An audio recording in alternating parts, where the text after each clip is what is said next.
Good evening, everyone, and welcome to a meeting of Brant County Council, a planning meeting. I'm sorry we don't have any more chairs. That's our limit according to the fire department. So anyway, attendance has been taken, noting that Councillor Kyle's not here. Councillor Pierce is online, and that's it. Everybody else is here. So with that, we'll go to number 2 on our agenda, which is the land acknowledgement. And Councillor Oakley, you have that for us. Thank you, Mr. Mayor. As we gather, we acknowledge that we meet on the lands and territory of the Mississaugas of the Credit First Nation, Six Nations of the Grand River, and the traditional territory of the Attawandarock. We remind ourselves that the County of Brant is situated on lands that are full of rich Indigenous history and home to many First Nations, Inuit, and Métis people today. We recognize the significance of their contributions to the past, present, and future of this land. As a county, we have a shared responsibility for the stewardship of the land on which we live and work, and a commitment to the Truth and Reconciliation calls to action. We commit to continue learning, reflecting on our past, and working in allyship. Thanks, Councillor Oakley. Number 3 on our agenda is the approval of the agenda, noting that there's 2 addendums. Councillor Bell, you have that for us. Moved by myself and seconded by Councillor Miller that the County of Brant Council agenda and addendum of April 14th, 2026 be approved, and that Section 4E of the County of Brant procedural bylaw be suspended to allow for the consideration of matters not under the Planning Act, namely the following items. Item 17.7, bylaw number 4726, being a bylaw to amend Schedules 14 and 15 of the County of Brant parking bylaw number 0419. Item 17.8, bylaw number 4826, being a bylaw to amend traffic bylaw number 182-05, brackets Schedule B and Schedule R, close brackets. Item 17.9, bylaw number 4926, being a bylaw to authorize the use of internet voting for the purposes of casting and counting votes for the 2026 municipal and school board election, including the advance vote. Thank you, Councillor Bell. Is there anyone else that wants to? Councillor Pierce, I'm sorry, Councillor Chambers first, and then Councillor McAlpine. Mayor Bailey, this is our first council meeting since the passing of our former mayor, Ron Eddy, and a former county councillor, Joanne Carver, who I had both had the pleasure of serving with. I'm wondering if we could have a moment of reflection for the both Ron and Joanne. Yeah, absolutely.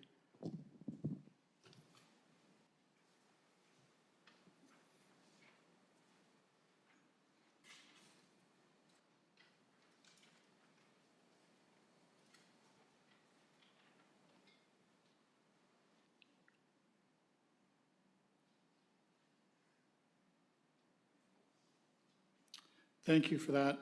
I guess it's because we mentioned it at different committee meetings that I didn't realize this was the first council meeting that we've had. So thank you for that. Councillor McAlpine. Just 2 pieces. For 17.9, because we haven't reviewed it for quite a while, when it comes up, I'd like to just pull it for the first reading to just sort of get some. Which number is that, Councillor? That's 17.9, the bylaw number 49-26. Okay. And maybe we can have just staff make a quick comment on that when the time comes. Yeah. And we have the retirement of Dr. Tim Hutton at the end of the month. And there's going to be a drop-in May 1st to sort of welcome the new doctor that will be coming to the Paris here and in St. George.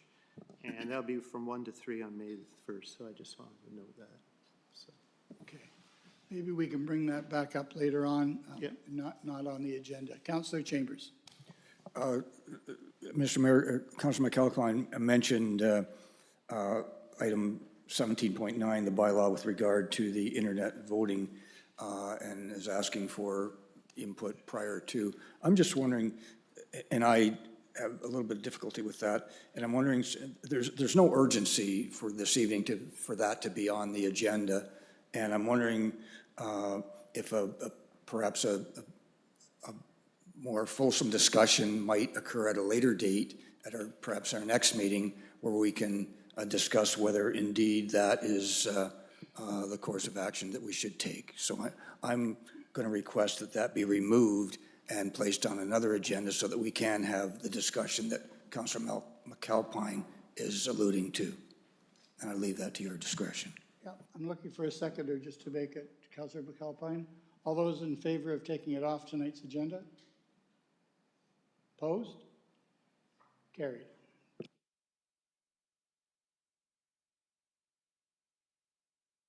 Nothing else to be added to the agenda. We'll vote on the agenda the way it stands with the amendments. All those in favor? Opposed and carried. Declaration of pecuniary interest. If you have one, please make sure that I'm the first one to know about it if it crops up. Delegations, we have none. Which takes us to number 6.1, which is the approval of the previous minutes, which you have in front of you from March the 10th. Who has that? Councillor Pierce? I do. Thank you, Mr. Mayor. Moved by myself and seconded by Councillor Coleman that the Brant County minutes from March the 10th, 2026 be approved. All those in favor of the approval of the minutes? Opposed? Carried. Thank you. Is there any business arising from the minutes of March the 10th? Seeing none, we'll move on to consent items. We don't have any. Consent items to be received, we don't have any, which takes us to the first public hearing of the night. We have 10 or 11 of them, so it's a packed agenda. The first public hearing is going to be regarding Glen Morris Road East. And Lauren Gray, you're going to come and present. Now, because this is a public meeting, the way it works is everyone in the room has the right to come up and speak after the presentation, and you have 10 minutes. Hopefully we can do it. And as many people as they want can come up. But if you're only going to say the same thing, please, unless there's something different, because we're going to be here a long time if everyone comes up and says the same thing. So we'll call the meeting open now, and then we'll have Lauren begin it. Thank you. Thank you. I'll be presenting zoning bylaw amendment application ZBA 526LG, official plan amendments, OPA 126LG, and draft plan of subdivision application PS 126LG, submitted by MHBC Planning Agent on behalf of 2463925 Ontario Inc., owners of lands located at 492 East River Road. The applications are to be received for information at this time. The subject lands are located on the north side of Glen Morris Road East, east of Princess Street, and on the south side of East River Road. The subject lands have an approximate frontage of 315.18 meters along East River Road and 442.24 meters along Glen Morris Road East, and an approximate area of 13.19 hectares. The subject lands are currently vacant and farmed for cash crop production. The surrounding land uses consist of residential uses to the north and west within the Glen Morris settlement boundary, and agricultural uses to the east, south, and west. The subject lands are designated as agriculture within the official plan. The agricultural designation prioritizes the protection and enhancement of a continuous and productive agricultural land base as a finite resource in the functional and economic importance of the agri-food network. And the subject lands are zoned as agriculture within the zoning bylaw 6116. 3 applications are required to facilitate the proposal. The official plan amendment proposes to expand the Glen Morris settlement area boundary and change the official plan designation from agriculture to village community lands and parks and open space. The zoning bylaw amendment proposes to change the zoning from agriculture to residential, hamlets, and villages, and establish site-specific provisions for 2 of their proposed lots. The stormwater management block is proposed to be rezoned to open space. The draft plan of subdivision proposes to subdivide the land into 21 single detached lots on private services, establish an open space block and stormwater management block, and proposes an extension to Glen Morris Road West from East River Road to Glen Morris Road East. The location of the stormwater management block is highlighted in blue. Open space is highlighted in green. And key considerations would include the settlement area boundary expansion. So in accordance with the provincial planning statement, the following needs to be considered. Is there a need for the expansion? Additional land is to be designated and planned to accommodate for an appropriate range and mix of land uses. Will the need or expanded settlement area provide for the phased progression of urban development? What are the impacts to surrounding land uses? So alternative locations need to be evaluated to avoid prime agricultural lands or consider reasonable alternatives on lower priority agricultural lands, comply with minimum distance separation formula, avoid impact to the agricultural system, or where avoidance is not possible, to minimize and mitigate as determined through an agricultural impact assessment. And then how can this be integrated? Is there sufficient capacity in existing or planned infrastructure and public service facilities?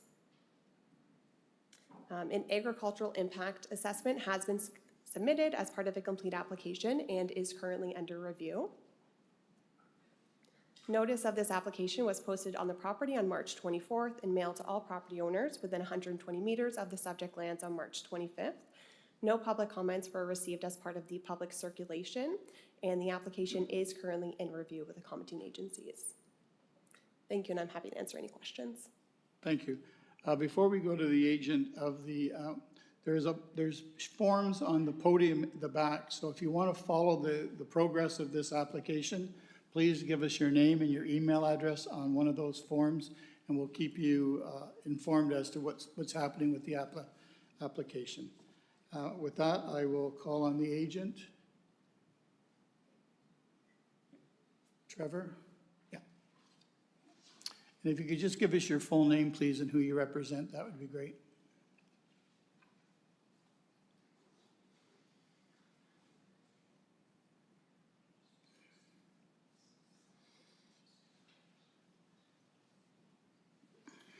Thank you, Mayor Bailey. Trevor Hawkins from MHBC Planning here on behalf of the property owner. Ms. Graham has given an overview of the subject location, so I'll just touch on a few points, maybe to give a bit more context. The property is immediately as you come across the Grand River on Glen Morris Road West. You're facing the property outlined in red. In the county's official plan, there is a new road planned, a rural collector road, or rural arterial road, highlighted in yellow, which is planned to extend Glen Morris Road West through to Glen Morris Road East through this property. And then highlighted in yellow was previously part of the property, which was removed from this property or severed from this property and is now owned by the county. And through a separate process, the county is exploring community use for that property. As we can see on the image, outlined in black is the current boundary of the settlement area. So the settlement area is basically next to the property to the north, next to the property to the west, to the southwest, and then there are agricultural uses to the south and east. In terms of the official plan, Ms. Graham's highlighted again the nature of the existing designation and the application. So the official plan amendment proposes to include the lands within the settlement area boundary for Glen Morris and to designate the lands for village community lands use, which is the residential land use that exists within the village today. And then again, the subdivision itself would implement the existing designation of that rural arterial road that goes through the property from Glen Morris, well, from East River Road to Glen Morris Road East. Again, the zoning bylaw amendment application would take the existing agricultural zone and rezone it to residential hamlet and villages, which is the residential zone that applies to, other than the stormwater management facility that Ms. Graham noted, the residential, the RH zone, the residential hamlet and villages zone applies to the other residential properties, not only next to this property, but also in the Glen Morris settlement area. The draft plan of subdivision would subdivide the 13-hectare parcel, so it's a relatively small agricultural parcel, into 21 single detached lots. Street A, which would go from East River to Glen Morris Road East, is sort of the implementation, if you will, of the rural arterial road identified in the county's official plan. And then the lots would either front or abut this new road, but largely they would be accessed from Street B, which is Crescent Road that would connect to Street A and provide driveway access to each of the 21 lots.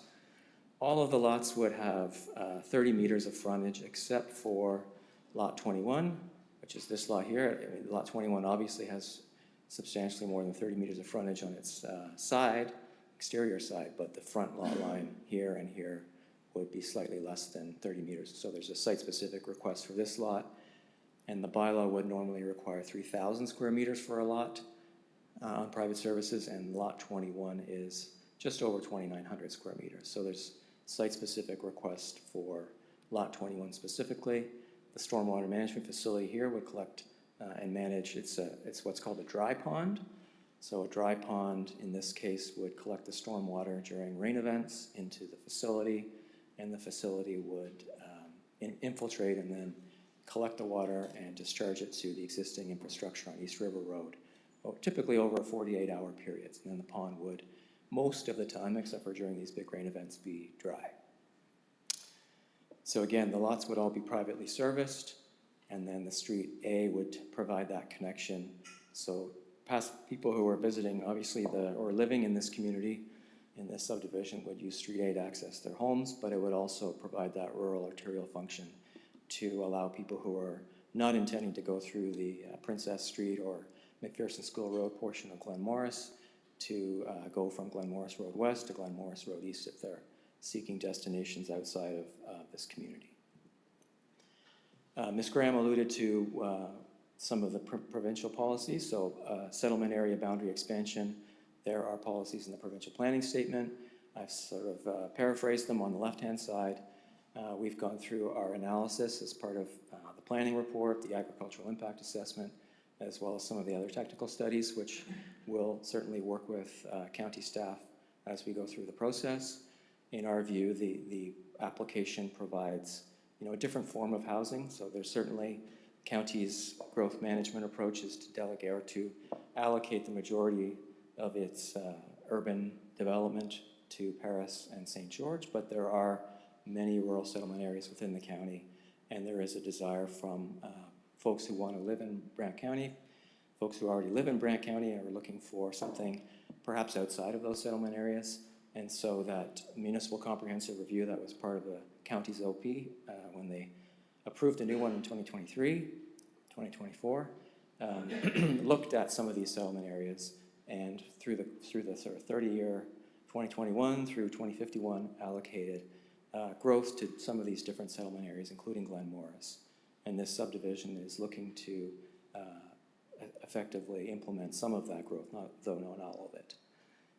In terms of the infrastructure in the community, there's obviously an existing school, a spiritual use, a library.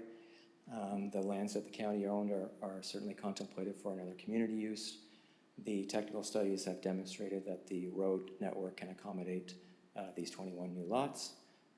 The lands don't comprise specialty crop areas.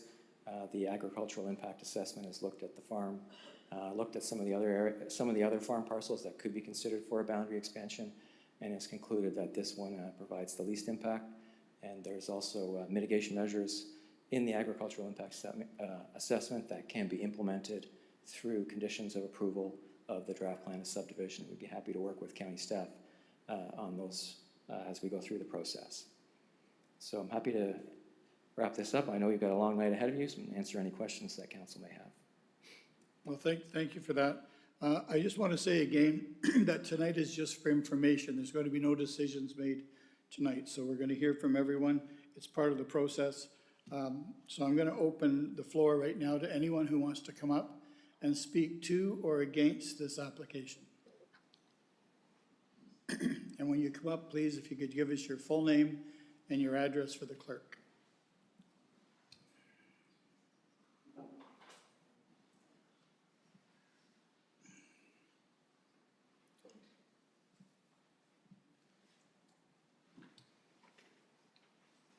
Mayor Bailey, council members. Otto Feiden, 270 East River Road.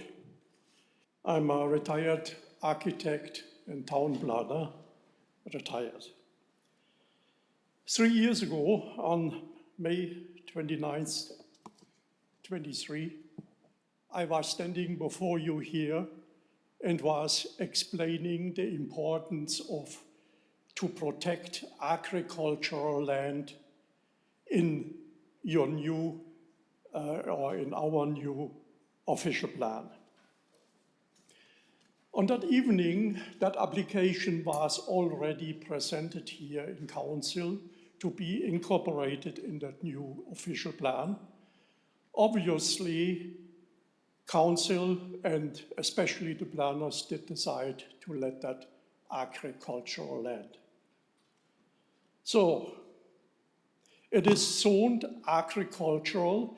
It is 100% land, agricultural land of Class A, finest farmland, no stones, a dream for a farmer. And if you pass such an application one year or a little after a year after the official plan, which is for 50 years concepted in the future, such a major application after that, it's making the official plan, our new official plan, cost probably between $1 million and $1.5 million. I'm an expert. I don't know exactly the number, but I will not be very wrong on that. That makes the official plan to a nonsense document. If you do such an official plan, and that I did for 40 years, then you have to stick to the numbers and to the fundamentals. This application puts the main pillar of your official plan into question, protecting of our landscape, of our food resources. It violates the fundamentals of that plan. But let's see it from another side. We have cultural heritage as well. Glen Morris is a little hamlet. To put such subdivisions in that density, and in that, I can't believe it, on private service, on septic and water wells, such a cancer grow on to that community that takes cultural understanding to totally new levels.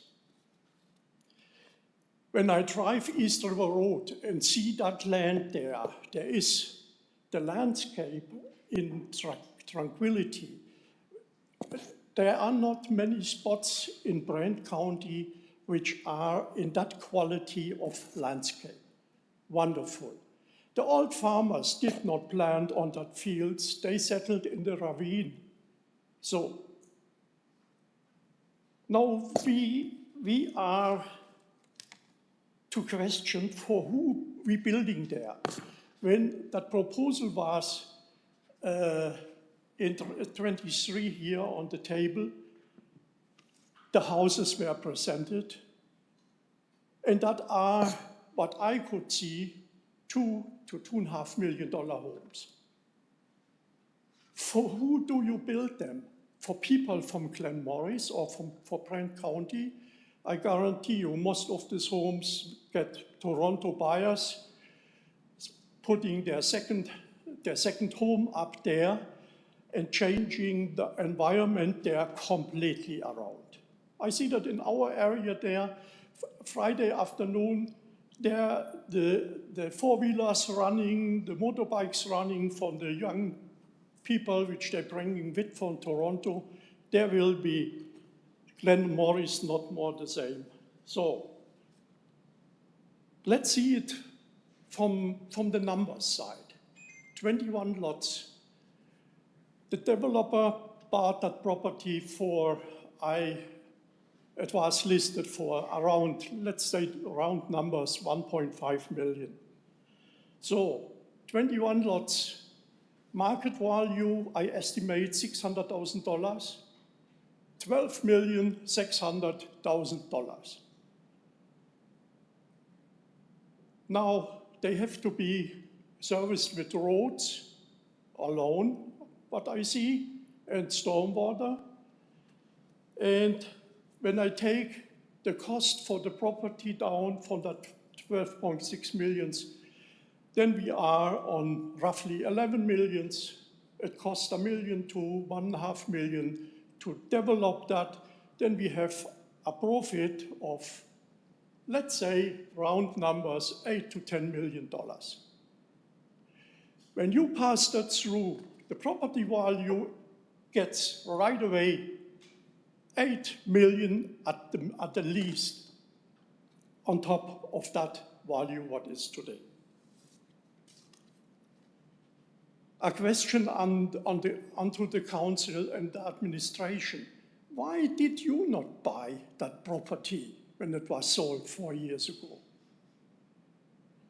50 years ago, we abandoned in Europe working with developers in residential development.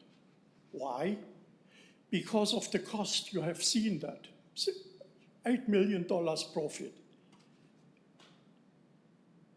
When we found out that the cost going only up, and in that case there, with all the corruption around these high numbers, we decided only communities can develop residential land. And there's one, in my country there, one development company existing belonging to the government. So that said, you bought the property. The cost for a lot would be what I calculated, 150 tops, $200,000. That is $400,000 less than that what the developer will charge. And he will build the houses there, sure, nothing against it.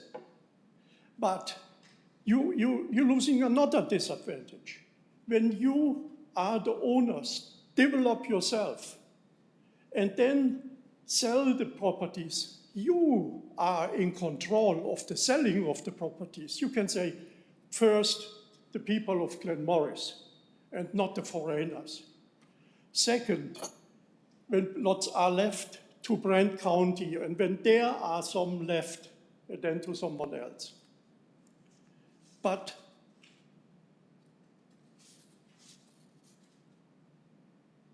another problem I have with wells and septic system, by that density and by that topography, I nearly expect you having a problem down the road with what I had 40 years ago, a case, nearly the same situation. The topography, the land is concave in the middle, all the water goes down to this old settlement from Glenmorris, and when the layers of sand and gravel collaborating with the top, what you see, when you never know that, then you will get probably in the long term the sewer from the upper ones, and that are 100 people, the waste of 100 people in septic systems. You get that to the lower properties transferred. We had that after 8 years. There came the sewage from the upper properties in the lawns of the lower or the lowest ones out on daylight. Then I have another problem. In my opinion and in my practice, he is not properly invited for that council meeting. I get 6, 8, sometimes 10 emails from Brant County. I'm subscribed to that. For all information, wonderful done, no question about that. But I got not one for that thing here. It looks to me, and by my experience, I think that is already decided. There is already decided, maybe not by the councillors. The last councillors decided against it. But the administration, I'm not more so sure. If that would be the case, that there is already a decision made here in the House, then you will agree with me that whole thing where we're standing here today is a charade. Thank you. Thank you. Okay, I didn't think I needed to say this, but there's no clapping, no booing, and no jeering of people in the council chamber. It's not a football game, it's not a hockey game, it's a council chamber. So please, from now on, no booing, no clapping. It's just disrespectful and we don't need to do it. Next person that wants to speak to or against this application, please.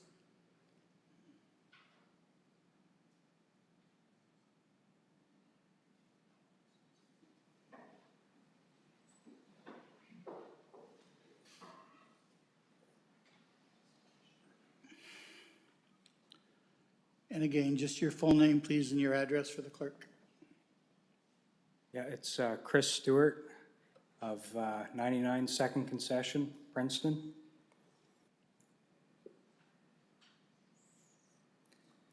I'll speak on behalf of the Brant Federation of Agriculture.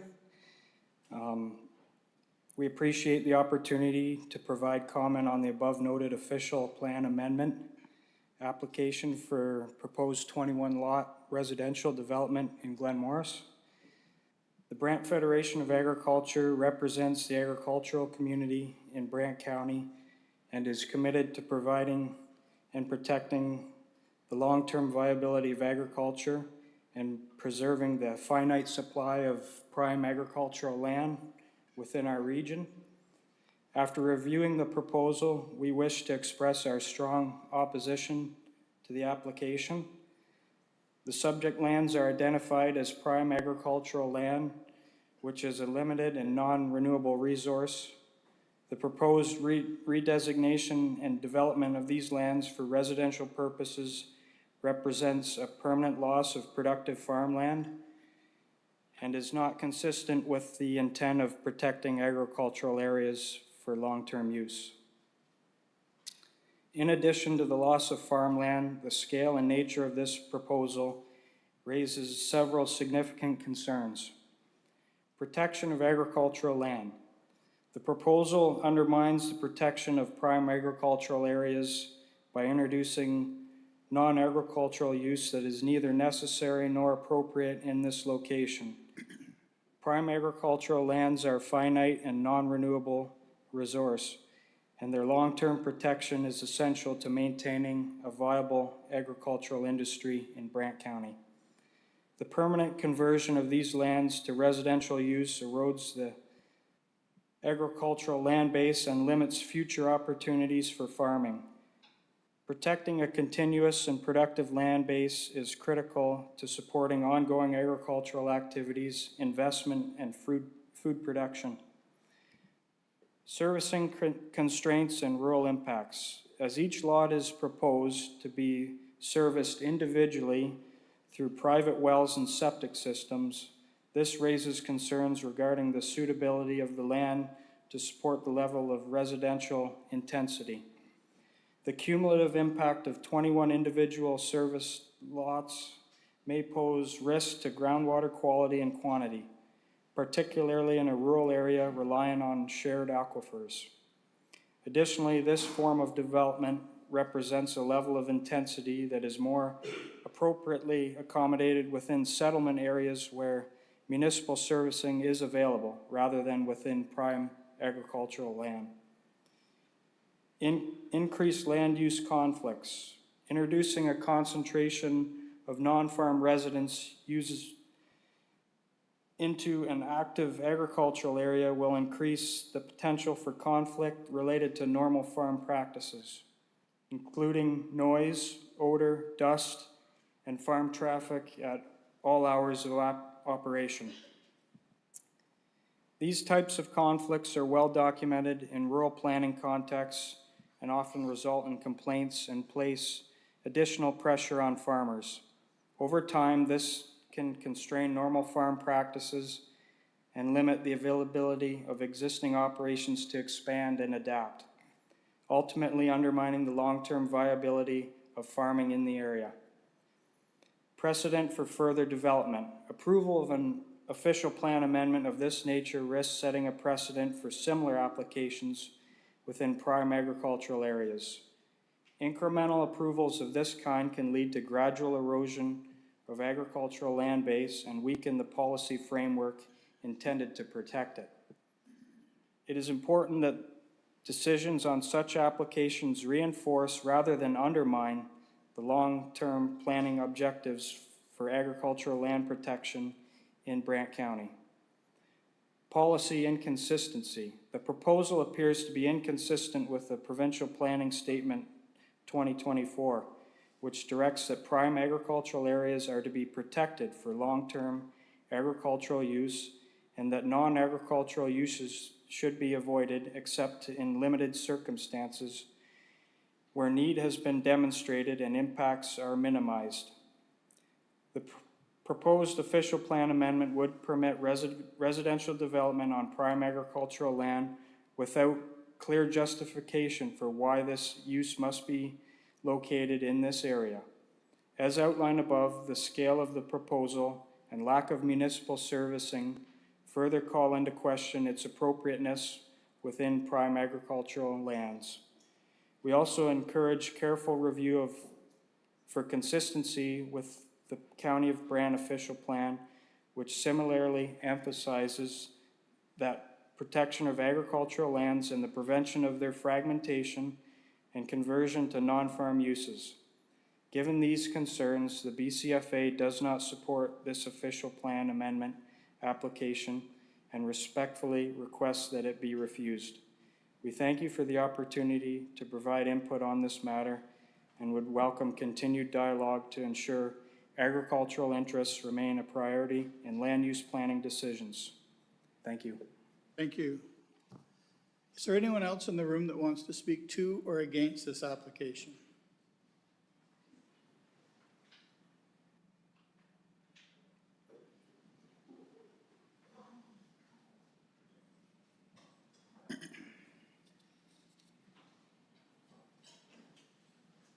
Just your name, please, and your address for the clerk. Bill Sharp, 427 Glenmorris Road, just down the road from the proposed subdivision. And I guess I'd like to talk about egress, whether it's children through to tractors and highway tractors. I am supportive. If you look at the bridge that was built in 1970 and the construction of it and trying to travel down through Glenmorris and to go across to the other side of the river, when you look at the natural lay of the land, I am supportive of that road and the road extension, and in turn the egress of children to Glenmorris School and to the mailboxes that needs to be accommodated. I do not know personally what a rural arterial road entails, but please allow for the width of modern equipment, meaning 20 feet wide duals on tractors and planters and transport trucks, etc., because it has become quite a significant thoroughfare in the last little while, and I anticipate with the growth in Brantford and Brant County it will continue to do that. So I caution that if we're going to do it, to make sure that the egress of children through to bicyclers and farm equipment be accommodated safely for all people. How that, I am a farmer, so I am supportive of agricultural land being, so I'm talking about both sides of my mouth, which is a little difficult here, but I do support the some safe transportation for people, including, like I said, kids and farm equipment across the bridge, because I think this would be an improvement from what we're doing currently. And but I also agree that ag should be saved as well. Thank you. Thank you. Anyone else in the room that wants to speak to or against this application? I'll ask for the second time. Is there anyone in the, oh, there you go. If you can give me your name, please, and your address for the clerk. Steve Sickall, 361 McLean School Road. Thanks for the opportunity to speak. I'm opposed to this application. There's no employment lands in Glen Morris, so why do we need more houses when there's, all the employment has to be traveled to? And speaking of traveling, of this new development, where's the good road to get to and from it? The only good road to and from that development would be Glen Morris Road West out to 24A, and we all know that corner out there is not a good corner to get out of. The rest of the roads are substandard, they're rough, they're narrow. They can't handle the traffic that's on them now, let alone adding another 21 homes. The last thing is, who's gonna prosper from this development? It's not the taxpayer and it's not the county. Because if it was, our taxes would be going down, and they're going up with all the other development in the county. The only person that's gonna prosper from this is a few home builders and the landowner. When this is done, the landowner's gone, he's got his money in his pocket, go do something else somewhere else. This is not community driven. This is about the dollars. Thank you for the opportunity. Thank you. Anyone else in the room want to speak to or against the application? Come on up. And your full name, please, and your address for the clerk. Yep, Ross Miller, and I live at Glen Morris, 418 Glen Morris Road. And I just am concerned that we're even considering a proposal like this size on wells and septic when we have numerous, and I mean numerous, lots already approved and ready to go in the areas like Burford and St. George and Paris, and all ready on municipal services. So that's my concern is going forward.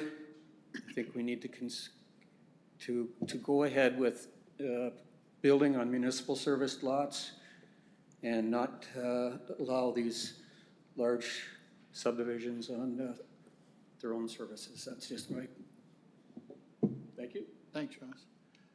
Anyone else in the room want to speak to or against this application? I'll ask for the second time. Is there anyone in the room that wants to speak? Yeah, come on up, please.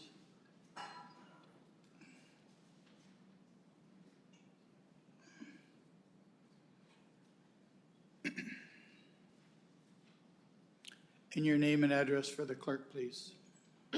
I'm Mary Jane Brown, 561 German School Road, Paris. I do live south. I'm not directly impacted by this development. I'm a little surprised that so soon after adopting a new official plan that we were going for an amendment, when actually I've attended meetings for the new permit system, and I thought the message there was that the county no longer wanted this type of housing. The housing that should be developed would be more affordable and, as was pointed out, on municipal services. Since there is going to be quite a few more homes in the next couple of years being built in St. George, which will be on services and is removing land from agriculture, you have to think of the traffic impact, and other people have addressed those traffic issues as well. I know with the construction that's going on, I have to access the north end of Paris. So I've spent the last few days going through Glen Morris. There's quite a bit of traffic, and as was previously raised, all of those roads are not suitable for heavy traffic. This will bring in, if you do the math, 21 homes. Homes like this will automatically have 2 to 3 vehicles in the driveway. So you're looking at above 60 vehicles possibly just from this one subdivision. And then people have raised quality water issues. I'm thinking in terms of quantity. We've lived on our farm for over 40 years, and at some point, I'm thinking my water quantity will be impacted by the amount of water wells that are going north of us. If you think of the houses that are along McLean and McPherson School Road, I really don't think this subdivision is a good idea when we're supposed to be developing affordable housing. These will not be cheap homes. And as was pointed out earlier, there's no jobs in Glen Morris. So somebody has to drive wherever they work to pay the mortgage. And the easiest way to get, if you're going south, to the 403. So it's going to cause more bottlenecks. So I think all other points were covered quite well. Thank you. Thank you. Anyone else in the room that wants to come and speak to or against the application? I'll ask for a second time. Is there anyone in the room that wants to speak to or against this application? And I'll ask for the third and final time. Is there anyone in the room that wants to speak to or against this application? Seeing none, I'll call this public meeting closed, and I'll take it back over to council. Can I get a mover to get on the floor, please? Councillor Coleman, Councillor Howes. Questions to either the presenter or the applicant? Councillor Bell, you're first. Yeah, thank you, Mr. Mayor. Question for Lauren. In your presentation, excuse me, you talk about the provincial planning statement and the following needs to be considered. And the first question is there a need for the expansion? What's your view on the need for the expansion? Through the chair, a land needs assessment was submitted as part of a complete application that is still currently under review by staff. So I'm not able to provide detailed information at this time, but it is something that does really need to be considered for this type of application. Thank you. A second question for Yes, sir. Is the road, does the development come with the road, or could the road come separately? Through the chair, the road is not proposed in the transportation master plan. So if the development were to move forward, then it would be completed through the proposal. But if the development was not approved, the road is not? Yes, that is correct. Thank you. Councillor Miller. Question for the developer, Mr. Mayor. The agent want to come back up? The agent.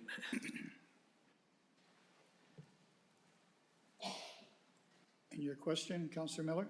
Yeah, I just, well, a couple questions. Have you completed a planning justification study for this?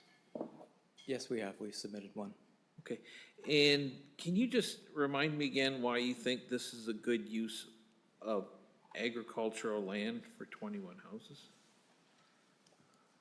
So the county's municipal comprehensive review did identify some modest growth for the rural settlement areas, and they broke it down into the different rural settlement areas, including Glen Morris, and they allocated a certain amount of new housing units for Glen Morris over the lifetime of the official plan up to 2051. And so when you look at the planned, albeit modest growth for Glen Morris, we felt that this site, because of the road that's planned in the official plan that would bisect the farm, the fact that the community center is proposed by the county effectively beside this property on two sides, that it would provide that transportation connection to allow vehicular movement that doesn't need to go into the village. The Glen Morris can bypass the village and avoid the disruptions that go with that. And the fact that the property has, the settlement area on two sides already, it sort of, ties off the settlement area effectively. And it's, once you sort of take the road through the property, you have the community center, you're really left with a very, very small farm parcel that, we looked at that as part of the agricultural impact assessment. What other properties in and around Glen Morris that aren't in the settlement area might also be appropriate to accommodate that growth. And this property was the one that was least impactful on agricultural operations. Okay, at least about, just. Yeah, we're certainly not suggesting that we're not removing current farmed land. Yeah, okay, I appreciate that, because you are, or the intent, that's the plan. And then in your presentation, you talked about the agricultural impact study, and the only thing you really mentioned in the presentations was the MDS, right? So I'm just, we're looking at some Class 1, Class 2 agricultural land being taken out of production for 21 houses, correct? Yeah, okay, thank you. There's a sort of a combination of class 2 and 3 soils, and some of them are impacted by the topography, but yeah, it's fairly well detailed in the agricultural impact assessment. We did look at the property from that perspective as well, yeah. Okay, thank you. Councillor Oakley. Through you, Mr. Mayor, just sort of to pull on this thread a bit, if I could ask staff, you know, so the premise there of the agent's argument being the justification for this is that we're looking for modest growth within some of these rural settlements, within, including Glen Morris. I presume Glen Morris is then named in that, since the agent mentioned it. Is there room within the current urban boundary that would be suitable for residential development in Glen Morris? Or do we have, you know, in that modest growth that's projected, there's not the room within the urban boundary currently to accommodate that? Through the chair, so there is like modest growth that could also account for additional residential units as well, that it is another thing that should be considered. So in short, there's not, for example, like a lot where you could do subdivision, but we're including intensification through an ARU as a definition of modest growth in this regard. Yes, that is correct. Okay, thank you. Councillor Bell. Thank you, Mr. Mayor. Through you to Lauren. I've just pulled up the chart in the MCR, and it says that there's perhaps an allocation of 45 housing units for Glen Morris. Is that meant to be prescriptive?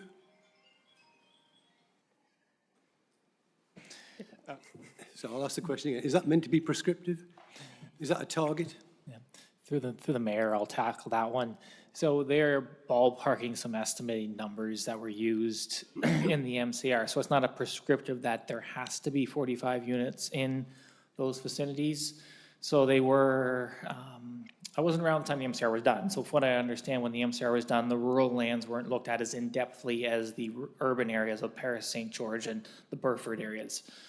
So they weren't looked at as quite as in-depth for the amount of residential that would be seen. But it still tells us that across the various residential land use, smaller settlements, there's some infill opportunities, whether it's some, sorry, I just got blinded for a second. There is some opportunity for some additional units, whether it's infill, some residential terms of subdivisions, if you think like Oak Hill, like Scotland, Oakland, et cetera, like that. There's opportunities that you'll see some infilling take place in certain locations. There is a few spots in Glen Morris, but probably not for 45. So some of the questions we have to wrestle on a case like this is, how close are we to the MCR? Is there a need for any additional lands in Glen Morris, let alone in any of the other smaller settlements that are not municipally serviced, that we justify the need for any additional residential land whatsoever of this type? So there's a lot of factors we're going to be reviewing as we proceed through this. So like, not just Glen Morris, it has to be looked a little broadly, because the MCR was not just saying, taking each pocket in of itself. We're looking at the bigger picture too of how we're hitting our targets and what's appropriate. If I may, Mr. Mayor, just a question then, to get clarity on your statement, Jeremy. You mentioned infill, and I think my understanding of this MCR was, or this table in the MCR was, yes, there's room for infill of 45, but here we're talking about actually extending the settlement boundary. So that yes. Tell me if I'm wrong. Was that the intent, that this 45 number was related to the infill opportunity, not to the prospect of extending the settlement boundary? To the mayor, to the councillor, yes, there was no, if we would have needed additional land, that would have been adjusted at the settlement boundary time, not, and we would have said we needed more land and expanded the boundary at that time. So whatever was allocated was in the existing urban fabric of the current settlement boundary. There was no anticipated additional lands needed. Councillor McAlpine. I just wanted to confirm, will this be circulated to our agricultural committee in the near future? Through the chair, yes. So this is scheduled to be presented at the next Agricultural Advisory Committee, which is April 27th at 9 a.m. Okay, thanks very much. Councillor Haley. Yes, I have a question for the proponent. Yep. But also for Laura. I wanted to ask about the AIA.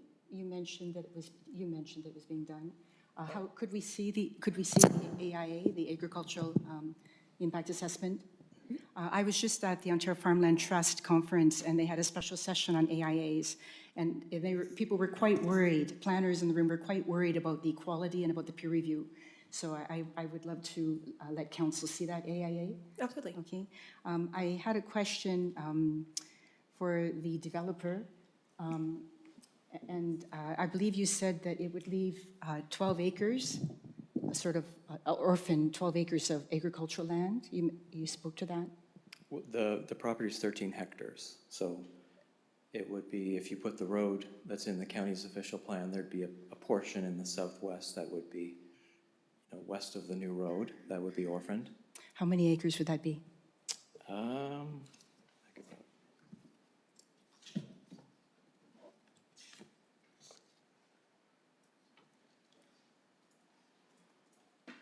It looks like maybe acres, maybe 5. 5 acres. Okay, I belong to Ecological Farmers of Ontario and National Farmers Union, and we get approached all the time when we're at conferences and that. Do we know of land? Do we know of 5 acres for small market gardeners? It would be perfect for them. I could find you 20 farmers right away. So it would be great to be protected because they can't find these small parcels. And Laura, I don't know if we're protecting small parcels in Brant County. We ourselves have 2 farms. One is 12 acres. It's affected by the trail. So it's cut off. It's 12 acres. It's an orphan, but they're great viable plots for market gardeners, for small scale farmers. Not all farmers are big. Absolutely, and that's maybe something that we can take away. So that's a comment we can take back and consider as it relates to the plan. And I agree with some of the other people that this sets a very dangerous precedent. In the official plan, we had more than enough land for residential. We planned it. We had a great official planning process.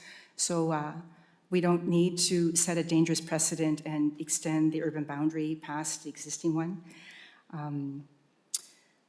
I had one other comment, but I forget. I know. Okay, thank you. You can go ahead, Councillor Haley, if you want to do your last comment.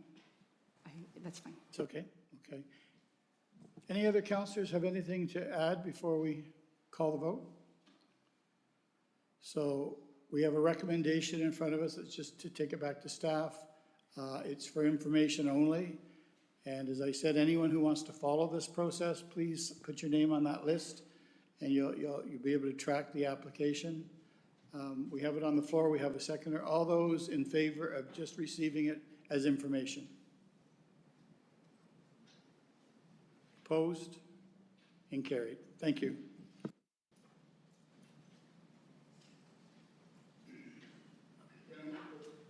We're going to move on to 9.2.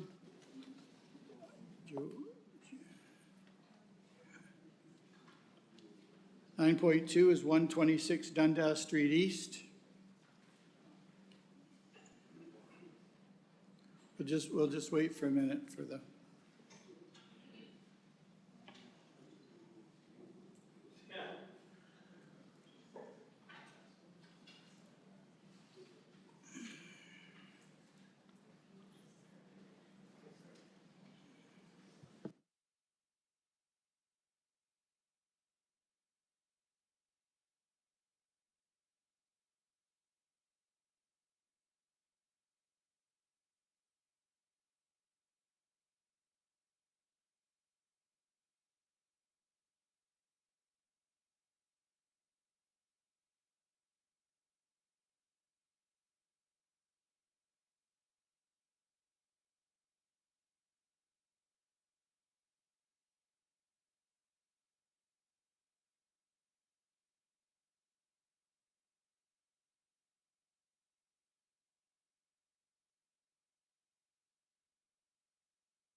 this is a public meeting, and I'll declare it open now, and we'll call on Lauren to begin.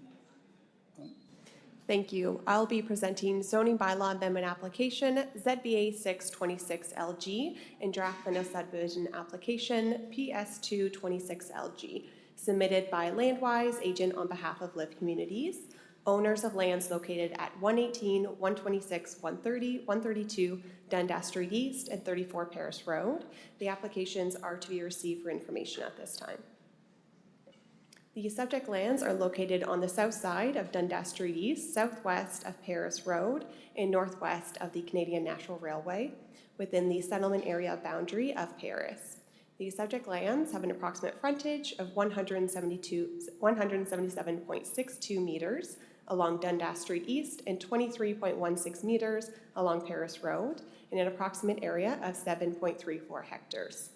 These subject lands are currently vacant.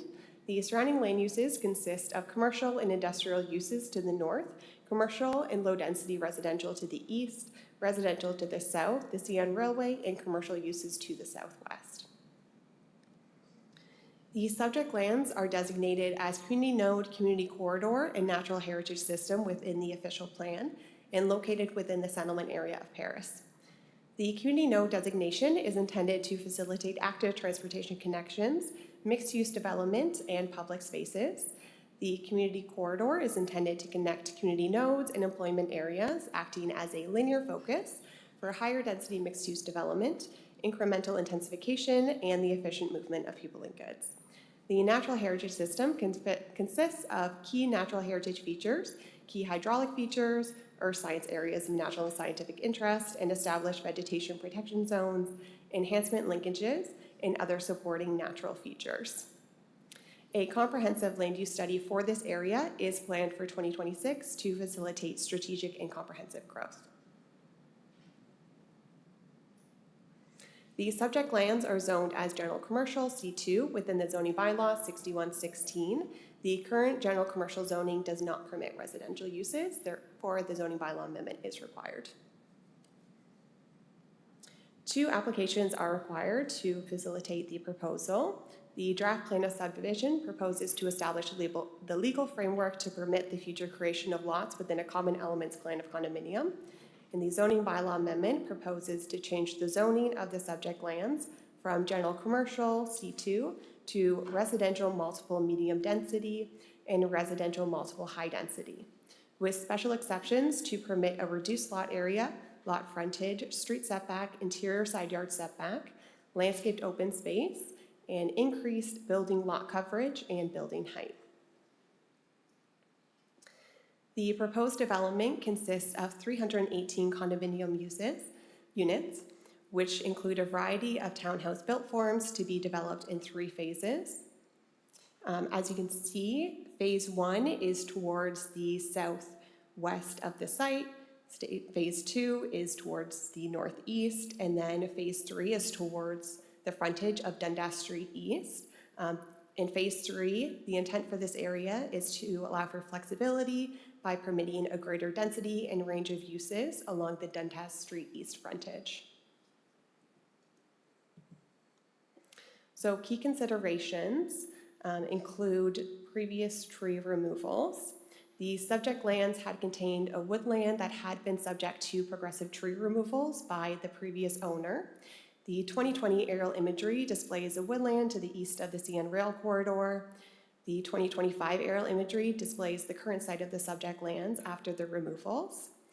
The official plan contains policies requiring restoration due to illegal and unauthorized removals, and an environmental impact study was submitted as part of a complete application and is currently under review. And land use compatibility. The subject lands are within 300 meters of a Class 3 industrial facility based on the province's D6 guidelines. Class 3 facilities may emit noise, odor, dust, and vibration and require a minimum 300-meter separation from sensitive uses. The Dundas Street East frontage consists of a variety of commercial land uses. Paris Road consists of a variety of commercial, residential, and industrial land uses, and the subject lands are adjacent to the CN Rail corridor. Land use compatibility needs to be assessed as part of the application due to the proximity to the existing commercial and industrial lands and the railway.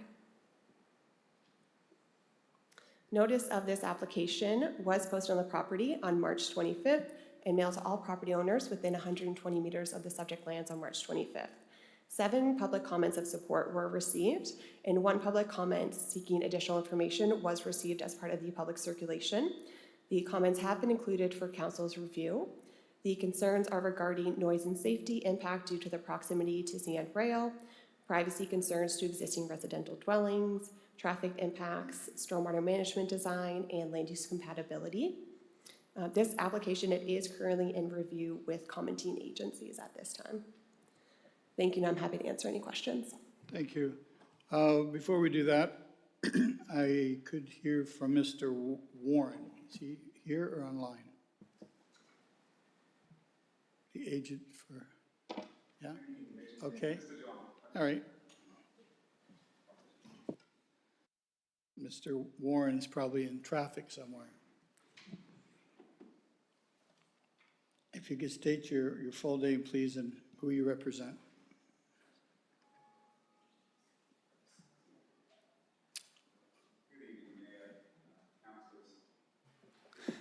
Staff and members of the public, my name is Edward John.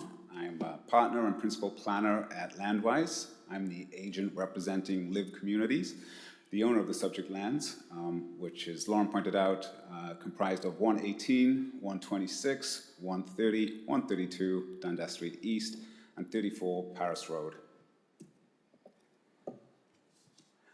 I do want to thank Lauren for her assistance on this file, and she did a thorough presentation, and recognizing it is a busy evening agenda for yourselves, I will try not to duplicate. So in terms of the property location, I think we heard sufficiently about the surrounding location, you know, where it is located on Dundas Street East and on south to Paris Road. And I think I've just ruined the presentation.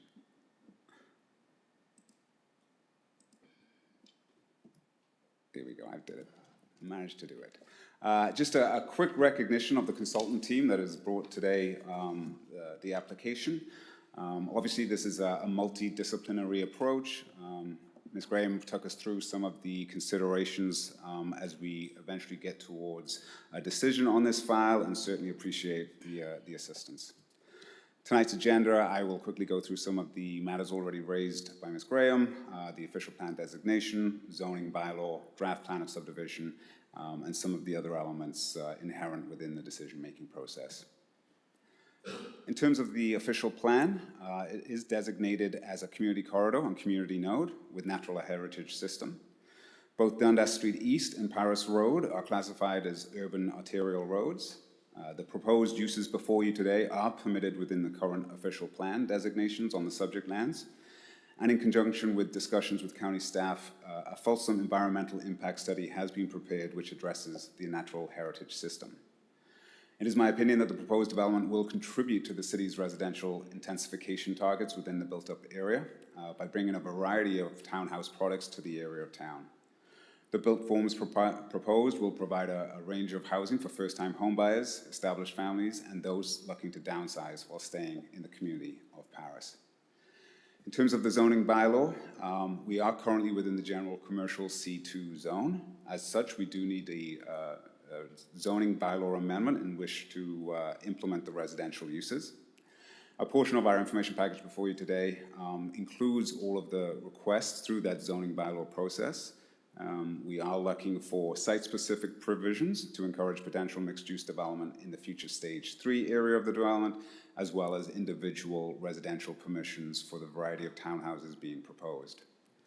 And certainly while this proposal is before you today, we look forward to continuing work with staff to refine the draft bylaw and take into consideration any comments we hear this evening. The application is also joined by a draft plan of subdivision, which proposes a total of 5 blocks, 4 of which will be comprehensively designed and developed as 3 condominium corporations. They will act as one complete community node, becoming part of the overall community of Paris. The 5th block is to provide the county with a necessary road widening as requested. It is important to note that while the end product will consist of 3 condominiums, they will have reciprocal easements over each other and agreements in place to ensure they act seamlessly as one. This would ensure vehicular and pedestrian access, parking, and a large amenity area accessible to everyone within the development. Servicing for this site will utilize the existing water and sanitary services in Dundas Street East while respecting the county's limitations on number of units per registration.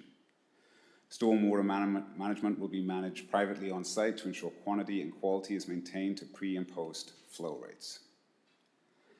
In terms of the proposal itself, blocks 1 and 2, located towards the rear of the site, will be built out at separate times in stages 1 and 2, each forming their own common element condominium. Blocks 3 and 4, located at Dundas Street East frontage, will form stage 3 of the development, which is envisaged to be developed as a single standard condominium corporation. These blocks will not only provide a more dense product, they will provide a large common amenity area for use by the entire development.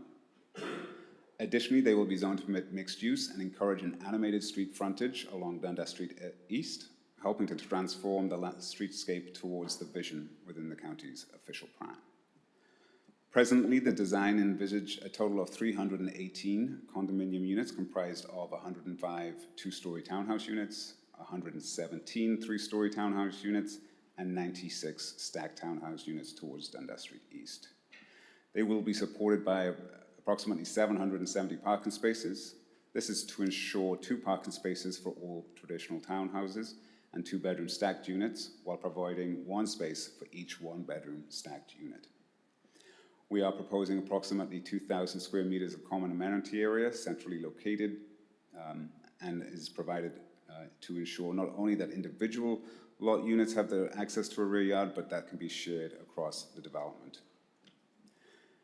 It is important to note that these preliminary design features, number of units, and parking amounts are all subject to change through the planning applications in cooperation with county staff and consideration of any comments. I'll take you briefly through some proposed and preliminary elevations for the product. Here you'll see the 2-story townhouse, obviously with garage and driveway for parking purposes, and a mixed elevation in order to provide some visual interest. This would be the 3-story townhouse approach. And finally, the stacked townhouses intended to deliver additional density and potential commercial uses as they front onto Dundas Street East. The application has been supported with a number of supporting studies. I won't go each individual one, but recognizing there are some constraints with respect to the rail line, with respect to existing commercial and employment uses, as well as the natural heritage system. So in terms of summary, we believe the application contributes to the density and housing goals of the county. It provides a mixture of units to deliver to different and various parts of the demographics. It supports the complete community objectives, particularly the official plan vision to animate this area, to bring it away from automobile-centric uses to more of a complete community. The application will be phased, so there will be a phased servicing approach to utilize existing municipal water and sewer infrastructure, while also respecting the county's approach to limiting numbers of units per registration. In conclusion, I believe that this represents good planning, and I'm happy to answer any questions. Thank you, thank you. Again, this is only to be for information tonight. So I'm going, because there was no delegations, I'm going to open it up to, we're going to have to wait for a second. I'll open it up to the floor. Is there anyone in the room that wants to speak to or against this application? Yeah, come on up.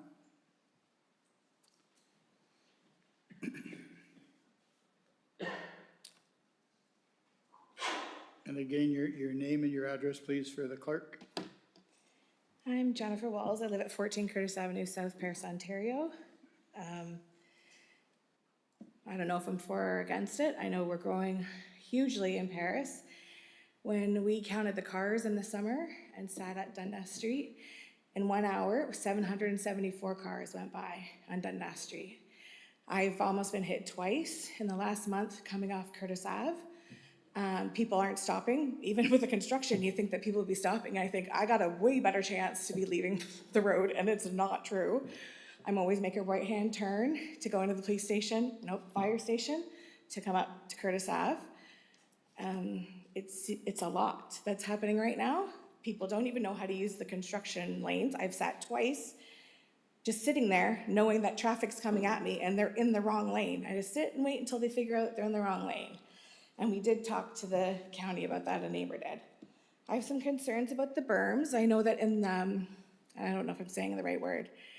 I think it's called a berm. In Windsor, they had the same problem where people 50 years later think that they can just take down the berms and take down the fences and do whatever they want, and now they're being charged, and they're like have $50,000 that they have to pay to put them back because of the trains and all the rules and stuff. And I know our rules are very outdated in Ontario and in Canada, and so I have concerns about the berms. I know living on 14 Curtis Ave, when we first moved here 15 years ago, I would lay in bed and go, what is that? And I ask the neighbors, what is that in the middle of the night? What is that in the middle of the day? And your house is shaking. Like you literally are laying in bed and your house is shaking. And it's because the train's going by. And so I'd love to see that noise and vibration study, because putting all those houses there doesn't make any sense considering where we sit. We can feel it vibrating. And we had to have our house dug up in the basement, and we had to have helical piles, maybe I'm saying it wrong, in our basement because of all the stuff that's happening. So I would really like people to think about some of these things, because we don't want to waste, like we just don't want to think about what's happening today. We want to think about how this is going to affect our future and my children's future, my grandchildren's future.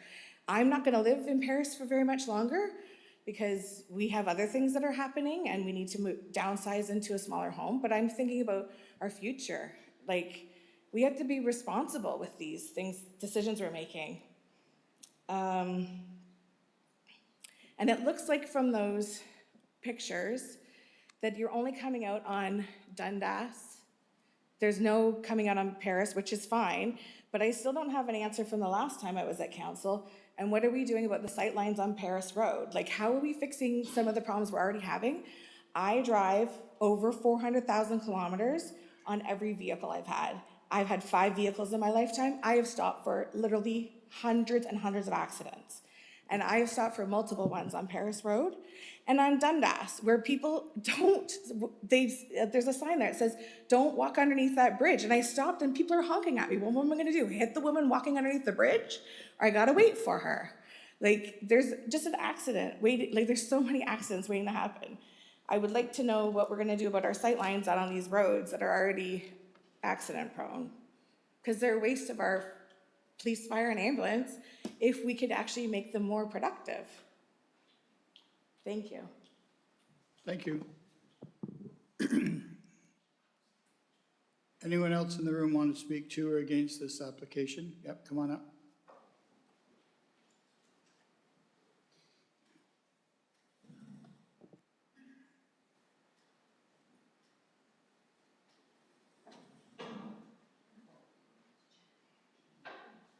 Your name, please, and your address for the clerk. Victoria Neal, 591 Paris Road. Thank you. And I am 4 houses from 34 Paris Road. I would just like to say I would rather see residential going in than the industrial commercial that has been slated behind our homes. And we were at the last council meeting talking about some changes at, I think it's 581 or 583 Paris Road, which is the 4th house from me on the opposite side heading northbound. The construction on Paris Road right now is a nightmare, but I gotta tell you, they're the nicest construction workers I've ever worked with. Like, they're wonderful people. It's really bad because everybody is cutting across and coming southbound when they shouldn't because it's northbound traffic. Am I doing that right? It's southbound, they're on the northbound lane? I think that's what it is, but anyhow, I've had almost 3 head-on collisions, and so now I just stop and I just turn around because I'm not moving. I had the OPP come out and she literally just was pulling up to where our house was and she stopped 4. She stopped 4 coming head-on towards an OPP officer. So, you know, Sophie was the officer. She's lovely. They all got $110 fines, $110 fines. They're doing the best they can. My only concern is if we're going to be doing residential construction, what's going to happen with the traffic when it's already so bad? And it really is bad. So I think that's something that council would have to take into account. I think that's something that LIV communities would have to take into account. And they would have to really do a lot of research as how to avoid what's going on right now if they're going to expand into residential. Thrilled with the idea of residential, as I said, as opposed to industrial commercial. Okay, that's all I have to say. Thank you very much. Thanks, Vicki. Anyone else in the room want to speak to or against this application? Come on up.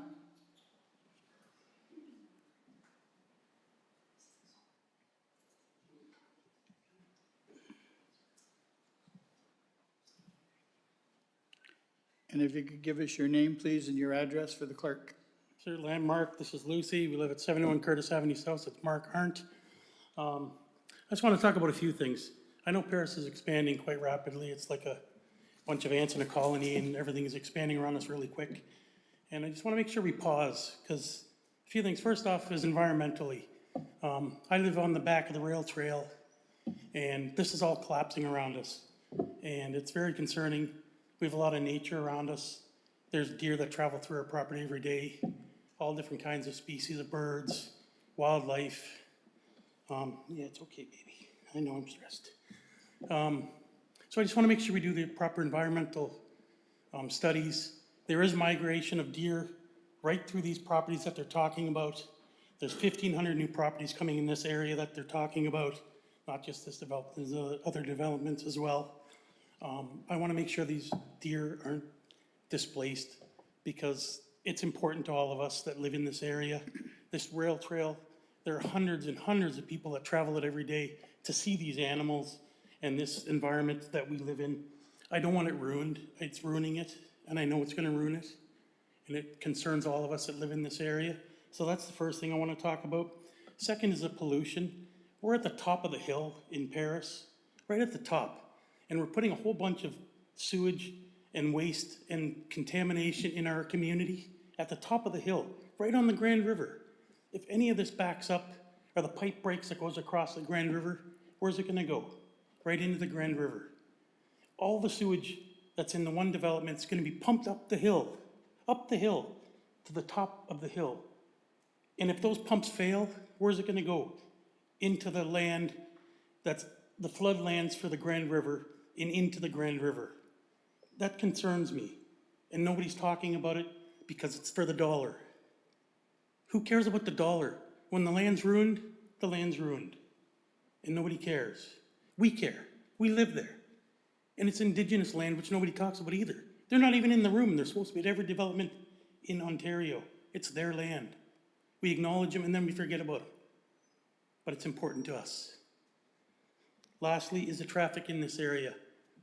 I travel it every day, as well as the first development we talked about earlier, which is like driving a Mario Kart in Mario go-kart in the Mario game. The roads are so bumpy you can't even travel down it.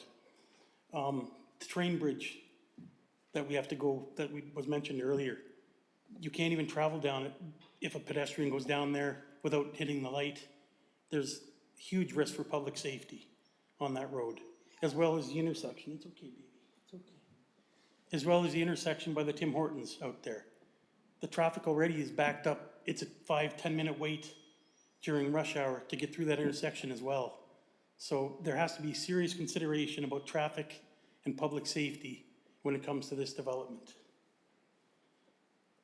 The other concern I have is there going to be a cross going over for the train tracks for the other settlement that's coming on the other side of the train development, or the tracks development as well? Is there going to be a cross road coming through there across the train tracks? Those are the things I want to talk about and make sure that they're addressed in this plan as well. Thank you. Thank you very much for coming. Is there any other comments? Anyone else want to come up? Yeah.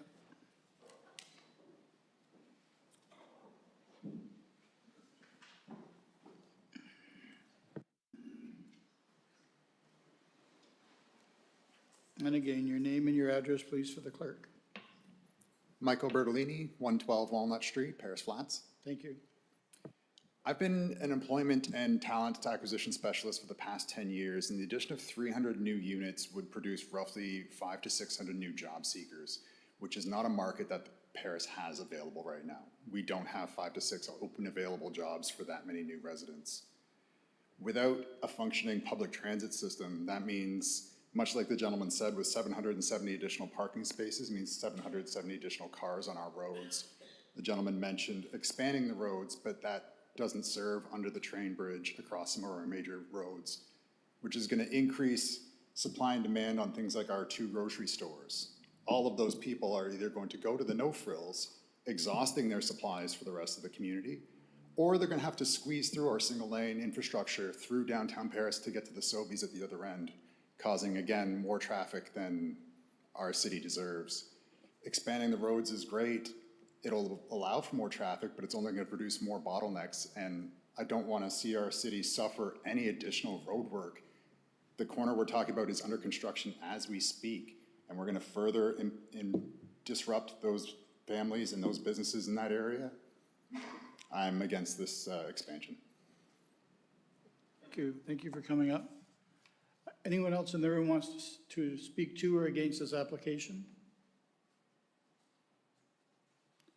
I'm asking for the second time. Is there any? Come on up.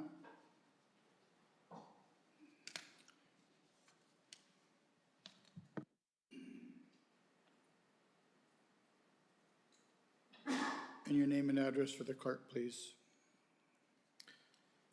My name is Joe Chalice at 36 Paris Road. Thank you. Mr. Chairman, members of council. Our family owns a 35-acre property directly to the south of this development, so we're keenly interested in what was happening. We submitted our comments in writing, and you have them in your package, to Brant County and to Live Communities. Some are observations and some are concerns. Because this development has a large impact on our home, we had a Zoom meeting with Live Communities. It was a very nice meeting. They're very cooperative. It was a good discussion. They agreed to discuss our observations and our concerns, and they have agreed to work through these as the application continues through site plan control. Some of the concerns that we talked about were, and it was mentioned this evening, the stormwater outlet which crosses our pond. The density of the proposal, 318 units, is, could be 1,000 individuals up at this corner. We also talked about buffering between the high density development and our home. So thank you very much. Thank you for following the process, and I'm glad that you had a good meeting. I'm glad that everyone's cooperating so far. Is there anyone else in the room that wants to come and speak to or against this application? Now, as for the second time, is there anyone in the room that wants to come and speak to or against this application? And I'll ask for the third and final time, is there anyone in the room that wants to come and speak to or against this application? Seeing none, I'll call this public meeting closed. And if Councillor can get me on the floor, please, for discussion. Councillor Howes and Councillor Oakley. Councillor Howes, we have staff here. We have the presenter here. Thanks, Mr. Mayor. I'd like a question for Lauren and maybe a comment for Lauren as well, please. So I've received a few questions and comments from people, both current and former Ward 2 residents. And when Jen went up a few minutes ago and was as the first person with comments, she highlighted the traffic side of things in addition to other elements, and it really started to make me visualize if there's 800 or 1,000 people living in 318 dwellings there, and I'm picturing the folks walking to Starbucks and walking to Swiss Chalet, and which is great for all those businesses, and that's lovely, and we saw the letters of support for them, but I'm really concerned about the train bridge.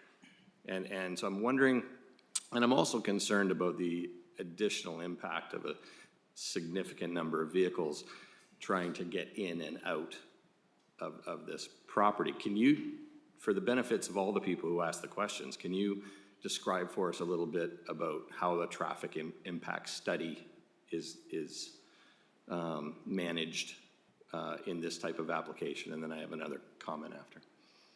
Yes, so a traffic impact study, it was submitted as part of the complete application, so that would review the proposal, the kind of impact they would have to the existing streets. It is currently under peer review with the county's peer reviewer, so I don't have any feedback at this time. And I would have to have clarification as well with regards to the train bridge and if there's any recommendations. Okay, thank you. Yeah, and just obviously you've noted the concern of anyone who's driven under that train bridge when there is a pedestrian who's going through, whether they've hit the button to hit the stop or not, significantly increasing that kind of pedestrian traffic in that area is a bit of a concern, I think, that we will hear about later. Like, we're also gonna hear later about the people who are mad that there's a train track there. So like, let's all be prepared for that. But my other comment or question is related to the calculations for the parking. And, you know, we have specific requirements for developers on how much, you know, parking they have. And at first glance, this sounds like plenty of parking, two parking spots per dwelling. I'm sure that is counting the garage as one and the driveway as two. And we've all observed that everybody fills their garage with stuff. And so that doesn't end up being a viable parking spot. So then the second parking spot is found in the visitor parking. And I'm wondering if you can talk a little bit about the calculation for 144 visitor parking spots, which at first sounds great until you picture all the full garages. So can you just talk about that calculation a little bit, please? I may just get my computer so I can look at the zoning.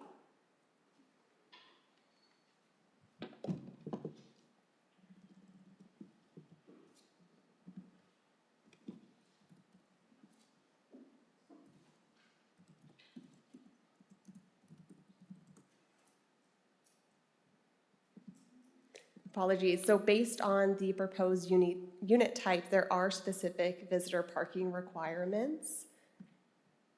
And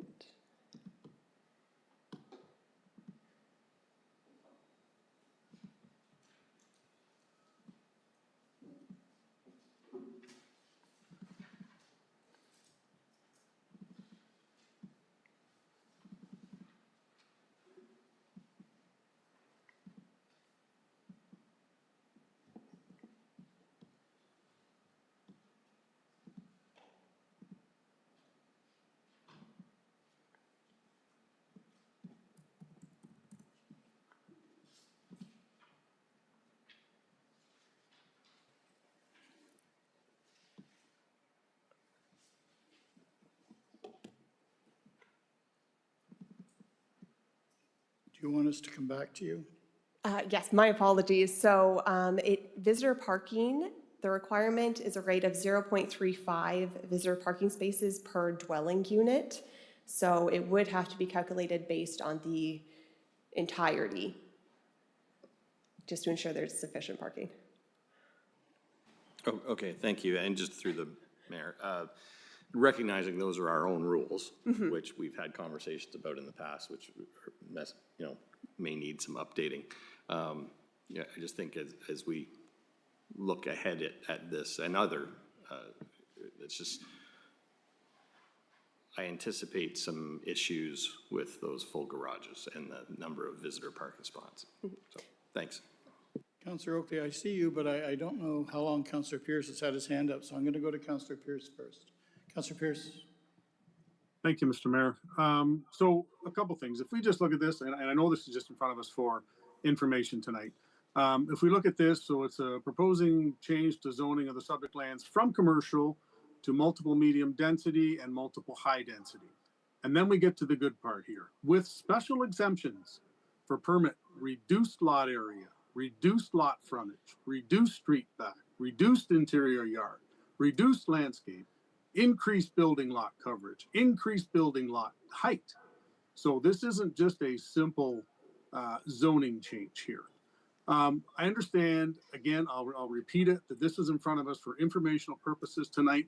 And historically, when we have agenda items in front of us for informational purposes only, normally they're approved.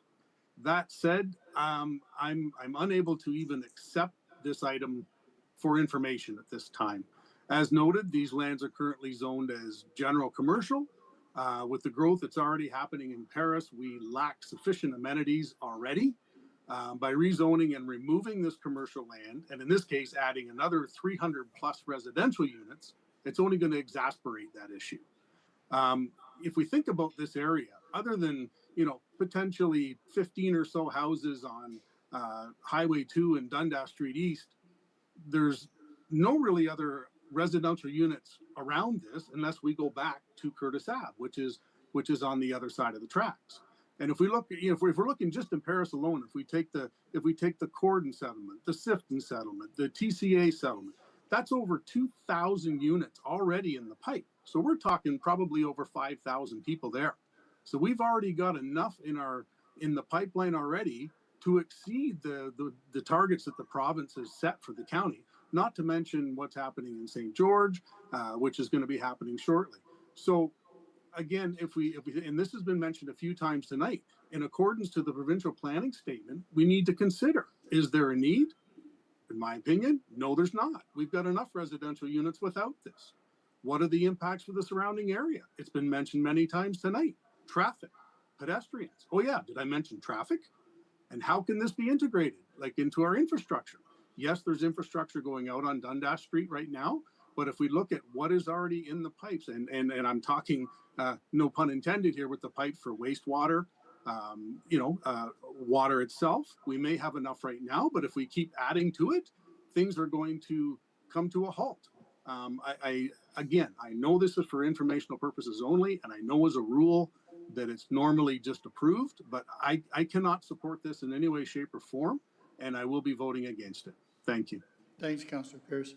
Councillor Oakley. Yeah, through you, Mr. Mayor. To the agent, I have a few questions here. Unlike my colleagues, I think I would differ in that I actually don't have an issue with the density. I think people should probably clean their garages rather than paving more land and things like that. But what I am concerned by is, one of the goals you stated here, and one of the goals in our official plan is, walkable communities. And I wanted to sort of pick your brain as to how your vision of this would work, given that, in the area that's on this side of the train, we have a dealership, we have 4 restaurants, 2 of which are across the road, which have no current way of crossing them as a pedestrian safely. So you're looking at the 2 restaurants there, really.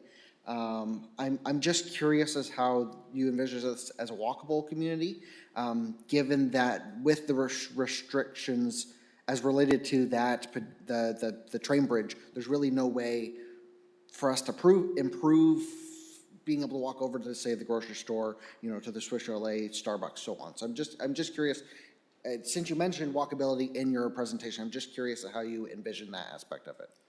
Through the chair to the council, it's a great question, and certainly walkability, complete communities, the buzzwords of planning right now. What are we trying to achieve, and how do we do it? We understand that this is a longer-term process, particularly in these types of areas. There are physical constraints with the railway and with the roadways. The approach here, too, it's important to note, is multi-year. This is a phased approach. It's supposed to create some simulation. I think there is an opportunity within the site itself, given its sheer size, to ensure that we're creating connectivity between what potentially could be commercial uses on Dundas Street East to that of the residential typologies within the development. I think what we're trying to achieve with the official plan, which is that longer-term vision, is the transition away from auto-dependent areas, and I think the residential densities being proposed here start to create the catalyst for that to continue, not just on this site, but elsewhere. But absolutely, as this evolves over a longer period of time, we are anticipating less of the automobile-focused commercial uses in that area. They're going to see the residential densities, they're going to see the appetite from a commercial needs approach, and they're going to cater more to that. We're going to see a little bit more connection as we go further west down Dundas Street East, what can happen further outside of the site.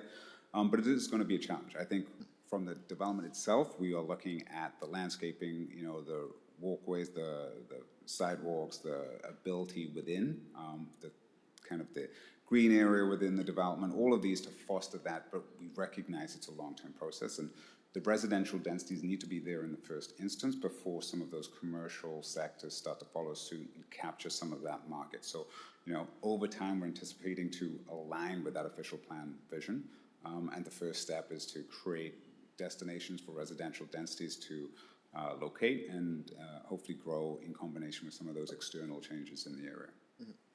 If I may, so, and I suppose then my other question to pick your brain, or maybe just more of a comment, is similarly, I have some concerns with the construction, especially as you have, you know, the two ways in and out of here are roughly 100 meters apart, both off of Dundas Street East. And I see the roadway that comes out of 3B, between 3B and 3C is right in, right out only, but I'm just curious how you're envisioning, you know, 750 cars coming out of here once a day, or twice a day, in and out, on this road being that close to both the bridge where there's a restricted sight line and this sort of major intersection on a provincial highway. Through the chair to the councillor. So in support of the application, obviously, is the transportation impact assessment, looked at background volumes, and then the growth of this over time with the 5-year projections and the ability of current intersections and roadways to accommodate that. So, you know, there's the technical aspect, which would look at some of the changes already occurring on Dundas Street East and how we would dovetail with those changes to ensure the safety element, particularly at the intersection. And then in terms of the individual site demand, so how many units within that site, what is the reliance on the new roadways that are then accessing Dundas Street East? So it has been reviewed. It is currently under peer review. You know, we're confident that the transportation impact assessment demonstrates that it will continue to ensure safety. Does that mean there's no traffic? Unfortunately not. Traffic is only an element of safety at certain junctures through the review. So you know, unfortunately, when you do increase densities, there is likely to be additional traffic, as we call it, on the streets. It's about how we manage that and how we continue it to function and ensure that safety is maintained. Thank you. Councillor Miller? Yep. Yeah, thank you, Mr. Mayor. A couple very specific questions and a larger question. We don't get many developments beside railway tracks, so my question to you is what's the minimum distance that residents can be from a CN rail line? So through the mayor to the councillor, so there are regulations set up through the provincial planning statement in terms of anything within 300 meters, we have to go through the assessment. We have what's called the D6 guidelines, which are implementation tools which help inform the requirements of studies to demonstrate compatibility. So you're right, this will be subject to compatibility, and with respect to the rail line, the noise and vibration is going to be the key one.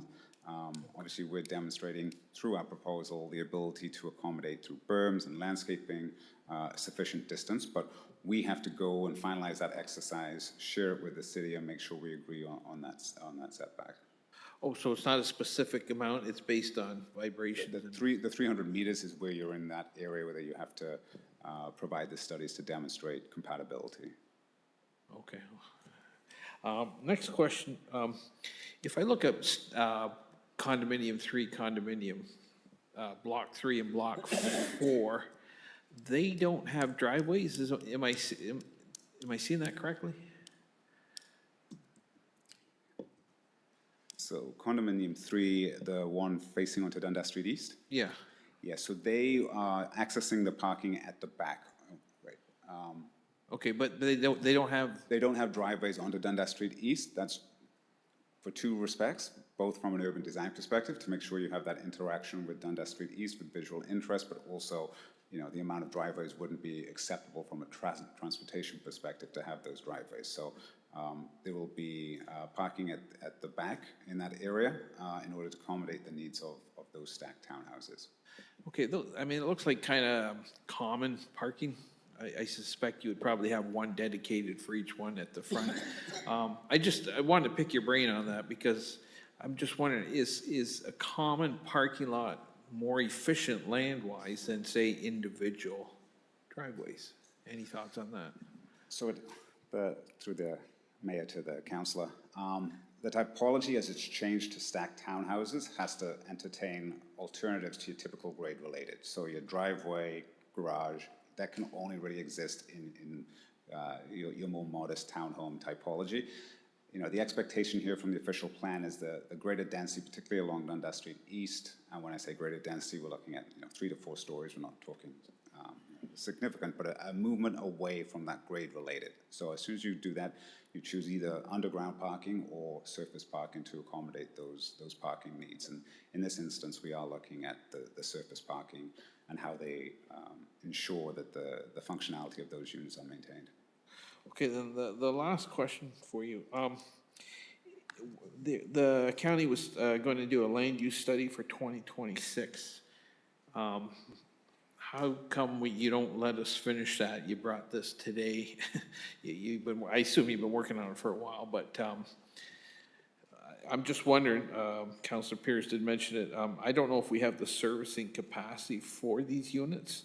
Do we need, for example, a school? And I'm just wondering if a land use study would answer all those questions. So my question is, why would you come before us tonight before we got that study done? Through the chair to the councillor, obviously, we're in control of the timelines of a private application. We're not in control of the timelines of a municipal process. But as we started an endeavor to entertain the idea of developing these lands, we have been in constant discussions, with county staff to see, how that is developing and where we can dovetail. We appreciate that things are changing with the official plan changes and the land use needs. I think we can accommodate as that evolves through this process, the outcomes that are really intended to achieve the change in vision for this as dictated through the official plan. Okay, it'd be interesting to see how this progresses, so thank you. Councillor Haley? Yes, I have a question for you as well. Councillor? I'm just looking at page 36 of the council package, and you talk about all the traffic, but you do have land that abuts Paris Road. Could that not also be an exit? Through the chair to the councillor, we entertained the idea of using that as an access point. We encountered challenges as to how lands adjacent to us could develop, who may also need that access way. So it's, at this point, we've demonstrated that we can utilize the access points onto Dundas Street East. That's not to say that in the future may not also be an access point as lands surrounding us also develop. But if we were to develop with the roadway ourselves, in many ways we limit the ability of adjacent properties to develop if they do so and wish to do so comprehensively. So it's an opportunity potentially in the future, but as we spoke with county staff, with this idea of trying to entertain a way that doesn't preclude adjacent lands developing in the future.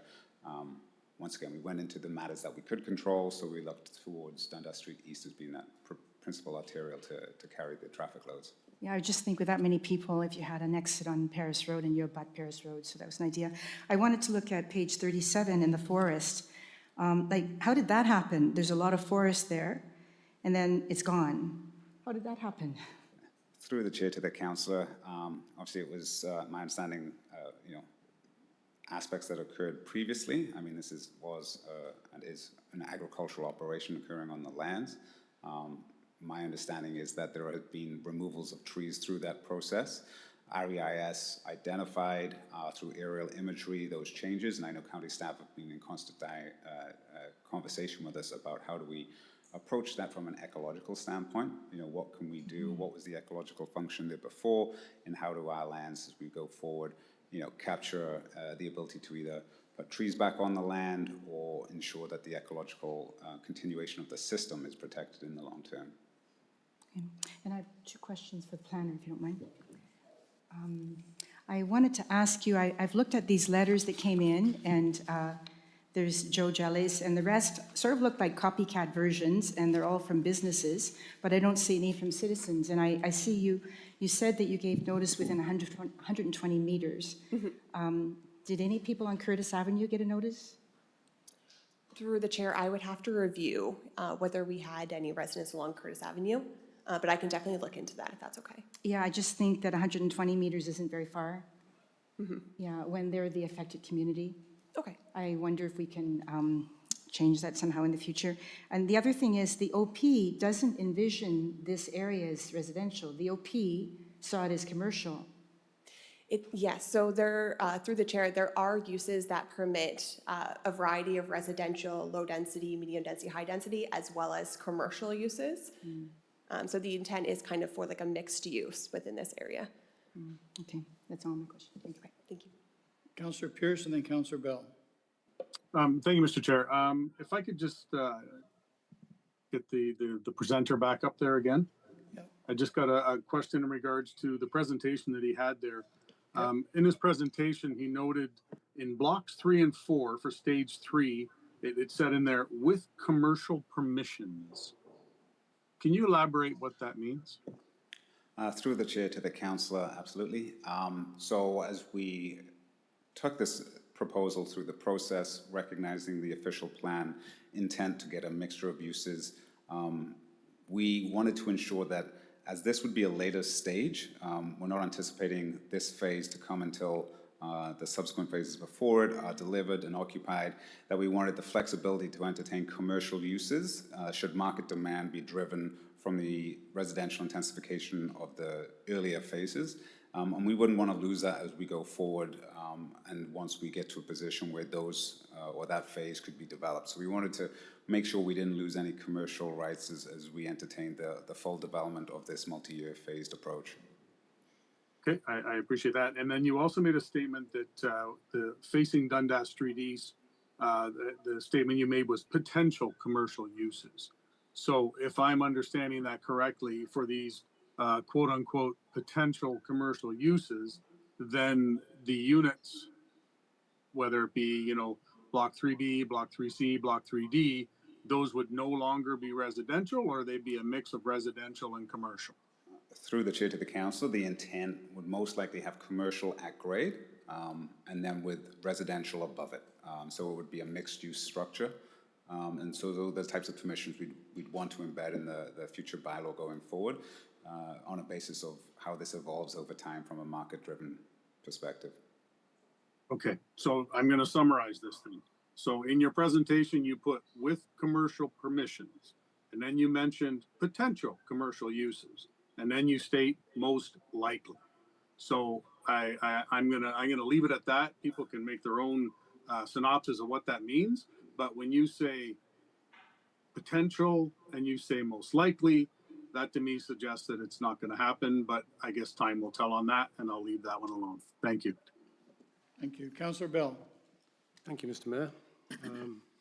Just following up on the comprehensive land use study, maybe, Lauren, you could tell us when that's going to come to council, because I think it is, as Councillor Miller pointed out, kind of chicken, sort of cart before the horse stuff here.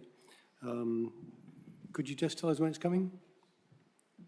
Through the mayor to Councillor Bell, I'll tackle that one for a moment. So staff is in the process right now of crafting the RFP to go out, and we aren't anticipating that report to come back till at least the end of this year. So there'll be we're just starting the process right now. It was scheduled to start in 2026. So given that, Jeremy, do you think it's logical, as Councillor Miller pointed out, for us to be considering a fairly significant development that's just kind of come out of left field for most of us, when we're not even confident, we don't actually know the wider capability for land use in this area? Through the mayor to Councillor Bell, the staff has been advising people in the area coming forward that we would prefer they hold off and wait till we do proceed through the RFP and through the public process and come back with something to council for the larger, grander scheme to understand servicing road networks, land uses that would match, as well as some of the concerns we have with legal outlets for stormwater management. So it would be more logical to defer this until we have a comprehensive land use study in hand? That would be our preference, but under the Planning Act, I can't stop someone from coming in, nor can we hold off necessarily just because of that. Okay, good, thank you. I think Councillor Howes pointed out that there's, or maybe it's Councillor Pierce pointed out, another 318 homes. As we go through this process, I would like our planning team to update us on the number of dwellings that are coming into Paris. Because to my mind, with TCA, Corden, Sifton, and this one, I count 2,300 homes that were not necessary for us to meet the 59,000 target for the OP.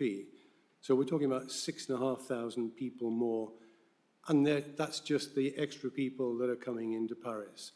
I think we should not hide that fact from our community. Our community already struggles with the growth and the pace of growth in Paris. So I would like an update, if I may, and I'll make that as a request to Jeremy to do that. Councillor Pierce pointed out the number of variances that are requested in this. I know we're not in the process of approving, but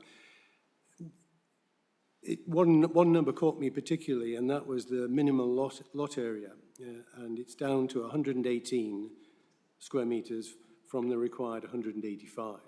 I think when we talk later in our agenda, that 185 number comes up again. So I'm really concerned that we're squeezing 2 quarts into a pint pot in this area, because there are lots of these variances which are not minor. They are significant. For example, minimum lot frontage goes from 9 meters to half of 9 meters. The minimum interior side yard setback is reduced by 50%. If you compound all that, then you get 318 homes on here. So my question is, if you unwind that and the developer follows the agreed zoning bylaw, and I agree, the way in which our OP is written, this kind of development is permitted, but it is asking for much more than our zoning bylaw would accept. So my question, I think maybe the developer is, if he could come back to the table, I appreciate your thoughts on this. Can you tell me how many properties you'd put on this site if you followed our zoning bylaw? Through the chair to the councillor, unfortunately I can't. I mean, it's certainly an exercise we can endeavour to do and provide for as a comparison. I will say that, Live Communities, is a well-renowned home builder, recognizes, the many aspects of efficient, compact development. Land is a finite resource. It behooves us to ensure we use it efficiently. But I'm also hearing the concerns about what's existing in terms of your own zoning bylaws and density provisions there too. So we can look at that. I think it's going to be a struggle based on, the approach from, our PPS and other policy frameworks to not try and demonstrate efficient use of land through reduced provisions. The functionality is maintained, the level of parking, all these elements which speak to potentially over-intensification. I think we can demonstrate quite suitably that, this development with this typology and this approach to zoning bylaw provisions does make sense, and the provisions do ensure, residential amenity and activity around the site. But that being said, I'm happy to look at, a comparison for the purposes of discussion, what the current adherence to the zoning bylaw for these typologies would look like on these lands. Thank you. Well, one final question if I may, Mr. Mayor. Councillor Haley pointed out that there was woodland on this site at one point in time. Our official plan designation, I think, shows natural heritage. It's disappeared from this zoning bylaw amendment. Why is that? Through the mayor to Councillor Bell. As the applicant noted, prior to their purchasing, there was agricultural uses on the parcel under which some of the trees were removed. The current requirements under our official plan acknowledge that the other trees were removed, but even though they were removed prior to this application, they have to be reviewed and addressed under the compensation plan, which is why an EIS was still requested and required. So there is an EIS that looks at the environmental features as they existed previously and assessed them, and is assessing them as to whether they met the terms under the official plan as a natural heritage feature before they were removed. Even if they were removed and they weren't part of a natural heritage feature in the end, they do have to seek, we would be seeking compensation under the current official plan. And how would that compensation work? We'd be working with them for, I can't remember the exact replacement, what one tree equals for one for every so many that has to be replacement. So we'd be calculating that and doing that in the recommendation report if it comes forward to recommend approval of, if it comes forward for So you approval. put this wood, so in theory, the woodland would be distributed across this whole site rather than in the specific area that was shown on our official plan designation. So we're going to have to review not just how much they compensate, but where that compensation comes back and what's the most appropriate location for that. Okay, thank you. And further to your previous comment about the total number of units, as you may recall, staff has a growth tracker, which we're working to bring forward for council's review constantly at any point in time in the public, but there is a report already planned for June or July to come back to council as an update on where we are. It was already pre-planned. Any other questions or concerns? We do have a recommendation in front of us, but that doesn't mean we can't do whatever we want to do. Does anyone want to do something other than accepting it as information? Councillor Bell? Yeah, I would follow Councillor Pearce's line. I think this is premature. In the absence of that comprehensive land use study, the desire to move this forward is premature. So I would recommend that we don't accept the current recommendation, which is to receive for information, but to defer this until such time as we have the comprehensive land use study in our hands, and then it will make much more sense. Okay. I would second that. Yeah, Councillor Pierce is your seconder. Councillor Oakley wants to speak to it. Yeah, through you, Mr. Mayor, if I could ask of planning staff how this interacts with our deadlines to make decisions and being appealed for non-decision. So thank you. So yes, under the Planning Act, since the application is deemed complete, we have an official plan in front of us, application, which gives us 120 days to deal with the application. Under the Planning Act, we have to have a public meeting, which this is the public meeting under the Planning Act process. So regardless of what happens, we have 120 days for council to deal with the application. So at this point, this is for information purposes, no decisions. Staff will have to be coming back at some point. Now, whether we come back in the 120 days is a question of whether we're there and we're close enough and the applicant's willing to keep working with us to resolve issues, or we're back in the 120 days with a recommendation one way or the other and seeking a council direction to either accept the application, refuse the application, accept with modifications. Who knows what it's going to be? We don't know what that would be, but you would be dealing with it through the recommendation report as our suggestion from staff. Handle it at the recommendation stage when you have full information in front of you, with the staff providing a detailed list of where we are with all the studies, all the analysis, and where we're sitting, and then you can make a fulsome decision, determine whether you wish to refuse the application or do with it as you please. Councillor House. Thank you. Speaking specifically to the amendment, I guess, or motion or whatever it was, I agree with Councillor Bell and Councillor Pierce in the spirit of declining to receive this as information. However, my understanding from what Jeremy was just saying is that, you know, the clock starts ticking tonight either way. Whether is that correct, Jeremy? Technically, the clock started ticking the day they submitted it to us, and it was then deemed a complete application. So the clock is already ticking. Okay, so the clock is already ticking. I was happy to hear that it's not the 45-day clock that I thought they all were. It's a 120-day clock in this case. Regardless of all of the very good points put forward related to that motion, my personal view is that we have to at least receive it for information. So that's just explaining why I'll be voting the way I'm going to vote. I'm not sure that that's what Councillor Bell and Councillor Pierce said, is not to receive it, defer it. Is that all right? My recommendation, my motion is to defer this until such time as we have the comprehensive land use study in our hands and we can make proper sense. We can understand the context in which this development is being proposed. Right. Councillor Chambers?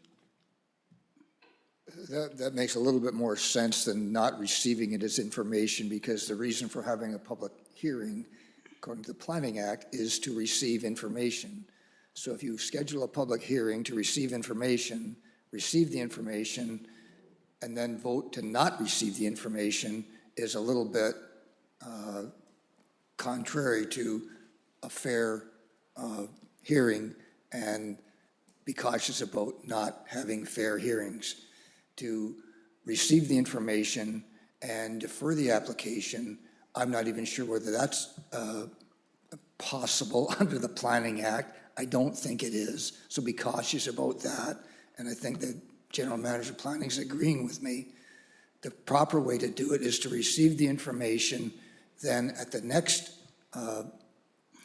information session, then you can defer, then you can refuse, then you can do anything you want, but don't stop the process in midstream or you're in violation of the Planning Act, and that is not going to look good when this is appealed for lack of decision. So I don't support the recommendation or the amendment or whatever it is, whatever you call it. Alicia, do you want to chime in here? Thank you, Your Worship. Through you to Council, just briefly, on behalf of the planning staff. So the planning staff, our professional staff, their job is to get a recommendation on the application back to Council for you to make a decision. So their job after this meeting would be to work to the best of their ability, as Jeremy indicated, and if the developer is willing to work past that deadline, then they will continue in good faith to do so. If not, then they would bring a report back with a recommendation to you to make a decision on the application. But just kind of going along with what Councillor Chambers had indicated, I'm not sure that they could go away and not bring anything back to Council. Okay. Councillor McAlpine. I was going to say something very similar in the fact that my understanding is if we don't receive it, then the staff can't review it, so we have to receive it. Right. So Councillor Bell, what are you thinking now? One question, if I may, to Jeremy, and I think I know the answer. One of your recommendations, or a potential recommendation, could be when you come back that we defer the decision until such time as the comprehensive land study is done. Is that correct? That could be one of the recommendations, Okay. yes. On that basis, I'll withdraw my motion. Councillor Pierce, you heard that? I heard it. It's off the floor. I'm looking for a motion then to receive his information. Councillor House, Councillor McAlpine. Any other questions or comments? Call the vote. All those in favor of receiving it? That's passed. Thank you. Thank you for not letting me put my foot in my mouth, Councillor Chambers, for stopping me from that vote, because it seemed like the right vote to me. Anyway, we'll go on to 9.3, which is also 40 Curtis Ave North, and it's Ryan that has this file.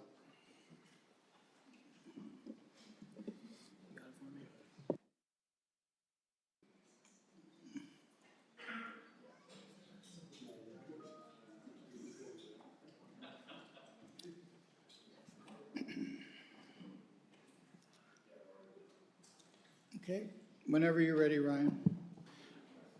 Thank you very much, Mr. Mayor.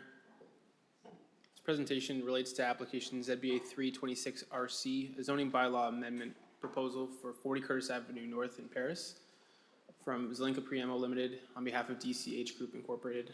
Yeah, Ryan, I just want to again mention that this is a public meeting and it's now open. And as in case anyone wasn't here earlier, there is a form to fill out. If you want to follow this application through to completion, please make sure we have your name and your email. Okay, Ryan, sorry about that. Thank you, Mr. Mayor. And just noted, this application is being presented tonight for information purposes only. Thank you.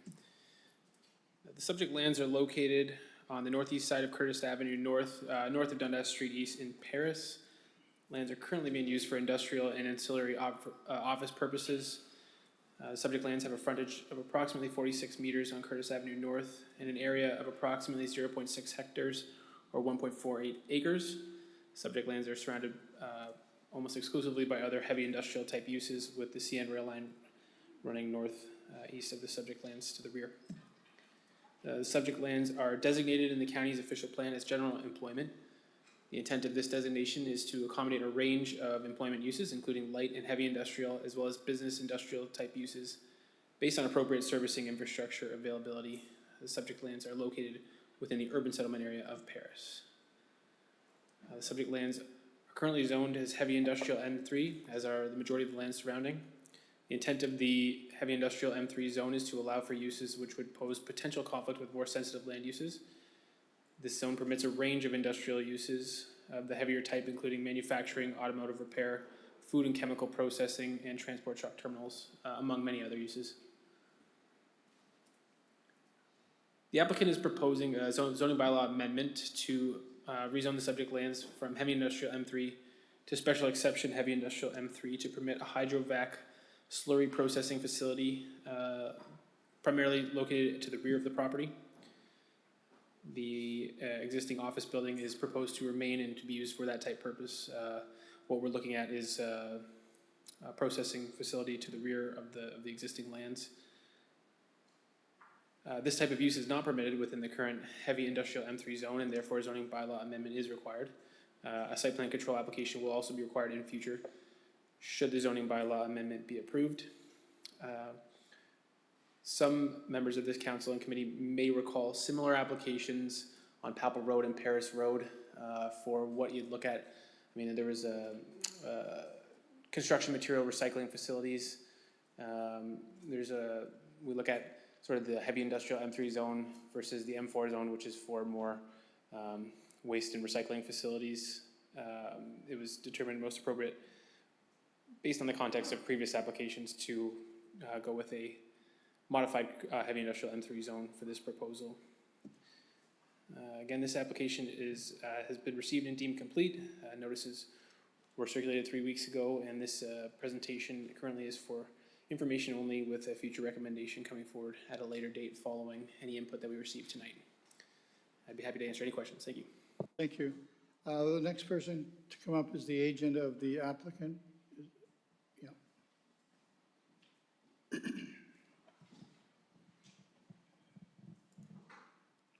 And just your name and who you represent, please, for the clerk.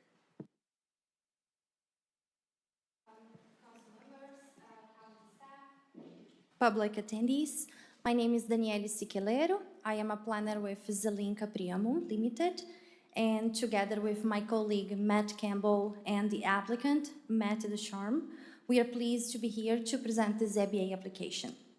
Firstly, I would like to thank Ryan for his presentation, and I just would like to emphasize some key points. As mentioned in the presentation, these lands are zoned heavy industrial zone, and they are under a broader parent employment zone. So under this employment zone, there are 4 zones, which are M1, M2, 3, and 4, being the M3 that's zoned to permit heavy industrial uses. And there is the M4 zone that is only for waste facilities, and that's where we would fall with this proposed development. I just would like to clarify that because of the definition written in the bylaw, the proposed development, which is a hydrovac slurry facility, it would be classified as a waste transfer station. However, I just would like to be sure and clear that we are not bringing any contaminated soils, any contaminated materials to the site.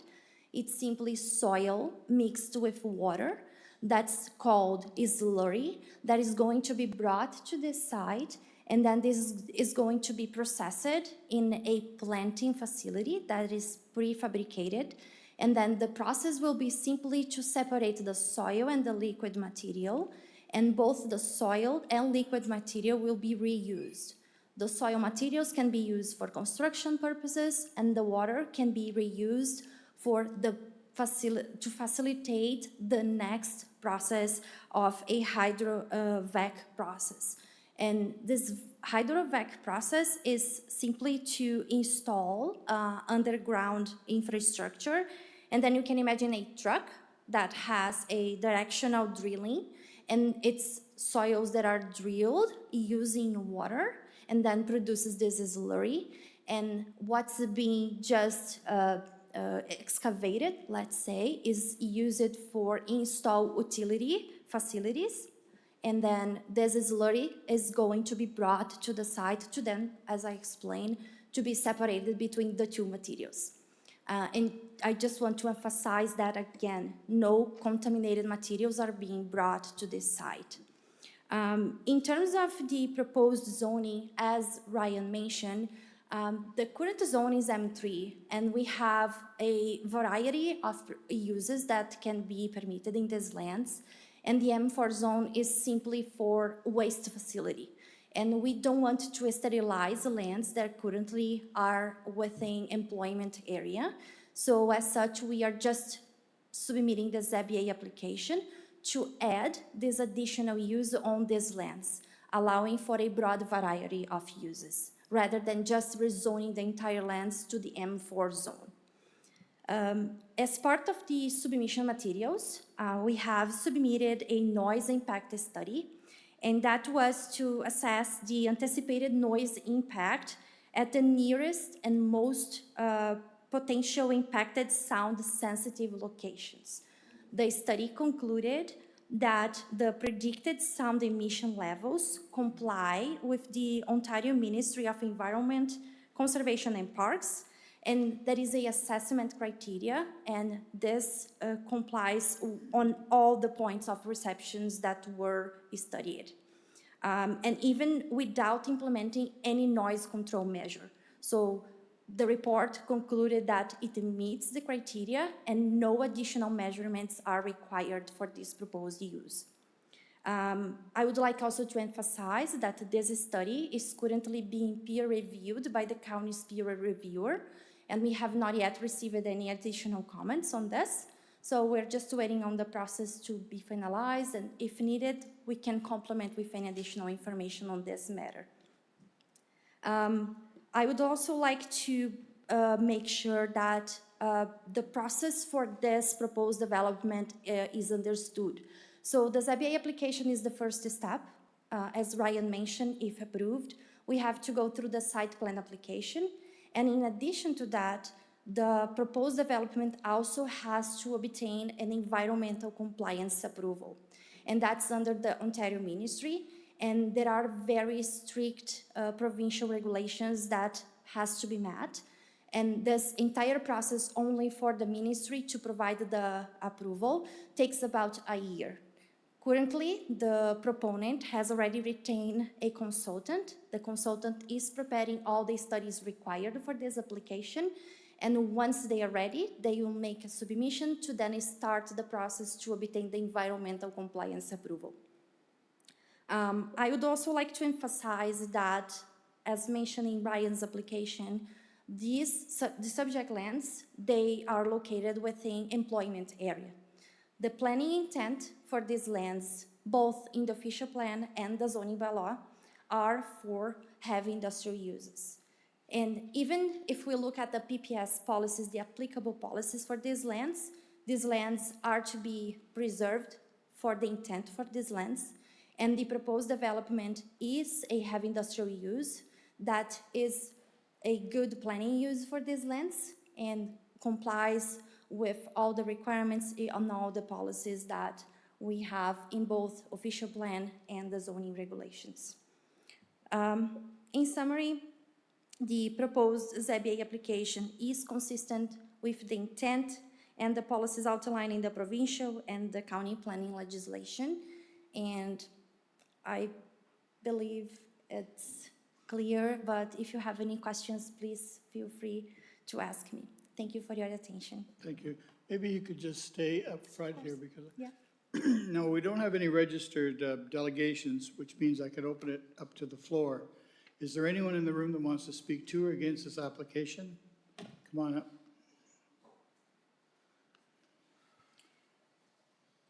And your name and your address, please, for the clerk. Ted Horsfall, 50 Curtis Ave North. Yep. We own an auto shop there. There's some discrepancies with Mr. Cummins' information. You didn't mention that there's been a residential unit in that building for, 20 years. Somebody's lived there in some fashion. There's a few concerns I have with this plan. If you Google, I believe the term is hydrovac slurry. Should say hi to my new neighbor up there. I haven't met him yet. Tailings, ponds. There's a lot of stuff that comes up when you start looking into it. And from growing up on that property, I have a pretty good idea how everything drains. And water, for the longest time, would literally flood the road so bad the cars would float. Until, I think, 10 years ago, they dug a reservoir, would be west to allow it to drain, and the road is dealt with now. But that's even closer to downtown and where people get their water from. So probably as the crow flies, we'd be maybe a kilometer to residential stuff, maybe less. I think when I hear the term, what did you use, waste?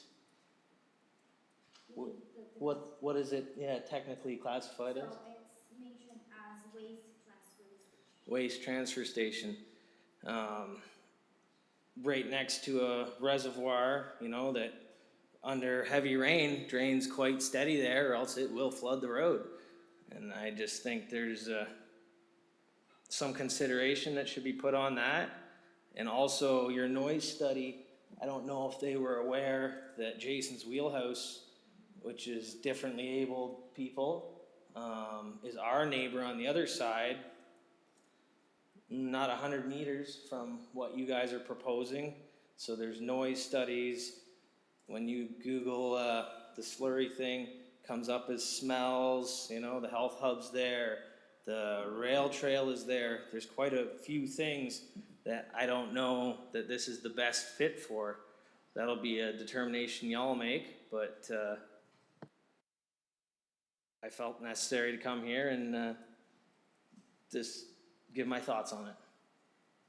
Thank you And for I that. have some pictures and stuff to share. I'm not really prepared tonight, but I can show you what the road used to be like when it flooded. I can show you a lot of what it was like that way, and I think that should be considered.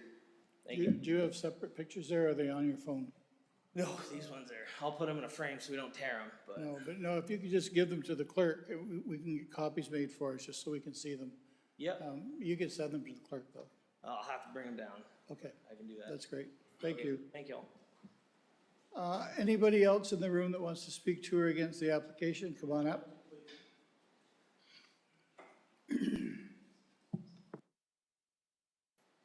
Thank you for your time. I'm Mark Arndt, 71 Curtis Ave South. Thank you. This is Lucy again. Hopefully she's not whining this time.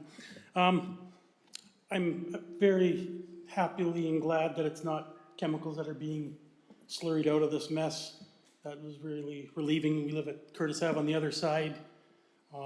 My only concern, or my main concern, is that it's being changed to Zone 4, and once that Pandora's box is opened, it's opened, so that any Zone 4 type use can be done on that property after the fact. That's what I'm concerned with, because we live on the other side. And like the other gentleman said, when it floods, and we've been down that road when it floods. I have a neurodivergent son, or child, sorry, and they have been to Jason's Wheelhouse. We frequent there often. We donate a lot there. We do a lot of charity work with them. Those kids in that community are very susceptible to smells, noises, vibrations, all those concerns that were brought up with the presentation from this type of activity. It's going to be very damaging to them, very concerning for the residents at that location. So that's another concern that I have. As well, it's the highest point again in Paris. Why are we putting this type of stuff at those type of locations? Let's pick a location where we're away from the Grand River. We're the prettiest town in Ontario. And if it gets into the Grand River, a whole bunch of problems happen in the Grand River. Once we ruin the Grand River, our prettiest little town is ruined. All the travelers that go down the Grand River that I see from our backyards, floating down the Grand River happily in the summer, are all gone. Nobody's gonna wanna be here. It's gonna be a dead river from here all the way through Brantford and so on. So why do we keep putting stuff on the top of the hill when we can put them in better places farther away from the Grand River? Let's think about this, take a pause, and try and think about other locations that might be better suited for this type of location or type of activity. Thank you. Thank you. Is there anyone else in the room that would like to speak to or against this application?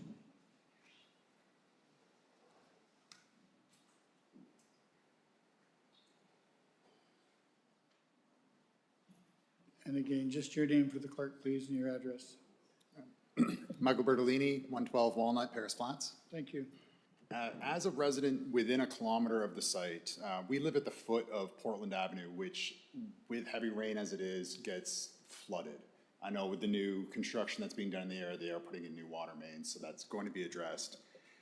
I already explained I work in employment. I'm not an expert on hydrovac anything, but doing a quick Google research, I found an article published by Metrolinx who are working with GFL in Toronto using the same equipment. And they call the noise, they say that the noise can be disruptive in residential areas, often described as loud, continuous, and intense roar. I had visions of coming up here and playing the sound of a train passing for a minute and a half, because this is part of daily life that the Paris Flats residents agree to. We love the train. The train is part of our daily lives. But when it passes, there's a minute and a half, we hold our conversations, we hold our phones. I work from home, I hold my meetings for the train to pass. But when the train passes, it's quiet again. I don't think I could continue my business working from home, and I don't think I can enjoy my comfort of my home when that train passes to still have an intense roar of machinery in the background of my life. I'd be against this development as well, and I'm glad that Horsfall is here to show it from a business side of things where I'd like to submit from the residential. Thank you. Thank you. Anyone else in the room want to speak to or against this application? Ask for the second time, is there anyone in the room that wants to speak to or against this application? Seeing none, I'll call for the third and final time. Is there anyone in the room that wants to speak to or against this application? Seeing none, we'll call this meeting closed, and I'll bring it back to council. What do you want to do? Councillor Chambers? I have a couple questions, if I might, through you to the applicant. All right. And the one question I have is, I'm trying to understand, is this facility going to be a facility that is a facility that accepts hydrovac slurry from various companies, and that's the business that's being run here? Or is it a business that does hydrovac slurry processing on its own? Through the chair, thank you for your question. So just to clarify, the property owner of these lands also owns a business that does this type of hydrovac process. So they would be bringing their materials from their services to this site. So it's not going to be a whole bunch of companies bringing it, it's going to be just one company running this site on their own and processing their own materials? It's my understanding that that's the case. So my question would be then, where do they do it now? And what is the closest facility like this that I could go see and see what happens? Sure. So there is one facility that is located far away. To be honest, I can't provide any addresses because I'm not aware of all the facilities. But for instance, the conduction of the noise study, the consultant went to a site that has a similar equipment. They collected data from that location, and then they conducted the study for the noise study. Unfortunately, I don't recall the address, but I don't know, maybe I could consult with the applicant and see if he recalls the address. And Let me just interrupt one second. I'm specifically asking where the company operates now. I apologize, but I can't answer that question. You get that information For sure, I will. for the committee or the Perfect. council prior Yes. to the next meeting Perfect. when a decision will be made so that we'll have an idea where it's happening now. Excellent, yeah. So Councillor Chambers wants where it's happening now and what the closest one to us now that's up and running that we could go and see. Sure. So there's two things you need to get back to the Excellent. clerk, Yeah. and the clerk will get it back to council. Okay.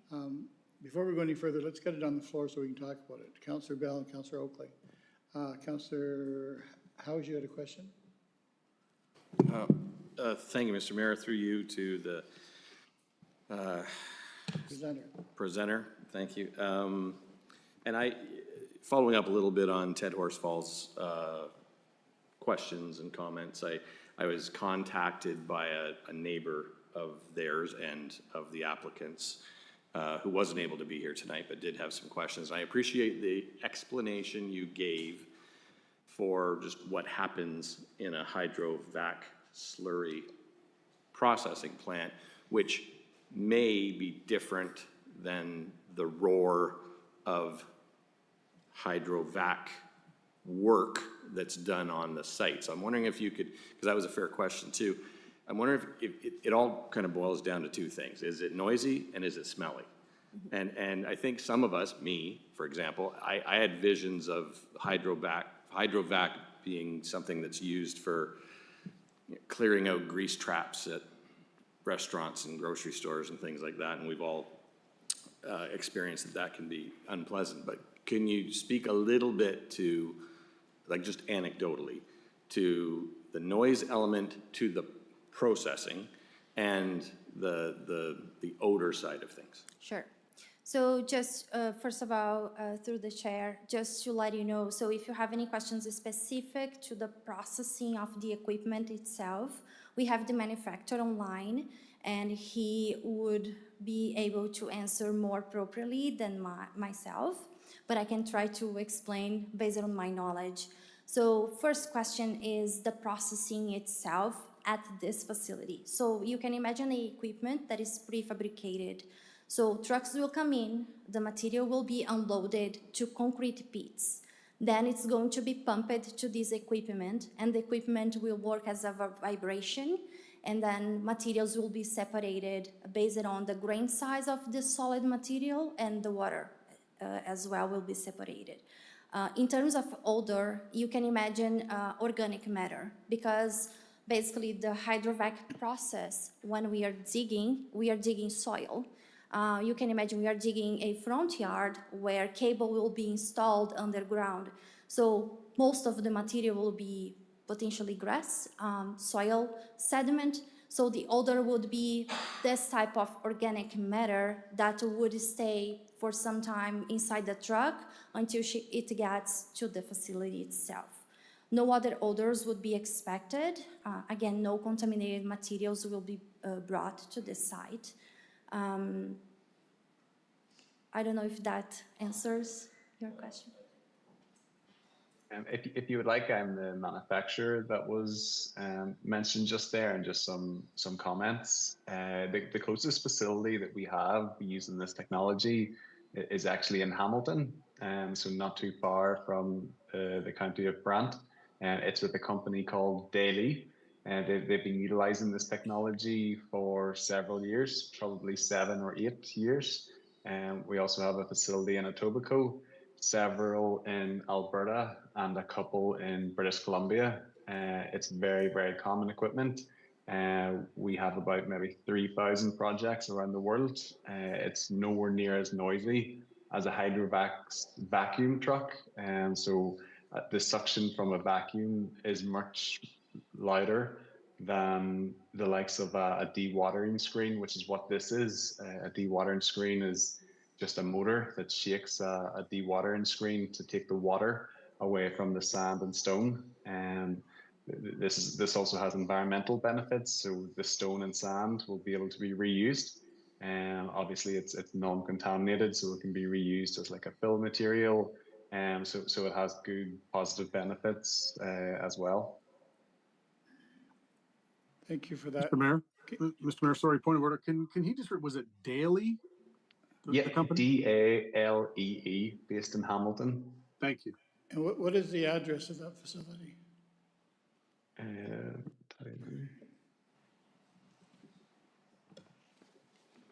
350 Jones Road, Stony Creek, Ontario. Thank you. Any other questions? Councillor Oakley, you were next, and then Councillor Bell. Yeah, thanks you, Mr. Mayor. Just a quick question through to staff. With how this is worded, now, to clarify, we're looking here not at, it's not upzoning it to an M4, we're looking to pull one M4 use down into M3. With the way this is worded prescriptively, we're looking at, like, future usage could only be a hydrovac facility. A future use could not be a generic waste transfer facility. Yeah, thank you very much, through you, Mr. Mayor. When we come back with a recommendation, based on the feedback we received today, we would be certainly scoping the permitted use to what is proposed today. I would be hesitant to even state on the record that that defined term would be appropriate for this use. I think we might have to massage it a little bit and come up with a sort of a defined term, again, to specifically state what would be permitted. If you refer to the definitions of Section 3 of the zoning bylaw, the waste transfer station is kind of what it sounds like. It's more of a dump, for lack of a better term, and that's certainly not what we're intending here. So we'll be working on some verbiage to narrow it down, again, just to give you that peace of mind. So through the mayor, to follow up just quickly. So essentially the intent is that we're likely to look at having a definition that's narrowed down beyond just a generic waste transfer station. Through you, Mr. Chair, that is correct. Thank you. Councillor Bell, you're next, and then Councillor Pierce. Yeah, thank you, Mr. Mayor. We seem to have got into the realm of semantics. A waste transfer station is a waste transfer station is a waste transfer station. If it's a waste transfer station, according to our zoning bylaw, it's M4. Could staff just talk about what the difference would be if we zoned this as M4? Would it be possible to put this facility on this site if it was zoned M4? Through the mayor to Councillor Bell, if the site was zoned M4, then this use would probably be permitted as of right. But the site is zoned M3. Is zoned M3, so it's very specific. So there's not many sites in the county that are zoned M4. M4 is very specific to waste type processing sites, so they're done through site-specific So processes. my question then, Jeremy, is let's imagine that site and we say we'd like to put an M4 application on there. Would it fit? Yes. Are you sure? Would it fit in terms of having this use on that site? I think it would. I'm looking at M4, it says we need 30-metre interior side yard setbacks. I don't see it fitting. So where I'm going to on this is we are making it conveniently M3 something because M4 will not work on this site. And I'm going to just say no more other than that comment. My next question is, where does the water go? Through the chair, I can answer that. So the water that is recycled will be storage in the concrete pit. And then on the next truck that will come to the site can just pump that inside to the truck and be reused in the next excavation. Okay. So that leads me on to what kind of traffic flows might we expect? How many trucks are coming in and going out? So it's expected around 10 to 20. We don't know exactly the number, but it's in between 10 to 20 trucks daily. Okay, thank you. Councillor Pierce. Thank you, Mr. Mayor, through you. So just a question here. I just had a quick boo on Google Maps of the 350 Jones Road there, and it looks as though there's almost like some, they appear to be almost a silo type things on that. Is that part of this whole process, the silo things in the back there? Part of their process, they're slightly different, where they take some contaminated material, as far as I'm aware, in Hamilton. But as part of the equipment that we provided, it's just a small piece of equipment beside it. Thank you. Any other questions to either staff or the applicant? Seeing none, what does council want to do with this? We have it on the floor. It's been seconded. Councillor Oakley?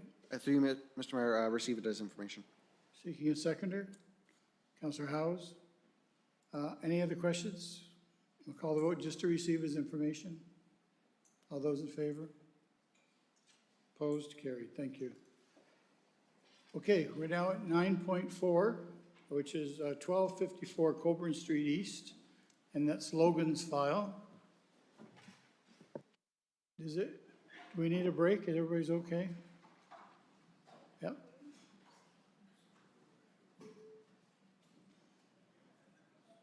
Guess not. We'll just let them leave.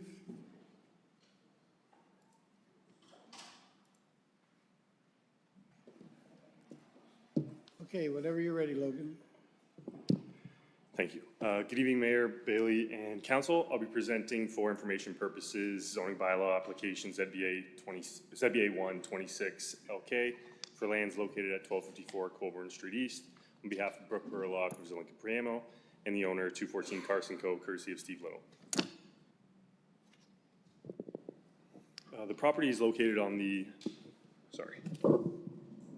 property is located on the north side of Colborne Street, east of County Highway 18, and located within the settlement area of Canesville. Subject lands are approximately 5 acres with frontage of approximately 115 meters along Colborne Street East. The surrounding area consists of industrial, natural heritage, commercial land uses.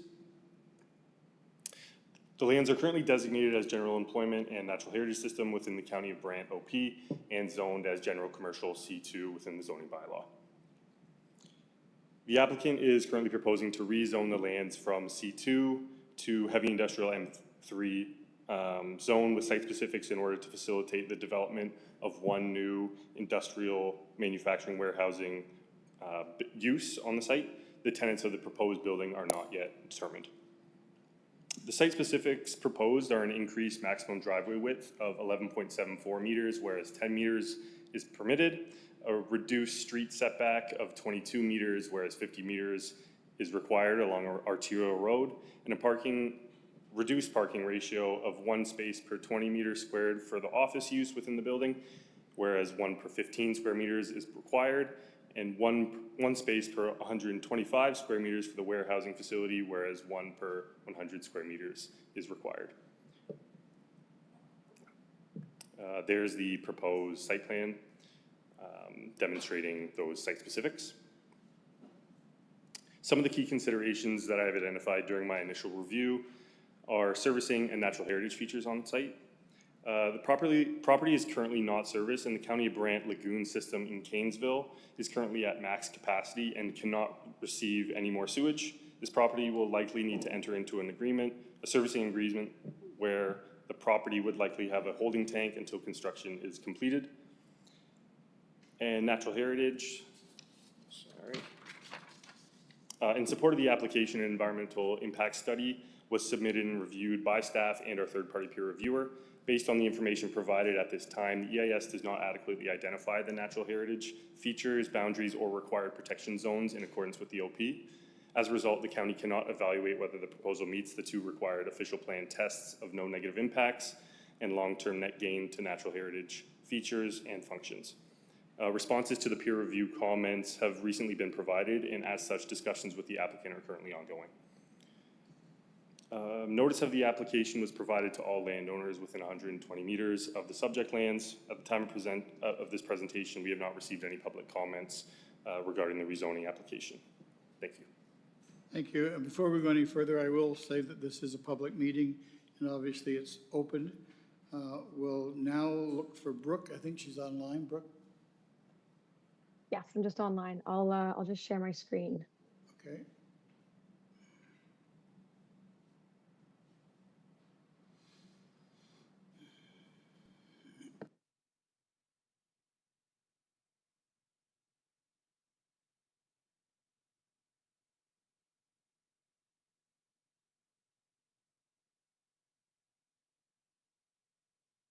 Great, I'm just looking for confirmation that my slides are on everyone's screen.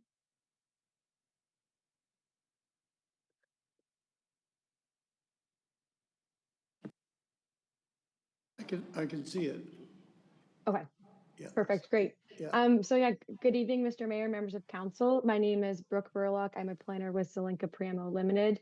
Zelenka Priamo Limited has been retained by 214 Carson Co. for the zoning bylaw amendment application for lands known municipally as 1254 Colburn Street East. So thank you to staff for processing our application.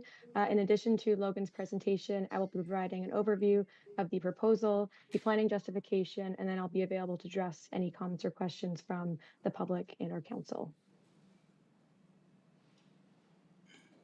So the subject lands are located east of the intersection of Garden Avenue and Colborne Street East and have a total lot area of approximately 2.06 hectares.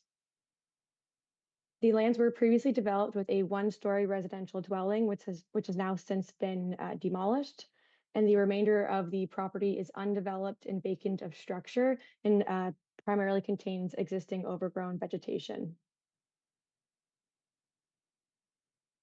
214 Carson is proposing to construct an industrial building totaling approximately 9,407 square meters of gross floor area. And here on this slide shows the preliminary elevations submitted in the site plan application and just a general overview of the site stats of the development. As Logan mentioned, the proposed development is a speculative build with the tenant not yet determined at this time. However, based on the design of the proposed building and the site plan, the anticipated uses are manufacturing, warehousing, or other similar uses permitted within the heavy industrial zone. And so here on the slide is the concept plan that was submitted in the zoning bylaw amendment application.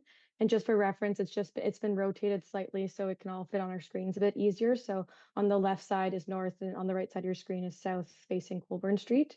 So as you can see on the concept plan, the loading, the waste, and a large portion of the proposed parking is to the rear of the site, internalizing these functions inside the site. And sorry, it's located to the rear of the building and internalizing these functions into the site. So landscaping is proposed in all yards. So this includes the tree protection of the existing vegetation just north of the site and tree planting along the north portion of the subject lands. And this also includes robust landscaping along the frontage of Colborne Street East, creating an aesthetic streetscape. And so here are the preliminary renderings of the proposed development, demonstrating the application of high quality urban design principles, including various architectural details, colors and textures, and ample windows and glazing. So under the County of Brant official plan, the subject lands are designated general employment and natural heritage. The subject lands are located within an established employment area in the Canesville settlement area. The general employment designation permits a range of industrial uses such as production, processing, manufacturing, and warehousing uses. Therefore, the proposed development is permitted under the general employment uses. As Logan mentioned, a portion of the lands are designated natural heritage. Therefore, an environmental impact study was prepared in order to determine the extent of the natural heritage on site, which I can speak to in just a few slides. Under the County of Brant zoning bylaw, the subject lands are zoned general commercial. Therefore, the proposed industrial development is not permitted under the current zoning. Therefore, the zoning bylaw amendment application proposes to rezone the subject lands to heavy industrial to be consistent with the official plan. So as I mentioned, a portion of the subject lands are designated natural heritage. Therefore, the environmental impact study was prepared to delineate the limit of the natural heritage system on the subject lands. So as for the official plan, boundaries of the natural heritage system are considered approximate and may be further refined through additional studies without the need for an amendment of this official plan, of the official plan. An environmental impact study has been prepared to confirm the presence and precise location of the natural heritage system on the subject lands. A site visit occurred on the site with the County of Brant staff on September 8th, 2005. Following the site visit, the environmental impact study concluded that the existing vegetation on the site is not considered natural heritage. Therefore, refinement of the natural heritage system based on the findings of the environmental impact study is proposed and permitted under the official plan. We also note that a tree protection plan was prepared in the site plan application that has been submitted to the county.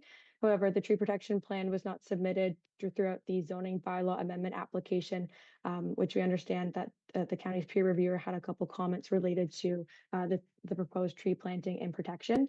Therefore, we have requested that the county staff circulate this tree protection plan as part of the zoning application, just in order to provide some additional information related to that, the tree protection to the north of the site and then the tree planting on the north end of the site.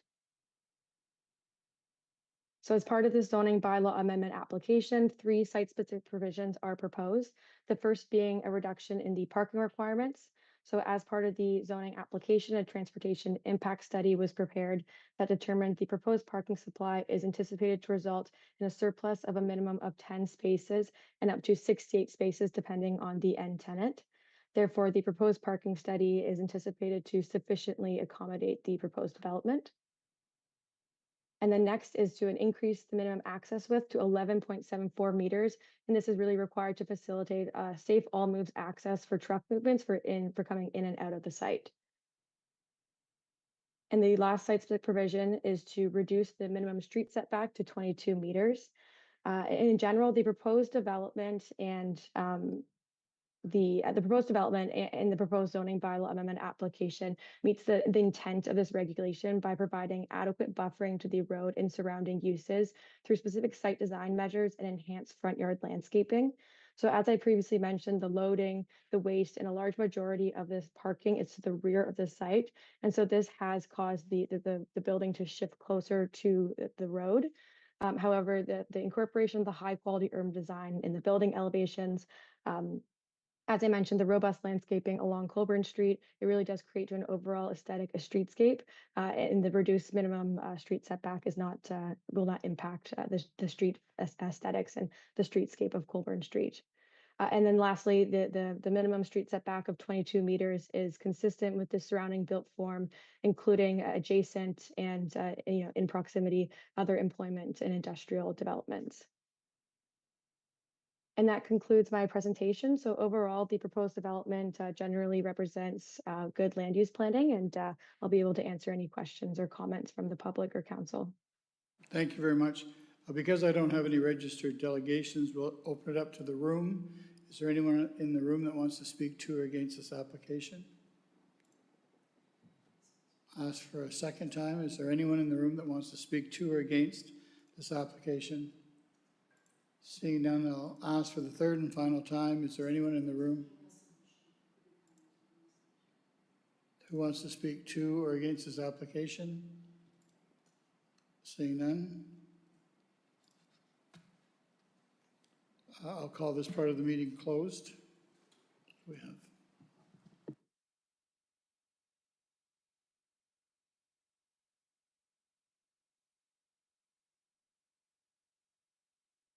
we just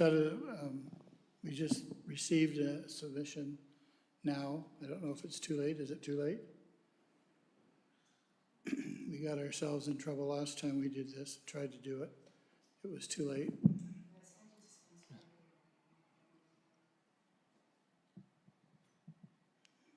When you say earlier, what do you mean?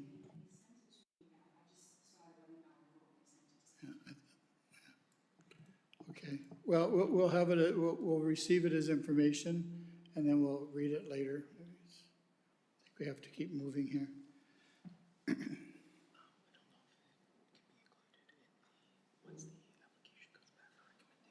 Okay, so it can't be included till next time, but we have it, so we'll make sure council sees it. This part of the meeting is closed then, which takes us back to the council. Need it put on the floor so we can talk about it. Councillor Coleman. Councillor Oakley, any questions, concerns? Ella, Councillor Haley?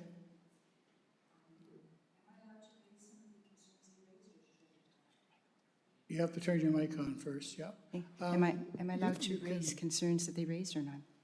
If you like, it's your... Okay. I have a letter here. I'm writing this as a concerned citizen living near this site. The zoning bylaw amendment is of great concern. If this item is approved, the noise, pollution, traffic, and nature of future proposals for the property would negatively affect living conditions for all residents. It would also greatly affect the wildlife and all members of the public who use the nature trail directly adjacent to this property. I hope these considerations can be addressed. And then I had a number of questions I wanted to ask.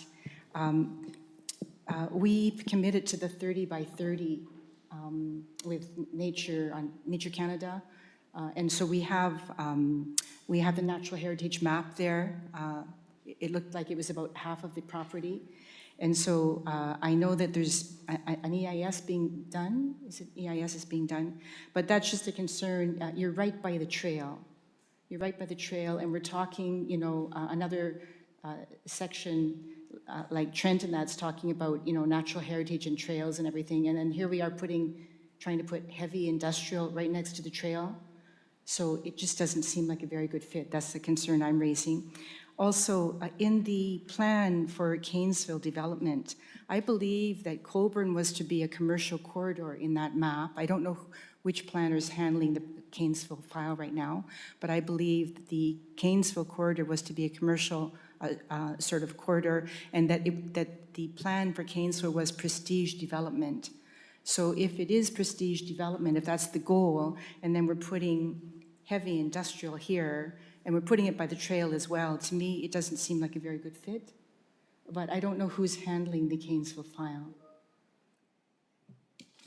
Well, through the mayor, maybe I can speak to the land use designation. So this type of use is permitted within the general employment land. However, what they're just trying to do with this zoning application is to align the zoning to match that of the land use designation that's already been approved by council through the updated official plan.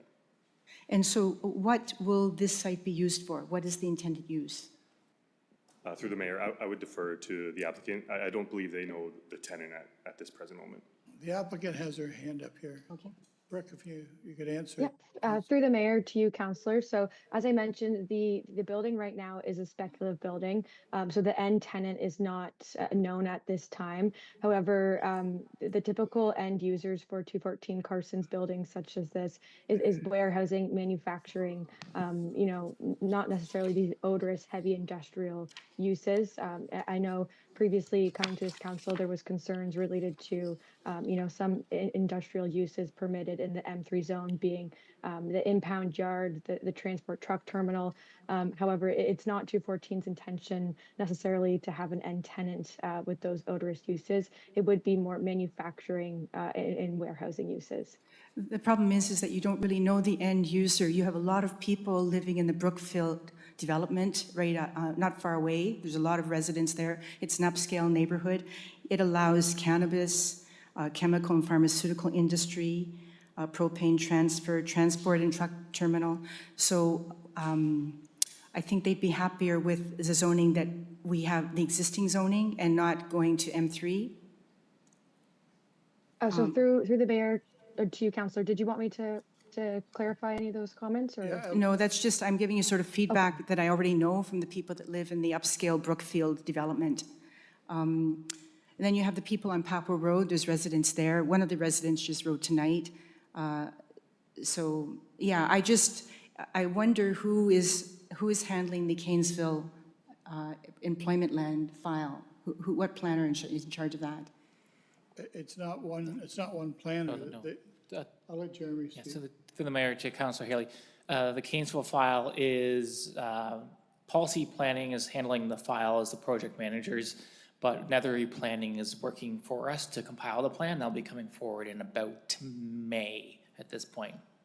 Okay, and so am I correct in saying that the plan that we saw last time when it came was that Colborne Street is commercial and that the aim is to attract prestige development? To me, M3 doesn't seem like prestige development. So through the mayor to Councillor Haley, that plan has to be finalized and presented to council in May for approval. So there isn't one, there was two concepts presented. One was focusing along Colborne Street to be a little more commercial as the central area, and the other was to have more of a commercial along in the area of the fire hall and the current community center, et cetera. So staff and Nethery will be presenting that in May for a recommendation to council of how to move forward. So right now, we're not there yet. Right now, we have the current official plan in front of us that we're working with at this point, and we're gonna have to see how the two mesh together. Okay, and is this application deemed complete, or can it wait until we have our May Canesville meeting?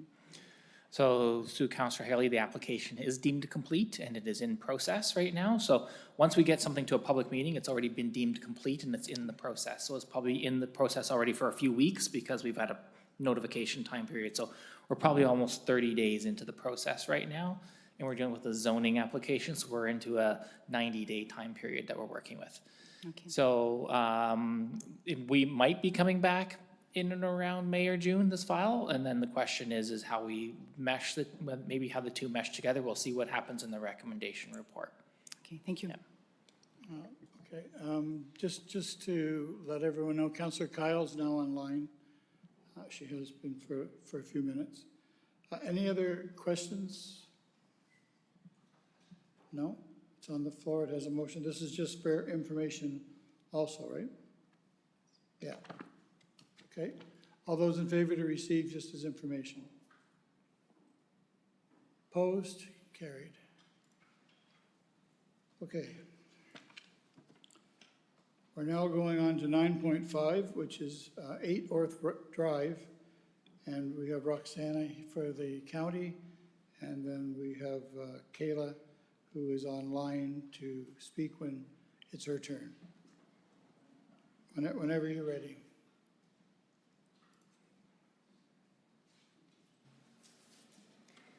Good evening, everyone. I'll be presenting zoning bylaw amendment application ZBA 2-26-RF48 Orth Drive. The applicants are Kayla DeLay on behalf of Andrew and Cheryl Dehan, who are present this evening. This application would establish zoning standards to permit the future construction of an accessory structure to a residential dwelling. The application is being received for information at this time. The subject lands are located north of Orth Drive with the frontage along Orth Drive and Muir Road South with an area of approximately 1.1 hectares. Currently, the lands contain one existing detached dwelling with some sheds that will be removed in the future. The property is located within the New Durham settlement area that consists of low-density residential, open space, natural heritage to the south and the east, employment lands to the north, and surrounded with agricultural lands on multiple sides. The subject lands are serviced by private sewer and water. Subject lands are designated as village developed area within the official plan and are located within the settlement area of New Durham. These subject lands are zoned residential hamlets and villages and natural heritage within the zoning bylaw 6116. The application proposes to add site-specific RH zoning provisions to be able to facilitate an accessory structure that will be 490.5 square meters. That includes a lean-to of 118.9 square meters and will have a height of 6.92 meters.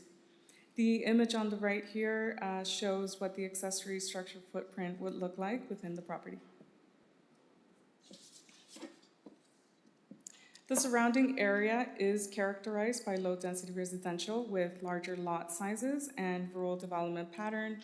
Surrounding uses include agricultural and open space areas as well, with employment lands to the north. The subject property is a large lot which could provide sufficient area to accommodate the proposed accessory structure and will be meeting setback requirements. The proposed accessory structure is intended to be accessory to the principal dwelling and used for personal storage, including recreational vehicles as well as hobby-related activities such as a workshop. Access will be facilitated through a separate existing entrance to the property, as you can see in the picture that is labeled as picture 1. The proposed structure will be located within trees, which will be creating a visual barrier. Tree considerations will be addressed through standard mitigation measures, including the use of the tree protection fencing and, where required, replacement or compensation of trees. No development is being proposed in the natural heritage zoning. This application is currently under review and has been circulated to relevant commenting agencies, as well as to all property owners within a 120-meter radius. No public comments have been received to date, and thank you so much, and I'm happy to take any questions. Okay, before we go any further, I will declare that this is a public meeting and it's now open. And we'll move to Kayla for, she's here for the agent. Yep, whenever you're ready. Okay, thank you. I'm just going to share my screen.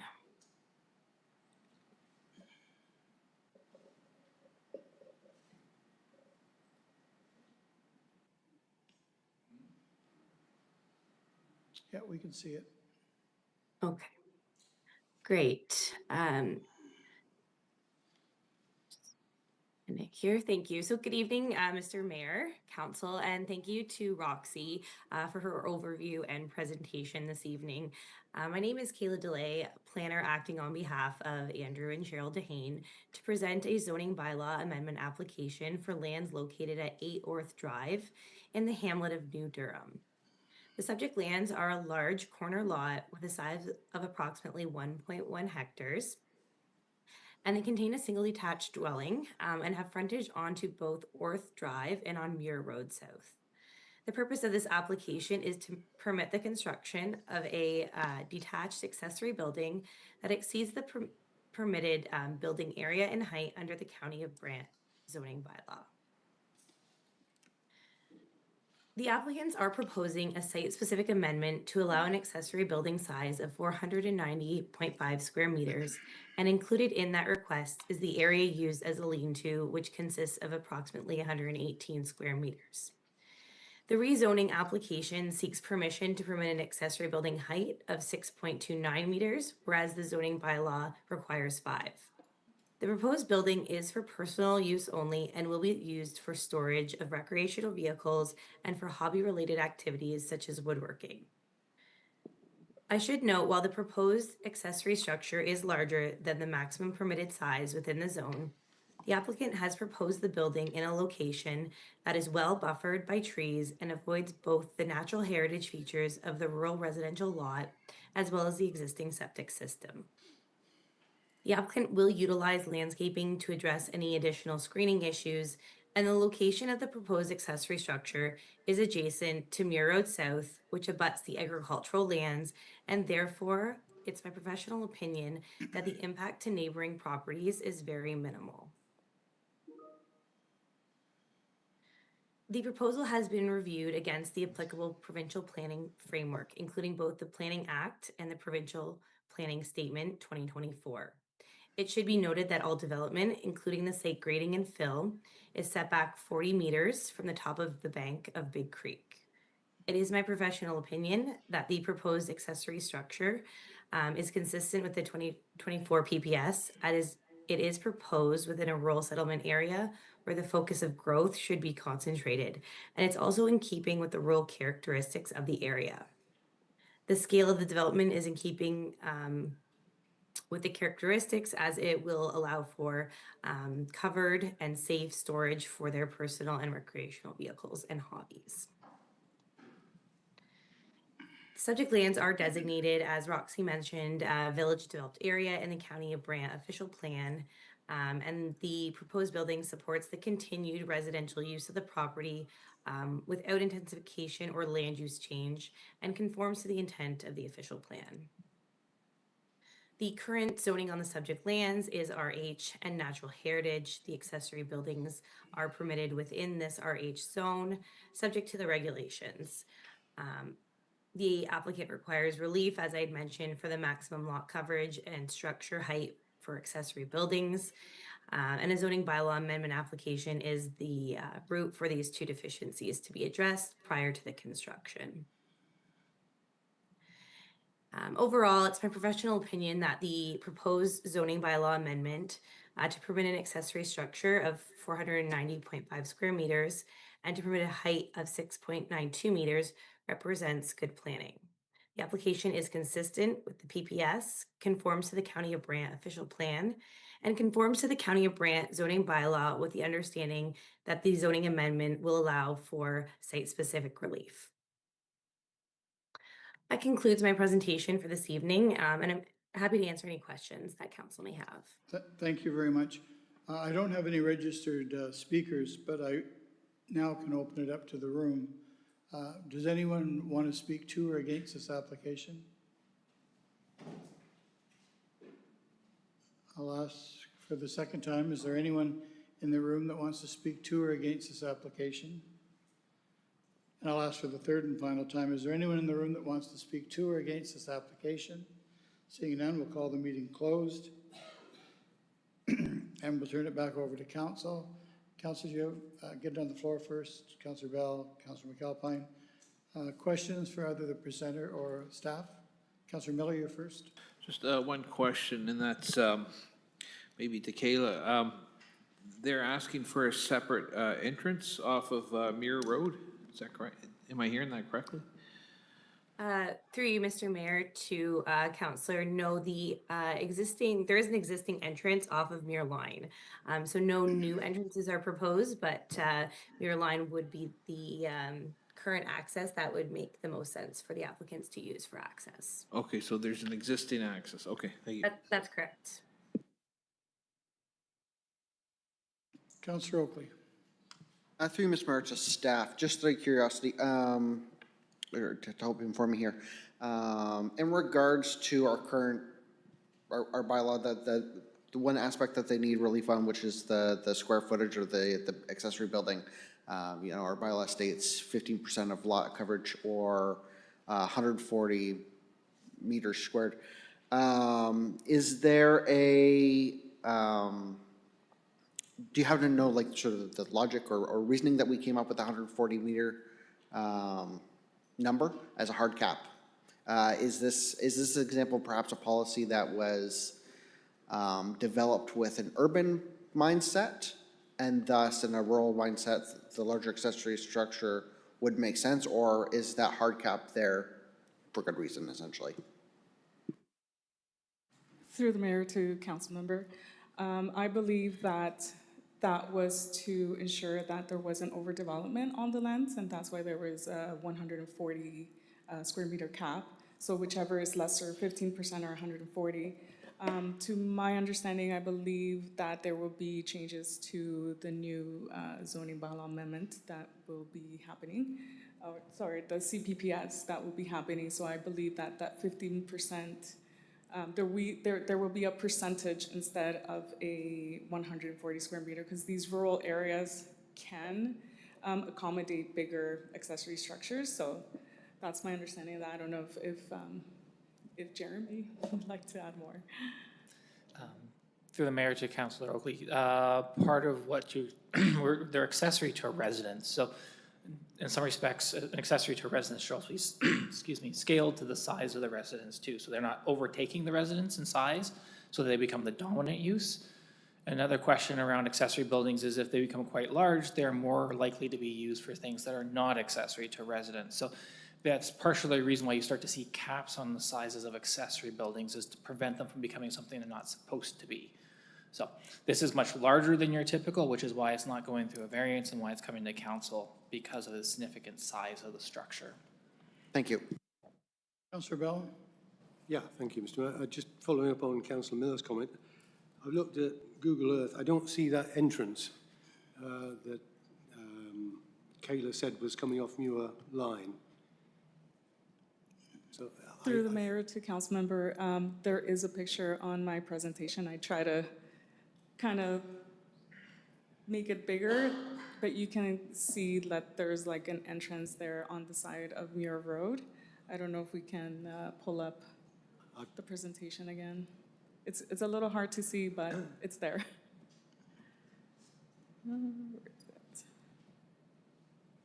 Where? Where? If you can see this little kind of piece there, and then right That's here. a proposed entrance, not It's an existing entrance, yeah, but I put proposed because that's where they're proposing to enter from. Through the mayor to council, it's not what you're expecting is that you're thinking of a driveway. It is a driveway that they have used it as a driveway, but it's not something like, it's not gravelled to that extent. So that's why it looks rather green. It is more of a intermittent driveway, but it does exist. To ride across the lawn. Councillor Haley. Is this at all affiliated with Stubbies? Because they do own a number of homes for their workers. Is this at all affiliated with Stubbies? Through the mail to council member, not that I'm aware of. Maybe the applicant is able to provide a bit of more information on that, but to my understanding, this is not affiliated with Stubbies. Okay, or with the applicant? Through the mayor, I can just speak to that. That is the question in regards to the Stubbies. This application is not related to Stubbies whatsoever. This is for a personal accessory building. It will not be used for any human habitation, and it will not be used for any employment. Yeah, I'll just leave it at that. Okay, thank you. Any other questions to staff and or the presenter? Seeing none, we have a recommendation again just for information. Is everyone comfortable with that? I'm looking for someone to get it on the floor. What's on the floor? It has a seconder. Okay, if there's no other discussion, we'll call the vote. All those in favor to receive. And we have to, I'm sure Councillor Kyle and Councillor Pierce. Yeah, okay, that's good.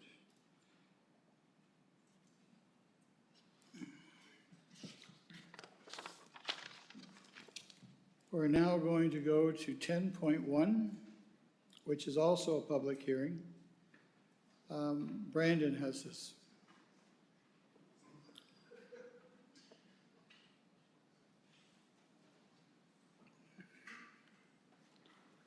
Here it is here.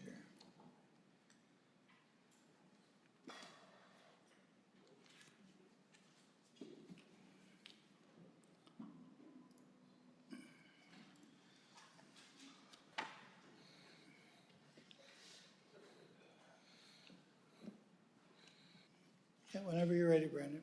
Awesome. Thank you, Mr. Mayor. So through the mayor to council, I'm here today to present for approval the Rural Prosperity Community Improvement Plan, the RPCIP, as it will be referred to throughout the presentation.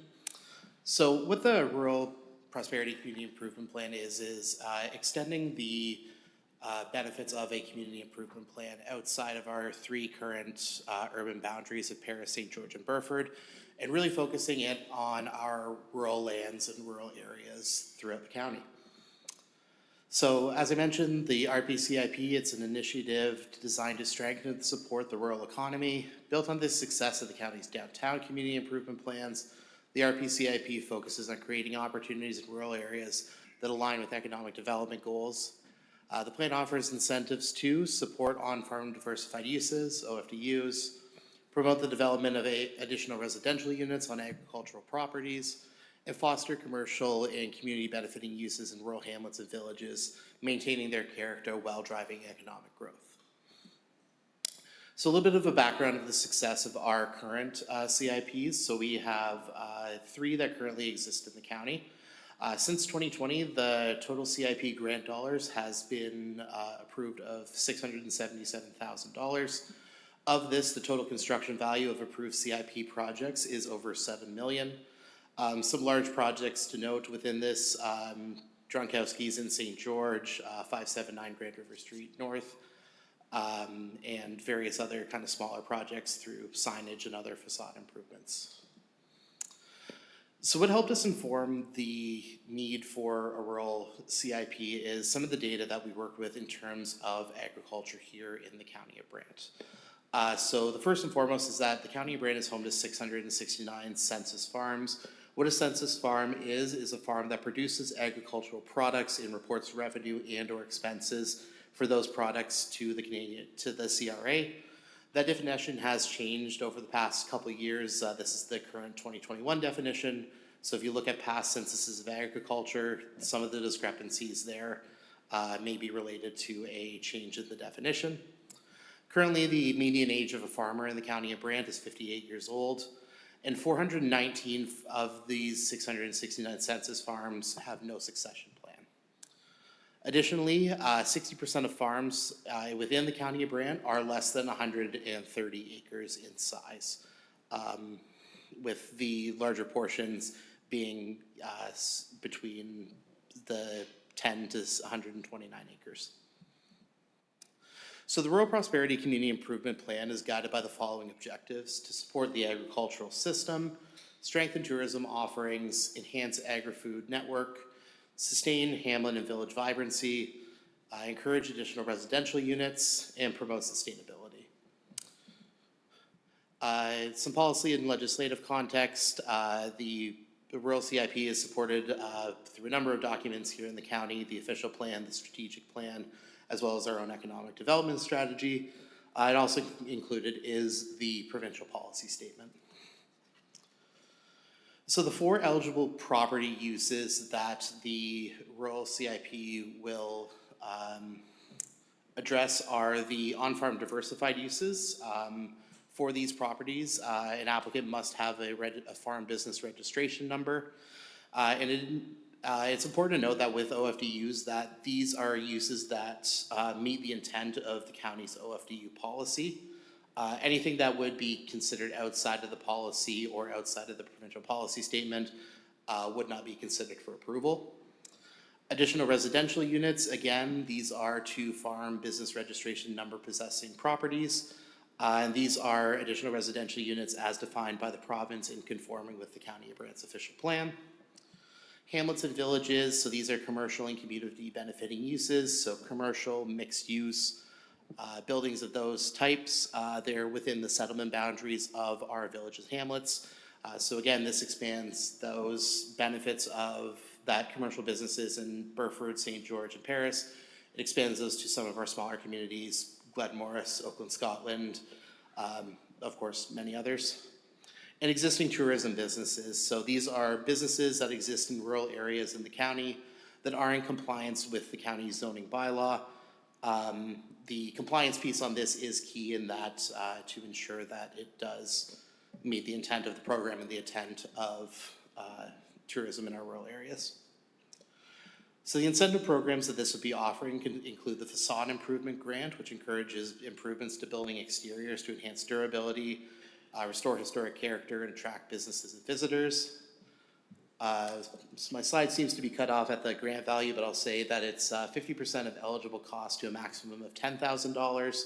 And if you are on a corner lot, it's 50% of eligible cost to a maximum of $12,500. So if your property is at a corner lot, you are able to access more funding, provided that both of those facades are addressed. If you are just doing one, it's a $10,000 maximum. For the signage improvement grant, this one is pretty straightforward. It encourages aesthetically appealing signage to enhance visibility and property character. The grant value for this is 50% matching up to a total of $3,000.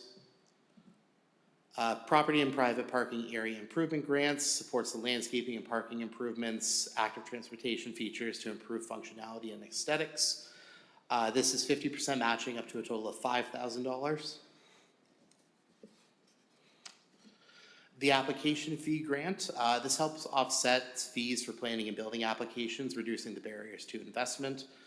So any fee charged by the County of Brant for any specific applications, as listed on the screen, those are to 100% eligible to be reimbursed to a total of $10,000.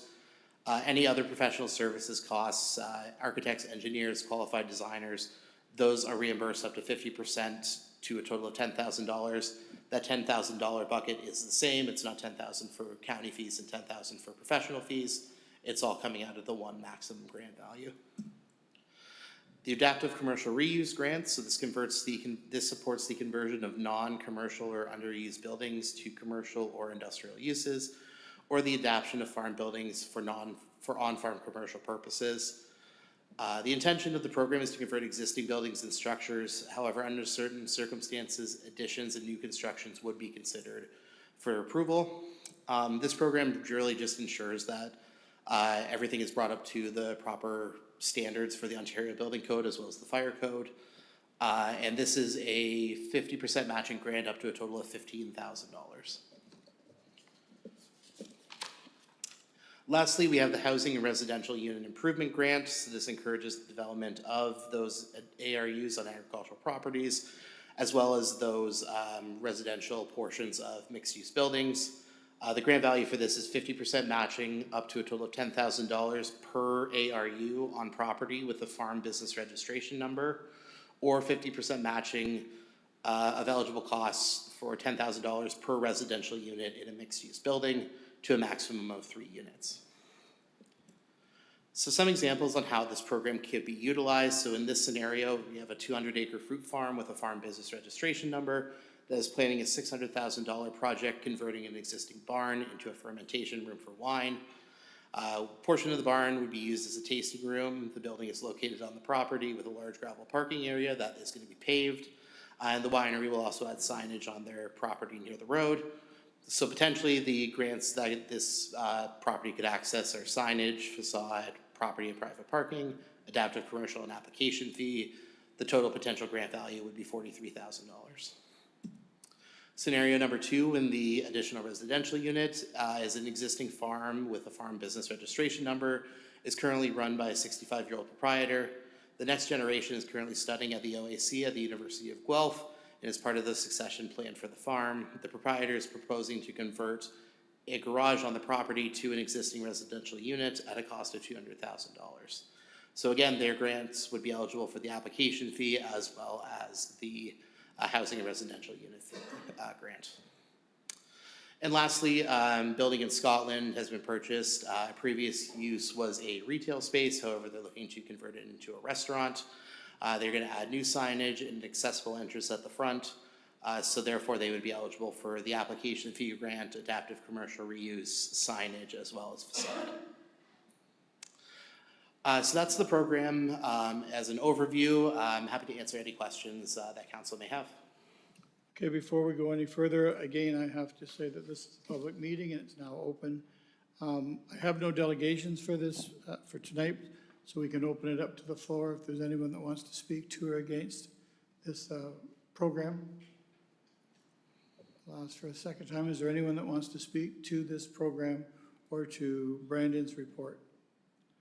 Seeing none, we'll call for the last time, third and last time. Is there anyone in the room that wants to speak to this presentation?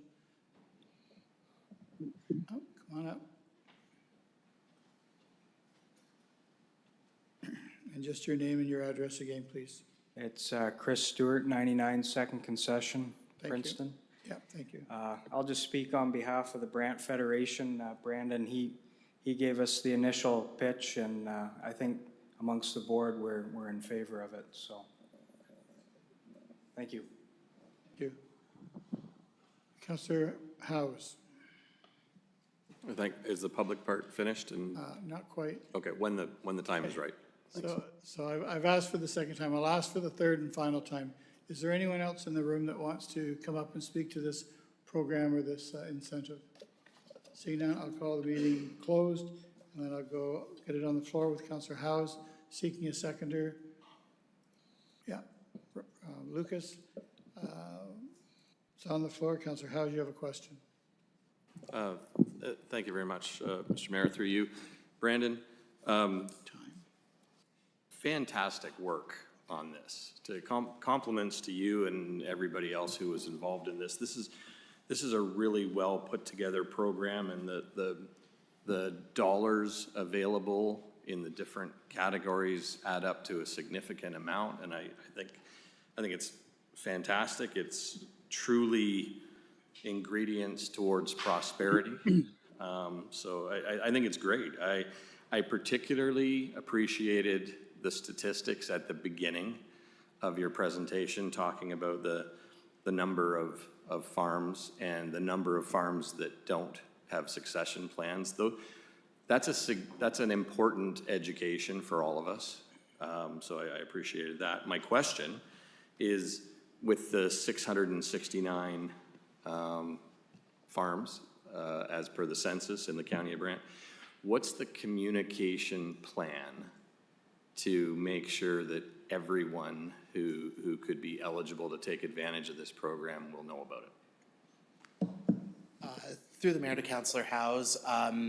So if the plan is approved tonight, we do have to go into that 20-day appeal period. Our plan is to, we have already put together an application guide that can be distributed, really leveraging our relationship with the Brant Federation of Agriculture. They've been really helpful in this, and I appreciate their chair sticking around and speaking to it, but continue promotion through them, through our social media channels, really boots on the ground and getting this information out. Through the public engagement, I think we have some projects that were asked about and presented to staff that we think are going to be looking to get on these applications yesterday. So I think through that and starting to get some positive momentum in the agricultural community, I think once we can start those and start telling our stories through social media, through our communications team, that's going to encourage some more applications and bring those to the forefront. And as well too, just through our economic development newsletter and continued promotion at events that we're at. Councillor Pierce, you're next. Thank you, Mr. Mayor. Through you to Brandon. Yeah, there's a lot of great information in there. A couple questions I have in regards to the survey responses. So you start off the survey responses and it states there rural residents were 83% of the respondents were rural residents. And yet when you go to the geographical representation, it appears that the biggest representation was suburban, not rural. So I'm trying to understand if 83% of the respondents were rural, how can we get a representation of 28% being suburban? Through Mayor Bailey to Councillor Pierce, I would have to go deeper into the data to get a sense of maybe those specific respondents. If I were to make a prediction as to why that did come in, is that maybe some folks who, and this would have to go with the construction of the survey, some folks who are in these areas may see themselves as rural, however they are, how the questions were asked, they maybe were lumped into suburban categories. Maybe it's somebody who lives within the urban boundary of Paris that lives out on Keg Lane, for example, and those are areas that may be seen as a bit more rural, but they're within our within the urban boundary. And I know Zach has some insights to this as well. Through the mayor, I'll just say it could just simply be what the mailing address is versus where they are within the community. We run into that challenge, quite a bit where, the mailing address is Paris, but they're not in the urban boundary, they're somewhere else. So that might be part of the issue. Okay, yeah, and I was thinking that, and it just circles back to what Councillor Howes was saying there about, getting the communication of this info out to the people that can take, I don't want to say take advantage of it, but that can use it. So I just want to make sure that in fact that is the case. We're talking addresses here, so somebody could have a just to your point there, Zach, they could have a farm out on Keg Lane, but still with a Paris address. So I'm hoping that's what it is, and that's good if it is. But again, thank you for the report. Welcome, Councillor Kyle, you're next. Thanks, Mr. Mayor. Through you. Yeah, I just wanted to kind of echo some of Councillor Howe's comments. Brandon, well done with this program. I had the opportunity to attend some of the open houses that were part of the public consultation process and hear some of the discussions. So I was really pleased to read through the report and the program that you've put together and to see that we are going to be extending something similar to what we've been doing in our downtowns into the rural area and really capturing that how important that rural and on-farm and that local part is to our economy. So I'm really happy to see this program and just wanted to say job well done. Thanks, Councillor Kyle. Is there any, Councillor Chambers? I just have some questions, if I might, through you to Carol, or to the presenter, and that's in terms of funding. Can you just explain how this program is funded, would be my first question. Yeah, through the chair to Councilor Chambers. The community improvement plan capital account, usually every year through the budget process, gets $150,000 put into it by council. I believe that's been consistent for the last couple of years. So there is a good amount of dollars within that bucket. Now, some of those dollars are allocated to projects that have previously been approved by council. The number that you see in front of you, I believe it's about $217,000. Those are unassigned dollars within the community improvement plan bucket. So those are dollars that have not been previously allocated but would be eligible for projects. So if the project is to, or if the program is to proceed into the future, then it would be necessary for the council to approve, actually the mayor to present a budget that would include funding for this program. And traditionally, we have been putting $150,000 into the program, and we've been ended up with a surplus. Is that, am I reading that right? Through the mayor, yes. Yes, we have over the past few years. So if the funding isn't approved or isn't in the budget, then the program will die a natural death. And that's, just makes sense.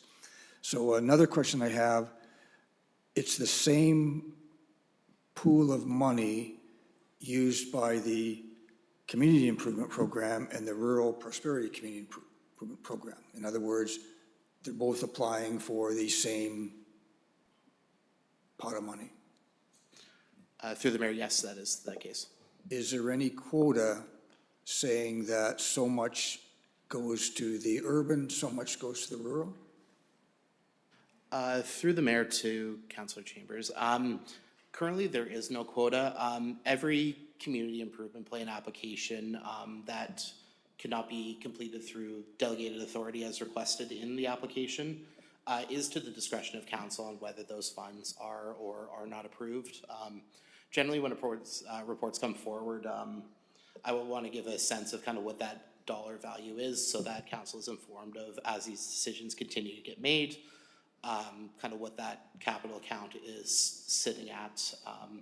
So it would be to the discretion of council as for any community improvement plan application. I don't know, Zach, if you...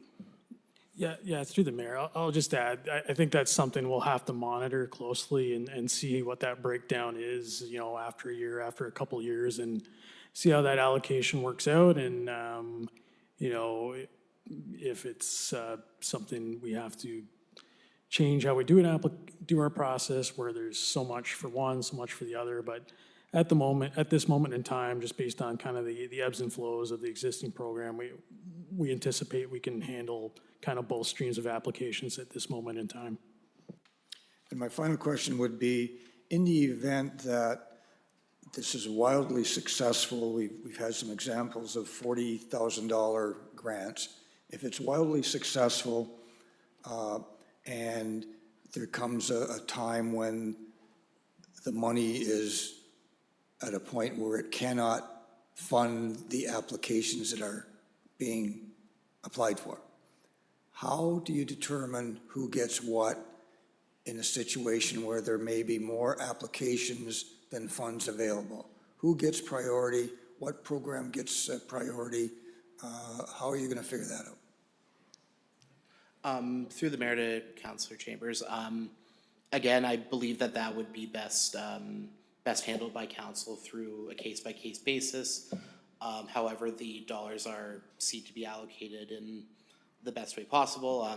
Hopefully, as much as we want the program to be incredibly successful and many people to apply, hopefully that we aren't at the case where maybe that is happening. However, I think with each report, council just maintaining their discretion of who gets awarded funding and who doesn't. Zach?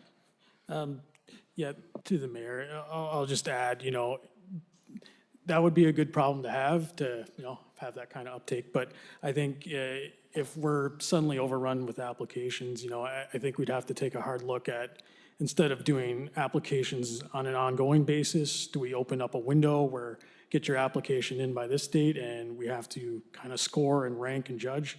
At this moment in time, we're not anticipating a need to do that, but other programs operate in that manner where they kind of do, here's your deadline to get your application in, and then there's a score assigned. And if I understand, that scoring system isn't available yet, but it may be required in order to Through the mayor, something we might have to adapt to. The water quality, rural water quality program is very similar in that there's a block of money provided and applications are made to it. Some years the applications exceed the amount of money available, and some years it doesn't.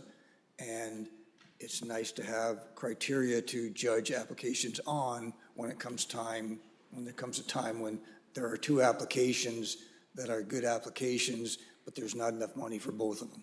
So if this program is as successful as we're all thinking it's going to be, then you better get on the wagon and get some criteria out so that you can avoid that kind of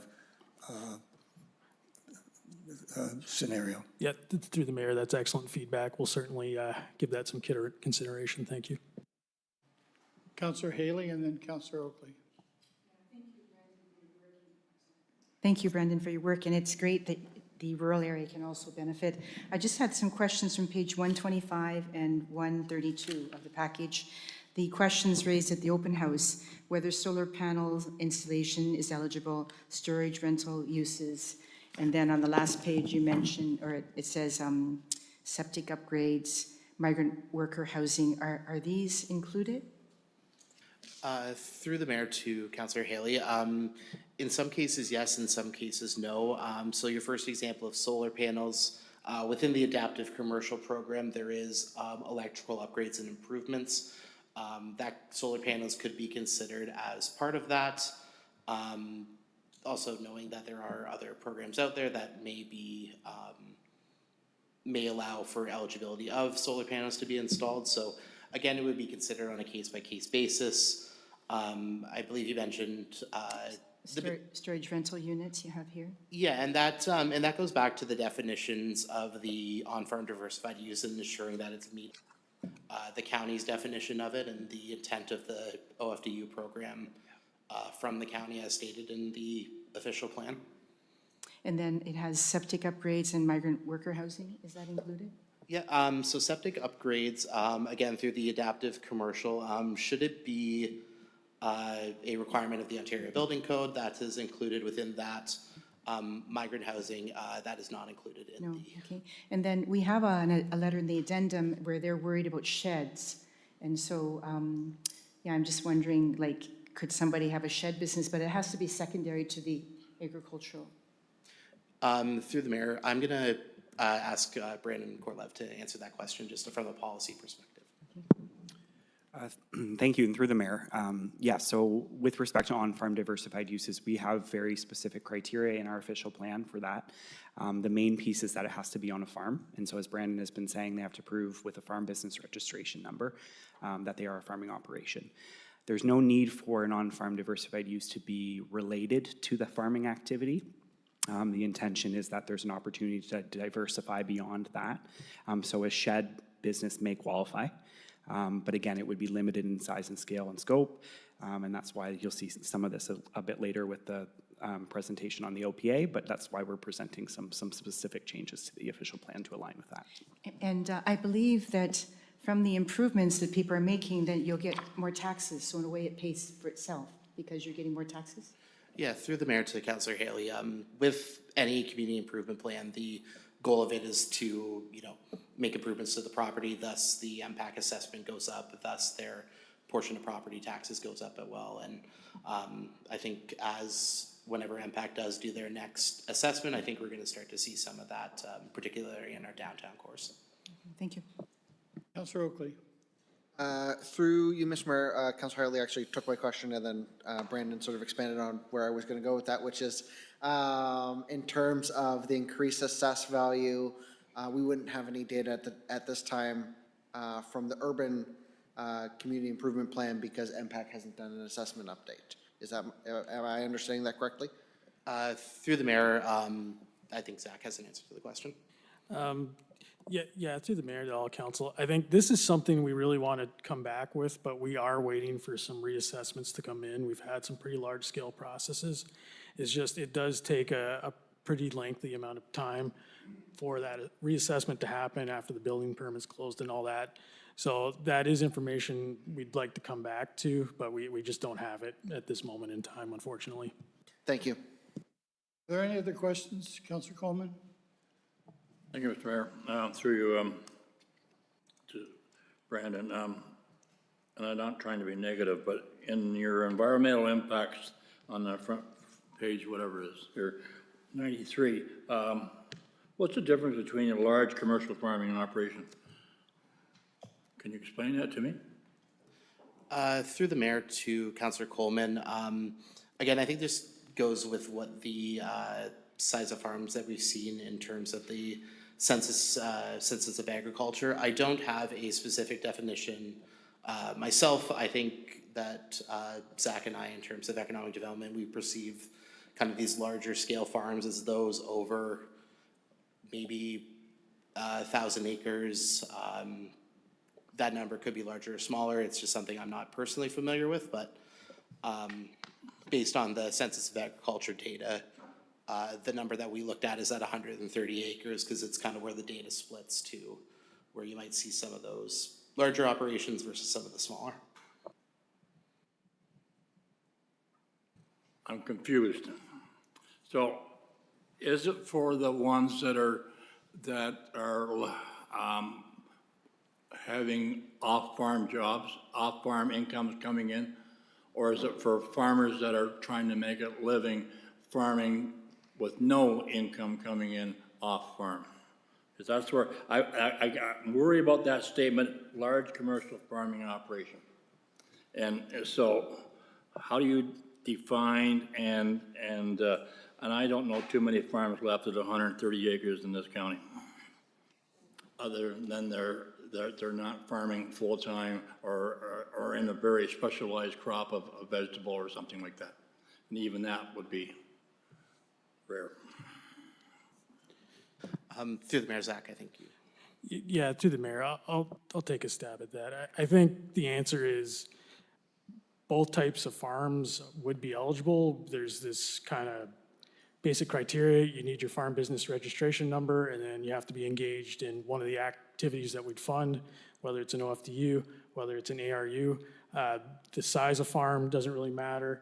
I think the intent of that comment was just more around of being a tool to help to maybe keep more smaller farms viable, but I can understand where you're coming from with that comment, if that helps clear it up. Okay. Are there any other questions to the report? Seeing none, this is to be received, not just for information, but obviously as policy. So I'm going to get the clerk to read it out exactly the way it's written, and then we'll call the vote. Through your worship, the motion on the floor is that the Rural Prosperity Community Improvement Plan, RPCIP, be approved, that the General Manager of Strategic Initiatives be given delegated authority to approve applications up to and including $5,000, and that the appropriate bylaws be prepared for signing by the mayor and the clerk. Everyone's clear? Call the vote. All those in favor? That's great. Great work, Brandon. Okay. 10.2, 14 Queen Street. Roxanne has that. This is also a public meeting, and as soon as she gets to the podium, I'll declare the meeting open.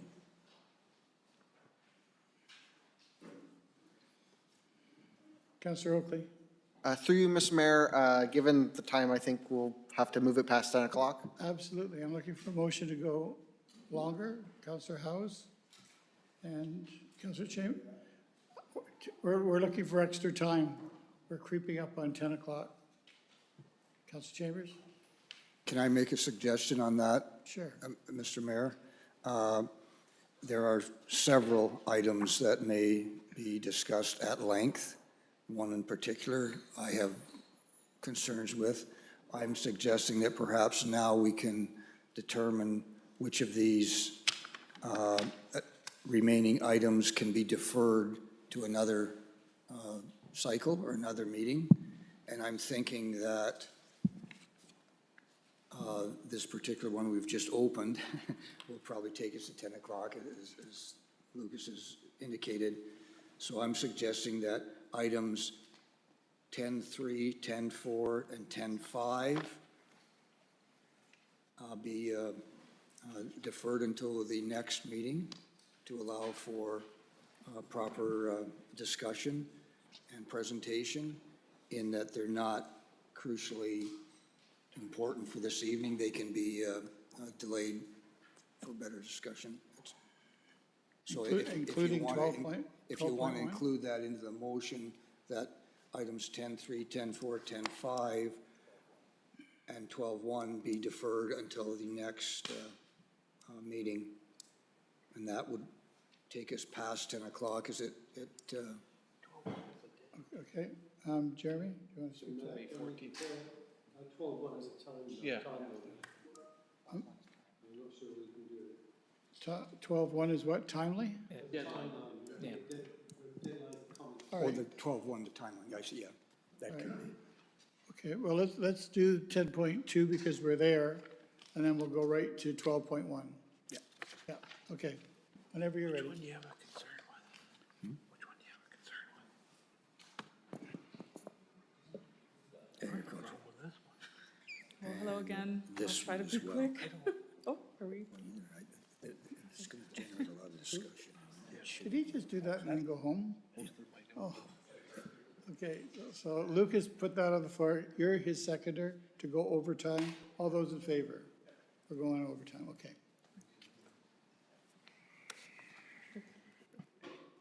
Great, thank you. So I'll be presenting zoning bylaw amendment applications ZBA 2425 RF for 14 Queen Street. The applicants are Scott Puliander and on behalf of Derek Fowler, who are present this evening. This application would establish zone standards that would result in future application for a severance. Staff is recommending approval of this application. Subject lands are located north of 14 Queen Street with frontage along Queen Street. Currently, the lands contain one existing detached dwelling and a detached accessory structure. Surrounding lands consist of low-density residential, and the lands are serviced by municipal service, sewer and water. The property is located within an established neighborhood that includes deep, narrow lots that contain 1 or 2-story homes with minimal side and street setbacks. Subject lands are designated neighborhoods within the official plan and are located within a settlement area of Paris. The intent of the neighborhood's designation is to permit low and mid-rise density development and encourage infill and intensification of the county's delineated built-up areas. The lands are zoned residential singles and semis within the zoning bylaw. Through recent policy changes, the R2 zone does permit single detached dwellings, duplex, fourplex, row house, stacked townhouses, street fronting row house, triplex, and group home.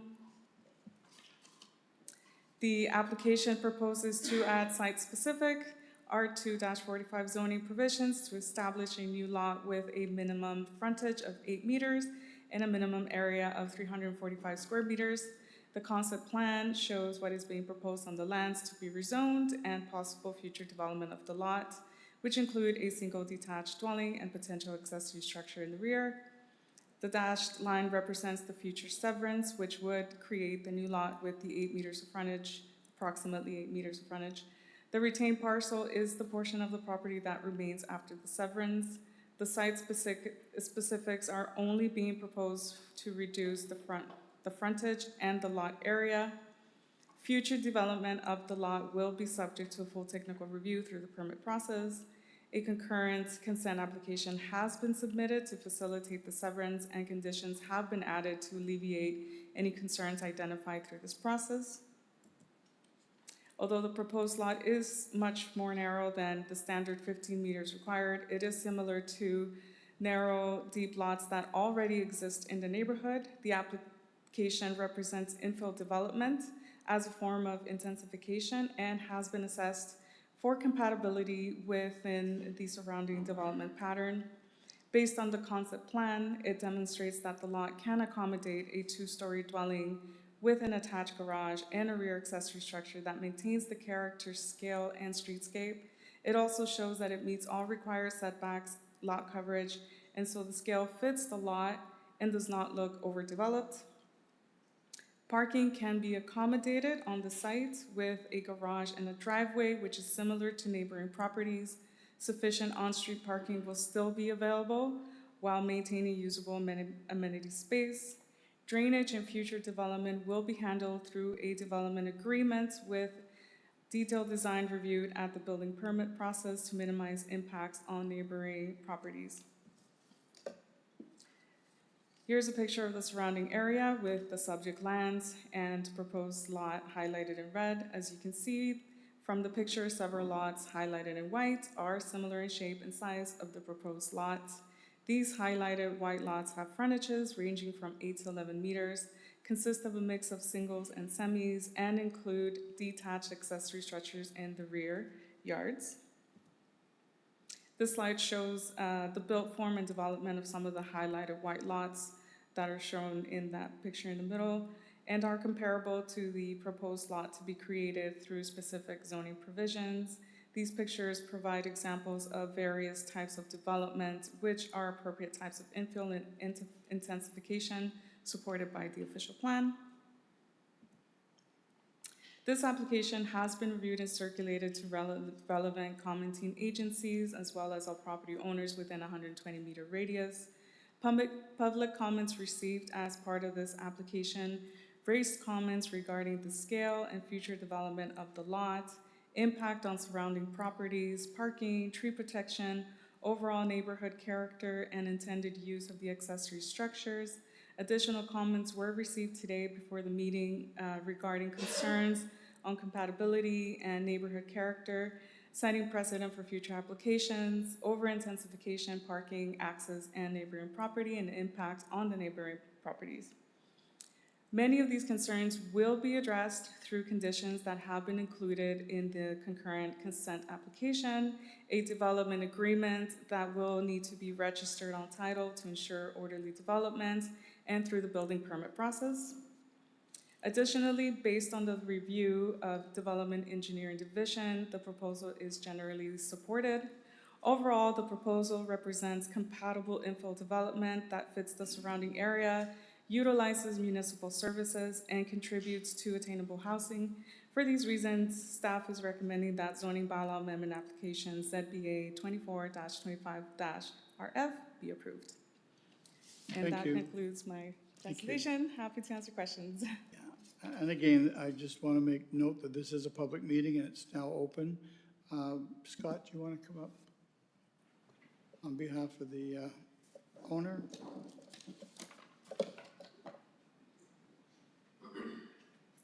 And just state your full name, please, and who you represent. Good evening, Your Worship and Council. Thank you for allowing me to speak tonight. My name is Scott Palandre. I'm a planner with G. Douglas Valley. I'm representing the applicant, Derek Fowler, who is also here in council chambers. Normally, from a delegation standpoint, when we have planning's providing a support of approval recommendation, we don't provide a presentation. I think I just, knowing some of the public concerns that's been raised, just provide some context with the application. Certainly the public meeting tonight, the applications that were brought forward did provide some context that I think are helpful when you're reviewing this application. Certain applications that we talked about, well, I'm not providing any planning opinion on any of those other planning applications, but certainly council did speak to the need to focus growth in urban areas. utilize municipal services, and the importance of infill development. When we're looking at that, we then need to look at, when we're doing infill development, what is appropriate, what is compatible, what is reasonable. There were other applications tonight brought forward there where we start to talk about zone standards and adherence to the zoning bylaw and, considering overdevelopment.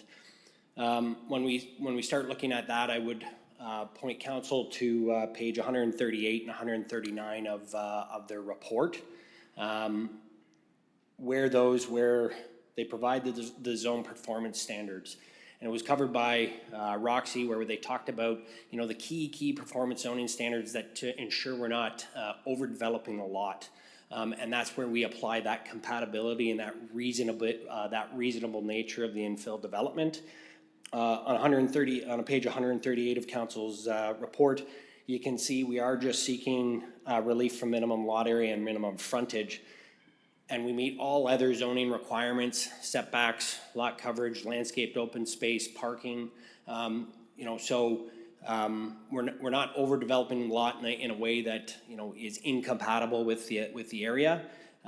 Yes, we are seeking relief for those two requirements, and it talks about a smaller lot frontage. The only reason we require relief from the lot area and lot frontage is because Derek's putting a single detached dwelling on that lot.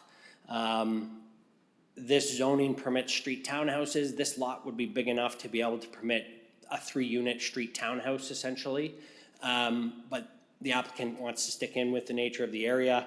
I think semi-detached and street townhouses require a 9-meter wide frontage. There are 2 semi-detached just down the road on the same street. And that's how you make sure we're keeping that compatibility with the area. We're providing the same built form. As Roxy pointed out, it's going to be on municipal services. The tree in the municipal right-of-way will be protected with the tree protection plan. Certainly, I know that's a large, important tree, and it is a county tree as well. And there are extensive servicing reports that have gone into making sure grading, drainage, is all going to function properly and not negatively impact any of the neighbors. So a thank you to county planning staff for helping us through the process here, and I can obviously answer any questions that council may have. Thank you. Before we go to that, we'll open it up to the floor. Is there anyone in the chamber that wants to speak to or against this application? I'll ask. Okay, come on up. All right. I thought you were sleeping back there. Your name and your address, please. So I am Tracy Fairless. I live at 6 Queen Street in Paris. I'm here tonight to oppose the amendment.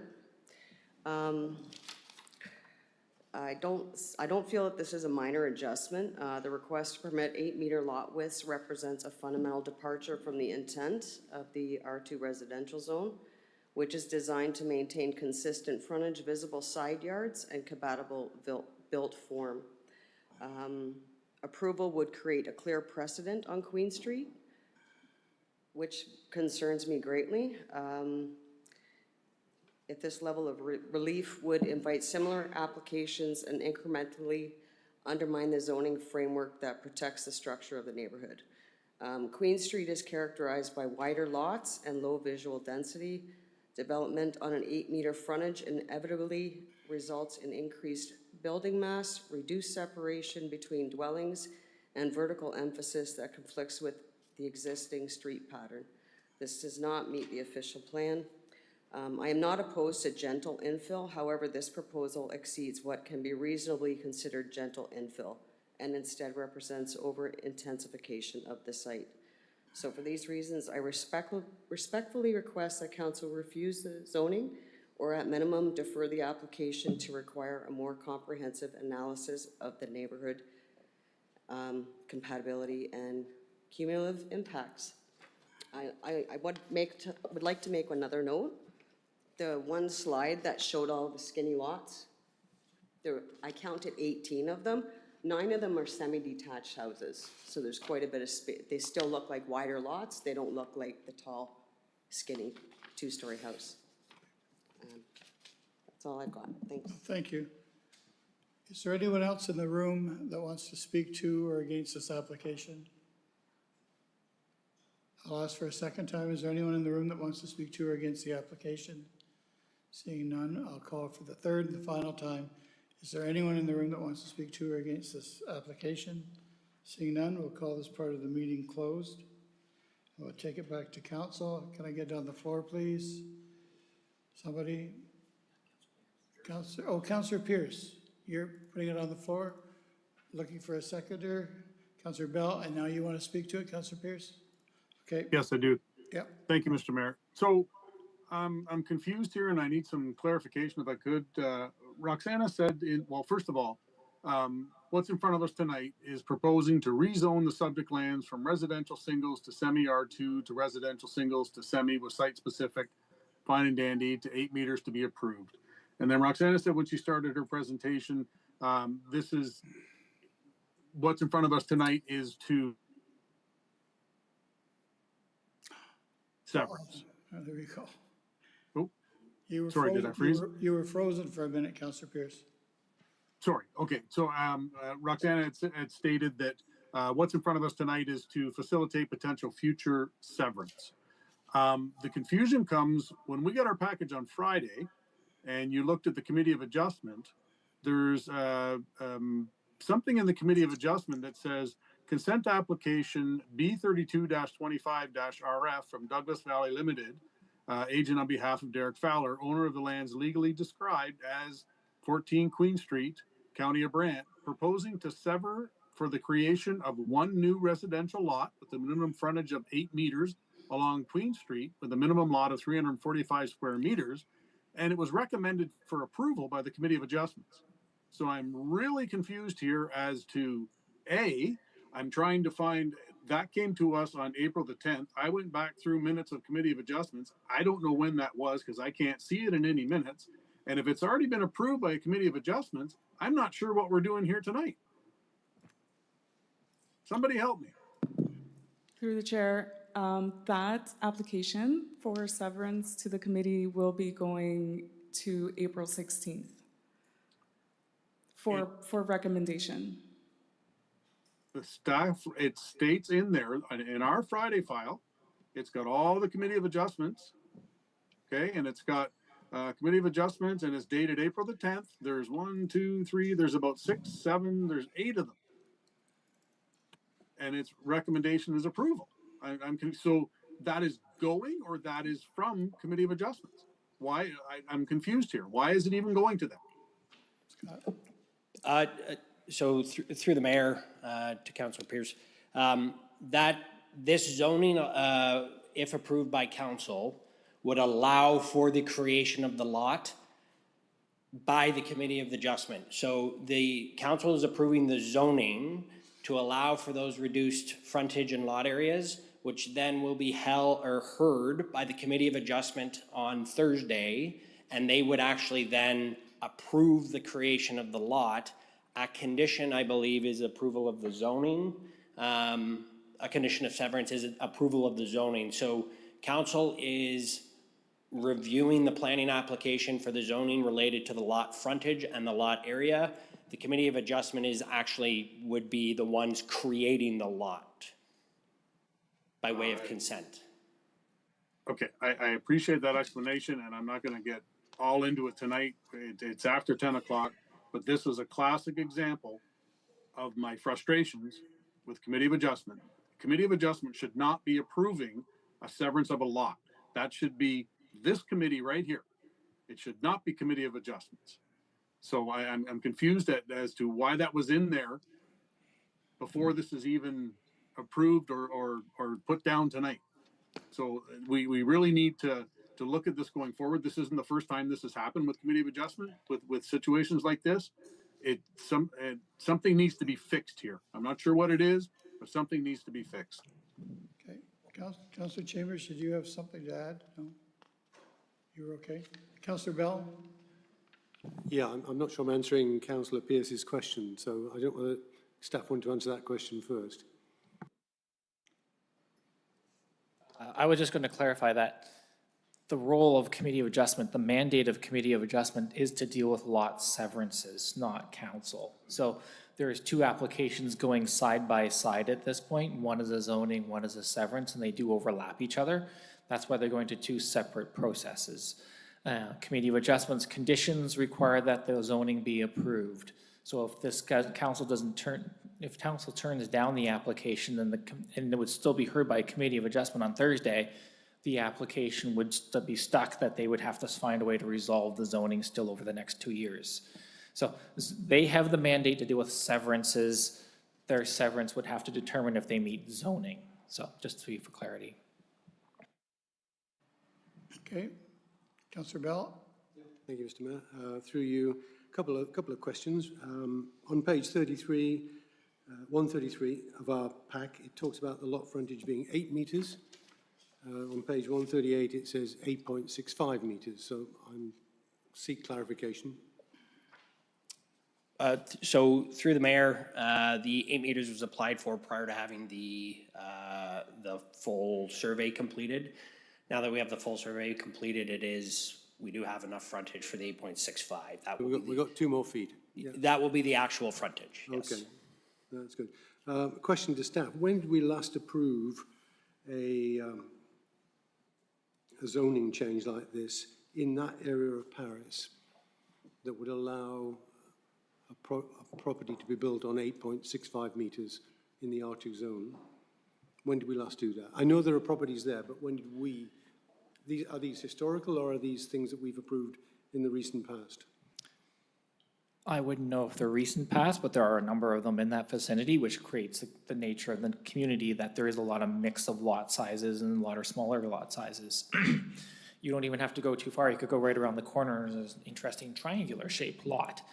It's got wider frontage, but it's probably smaller than this lot in its entirety, for example. There's lots of lots down and around the corner, just a block and a bit away on Amelia Street with lots of lots that are small and things like that. So you got a wide variety of parcels that are taking place, which I think Roxy was trying to point out is there's quite a mix taking place in that vicinity of lot sizes, lot types, and housing types. And those mixes of housing types is providing us a housing mix for our community that offers different price ranges and different opportunities, but they all seem to work well together. Okay, final question, if I may. The shop at the back of this severed parcel, one of the neighbours has said, well, how do you access that? What's it going to be? Is it going to be a workshop? Is it going to be another ARU? What is its purpose? How tall is it going to be? What is the impact it's going to have on the neighbours to the west? Through the Mayor to Council Bell, I don't know the exact dimensions of the shop. The applicant probably can answer that, but they would have to meet zoning requirements like any other detached accessory building on any other parcel. So that's, even if you weren't approving this and someone was to put a shed back there, they'd be meeting the same zoning regulations. But it is purely a workshop, it's not another ARU? If they meet the requirements for an ARU, it could be possible. I don't know offhand. I'm not sure where they park, but there we go. Yeah, that's what they'd have to resolve. So I'm just saying they'd have to resolve a number of things. They could resolve a number of things, but yeah, currently this lot that we're creating would have a parking problem to create another ARU, obviously, at this point. So not saying it's not possible, I just don't foresee that it could happen at the moment. Okay, thank you. Councillor Coleman. Thank you, Mr. Mayor. And following up on what Councillor Pierce brought up, and I did read that too about seeing that in the package about the committee adjustment. So is there not an appeal period even on the zoning like there is on anything else, 30 days? From the mayor to councilor, yeah, everything, all the planning applications do have appeal periods. So my question is this, to me, the committee adjustment decision should not be made to next month till the 30 days is expired. You want to speak to that? Through them there, it doesn't prohibit them from the application coming forward. I understand the council would like to see your decision made and then they fall, which will be essentially what will happen. They're just coming very close together for the applicant to consider. So for this case, we try to line them up sometimes as best we can for everyone's benefit. So, in this case, we bring the zoning tonight. If the zoning isn't passed, there's a potential then a committee is gonna deal with, understand that, and know that on Thursday night, and the applicant may even withdraw the application. Either way, there's the condition in the zoning at this point that they would need to meet the zoning with the reduced setback. If council hasn't approved it, then the severance isn't gonna go anywhere until they've resolved that. So either if the committee approved the application, as it is, they'd have 2 years to resolve it, and if they can't find a way to resolve it to meet the requirements, the severance lapses. So it's on the applicant, it doesn't impact council's decision tonight. It doesn't change your decision tonight about whether you wish to support this or not. And Councillor Miller. The house itself, 10.5 meters, it's gonna be a two-story? So yes, it'll be two-story and it'll be in accordance with the height bylaws and height restrictions in the area. Okay. I know that, I think one of the letters the neighbors was concerned about shading. Is that an issue, or do we just not take that into consideration? For the mayor to Councilor Miller, the first answer I'm going to give, first part of the answer I'm going to give you, because I'm supposed to give you this answer, the province doesn't let us deal with shadowing anymore. The second question, comment, is not that that's relevant. When you look at a single family dwelling at a two-story, it's not going to cause a significant shadow impact on an adjacent neighboring property. Going back to the same context, if they tore down the existing house and put a new house in this location without the severance, you'd have the same scenario. So there's no significant impact from a dwelling going next door. It could happen today under any circumstance. So there shouldn't be a significant impact to a neighboring residence to negatively impact their yard, substantially lose sunlight. And I'll just say, 8 meters, in the grand scheme of things, doesn't sound like a lot, but I know there's a lot of newer neighborhoods out there that are 8 meters wide. But they were built at the same time, so they all are consistent and they don't shade each other's backyard and all that stuff. So 8 meters, yeah, it doesn't, like I say, when I first read it, doesn't sound like a lot, but like I say, I've seen so many newer neighborhoods, 8 meters. Any other questions? Seeing none, we have a recommendation in front of us to approve. It's on the floor. We have it on the floor, Spencer. It's been seconded. Call the vote. All those in favor of approval? Opposed? Noted. Councillor Pierce is okay. There you go. Okay, now we're going to go all the way over to 12.1. And Brandon, you're going to come up and do this.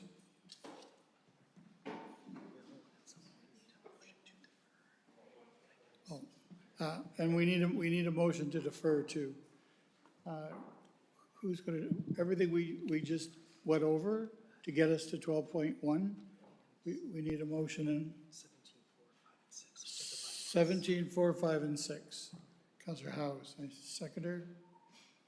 Councillor Coleman, that's for the bylaws that are associated with the ones that we're not going to talk about tonight. Okay, so we're at 12.1, and Brandon, you're up. Thank you, and through the mayor, I will keep this very short and sweet. The province is proposing another slew of changes for us here. We've outlined kind of what's changing, what's proposed to change. Our approach here is just to ask council for authority to submit some comments. And our strategy is we know some of the writing's on the wall for some of it, so we will just focus on the stuff we can try and adjust and have them listen to us that way. So thank you to Lily as well, who isn't here this evening, but who helped prepare this report. She's on a well-deserved vacation and is going to be joining us full-time here at the county, so just a quick note on that as well. But if there's any questions about the report, the changes, proposed changes, any specific comments you'd like included in the submission to the province, happy to field those now, or you can send those to us anytime over the next month. Questions for Brandon? Councillor Bell. Not so much a question, but I mean, it kind of gives us fodder for our commentary back. The presentation we had from Liv at the beginning of this long evening talked about minimum lot sizes of 118 square meters. And in your report, you were saying staff are recommending that commentary be provided on scaling the lot size to built form. So rather than a standard minimum across all dwellings, 175 may be adequate for townhouses. Well, we had a presentation where we had 2/3 of that tonight for 318 of them. So, you know, we've got to go in really hard, but I think when it comes to the Liv presentation, we have to reflect on what we're saying to the province, that 175 is a minimum. So when we come to look at Liv, we have to think very carefully about how we present that. So I think you're right. I think 175 for a townhouse sounds right, but it needs to be scaled up for different build types. So I support that commentary. Any other questions? I also have to we have to call the vote on the deferral to take it to the next planning meeting, the things that we skipped over. So it's on the floor, it's been seconded, we just need to call the vote. All those in favor to defer it to the next planning opportunity? Yeah, we're good. Thank you.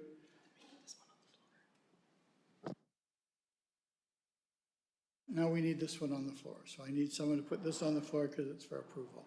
Councillor Howes and Councillor Bell. Any other questions? Councillor Chambers.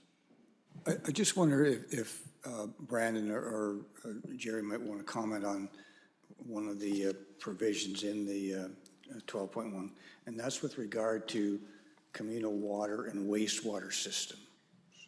That has the potential to be a huge factor in development in Brant County, because the villages like Burford and Scotland and Glenmorris and all these places that are restricted for development because they're not on servicing. What I'm reading here is the province is basically, the line I want you to comment on is this: the legislation would create new robust regulatory framework that would facilitate wider use across Ontario while putting safeguards and provincial backstops in place to ensure they remain safe. Right now, communal systems, and I'll use the West Side Village in Burford, for example. That's a development on a communal system. And the municipality backstops that. If something goes wrong, the municipality is on the hook to make it right. And that's part of an agreement between that development and the county. What I'm reading here is that the province will backstop these communal systems, which takes the municipality off the hook in terms of risk if something goes wrong. So if the municipality is not at risk and the province is, and the developer comes in and wants to put a condominium project like West Side Village in the village of Scotland, for example, or a plan of subdivision on a communal system, the province is going to backstop that. That takes a lot of the risk away from the municipality. Am I reading that correctly? And can that be explained?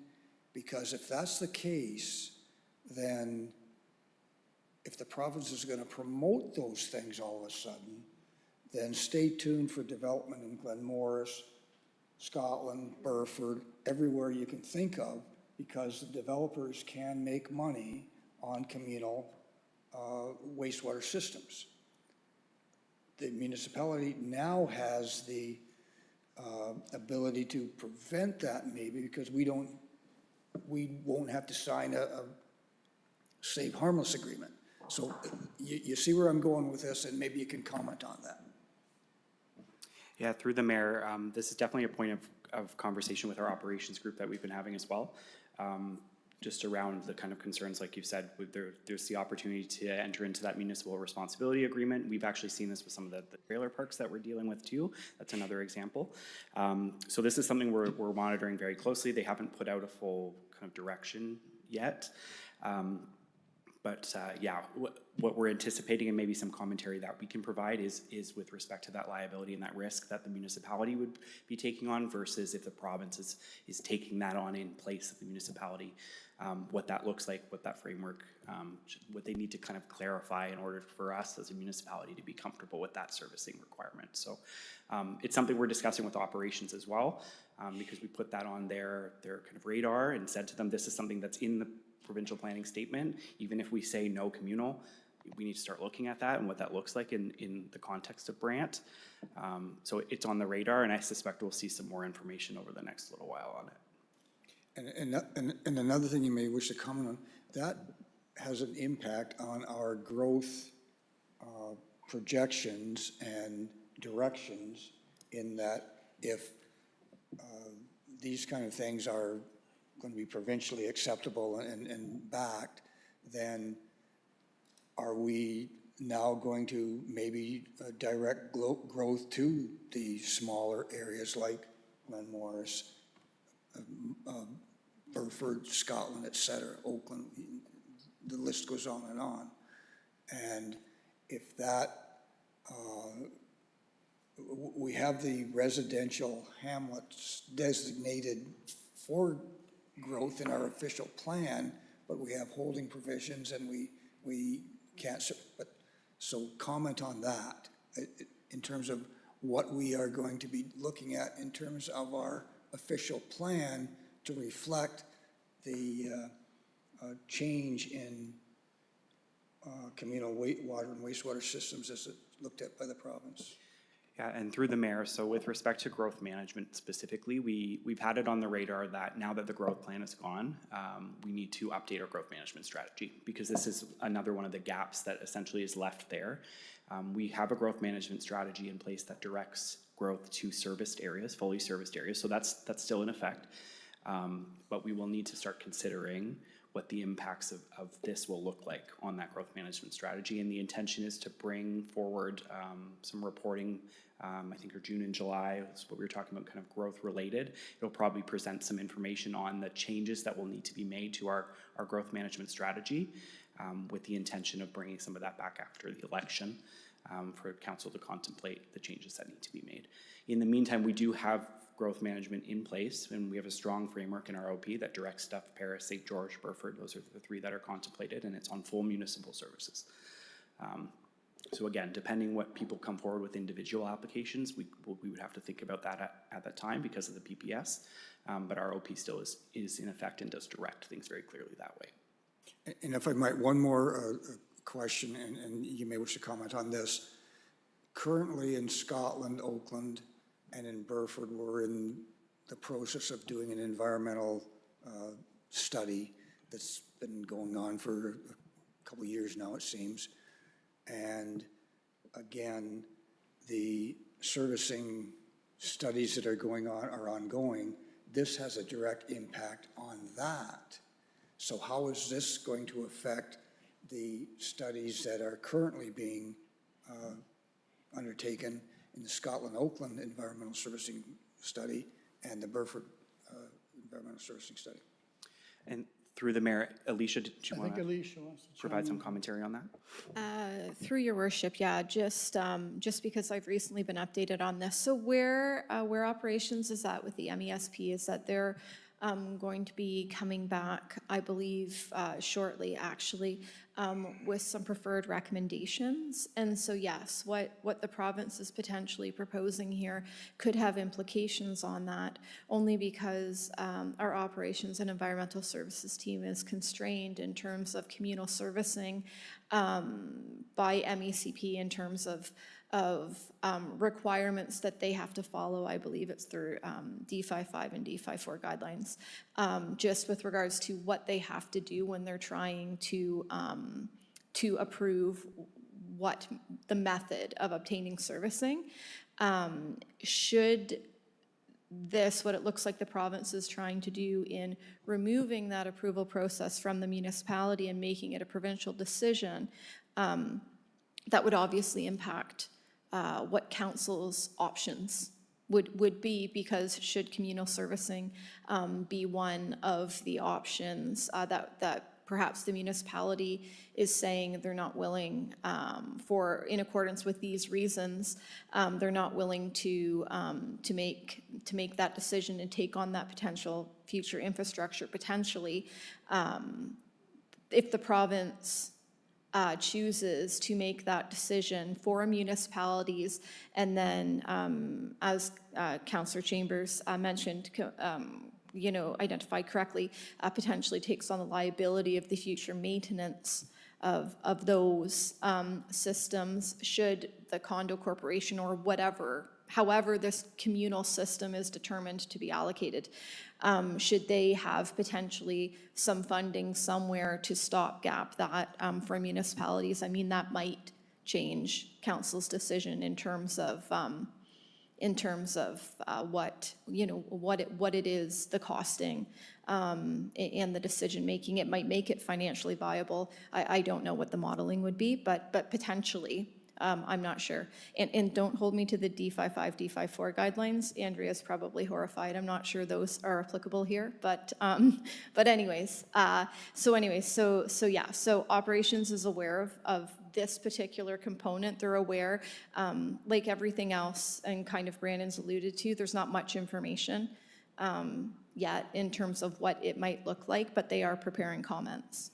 When the policy framework changes at the provincial level, the consultants doing these studies, it's like having the rug pulled out from under them, I would think, because they're basing their recommendation and studies on provincial policies that are now quite different. And I don't know how that will impact the results of their study, but that has to be taken into consideration. And that may make their study irrelevant in some cases. Through your worship to Councillor Chambers, I don't believe, because the work that they're doing now is the underlying engineering work, and so it would be the conclusions that are drawn from those recommendations which might change. So council would be given different options, along with an analysis from staff outlining which option they felt would be the most beneficial for the County of Brant. That analysis could potentially change. It could also not. But it's the analysis that could change, not the actual potential options. Through the mayor, if I could just add one comment to that, just based on conversations with the MESP specifically in Scotland, Oakland. Communal servicing has been something we've been considering as part of that study. We knew when the 2024 PPS came out that communal servicing was mentioned in that their servicing hierarchy changed at that time. So as planning staff working with operations, we made sure that that was going to be a component of the study regardless. It needed to be considered. Any other questions before we call the vote? Okay, the recommendation's in front of us. Do you want it read or does everyone have it? All right, all those in favor? Okay, opposed? What?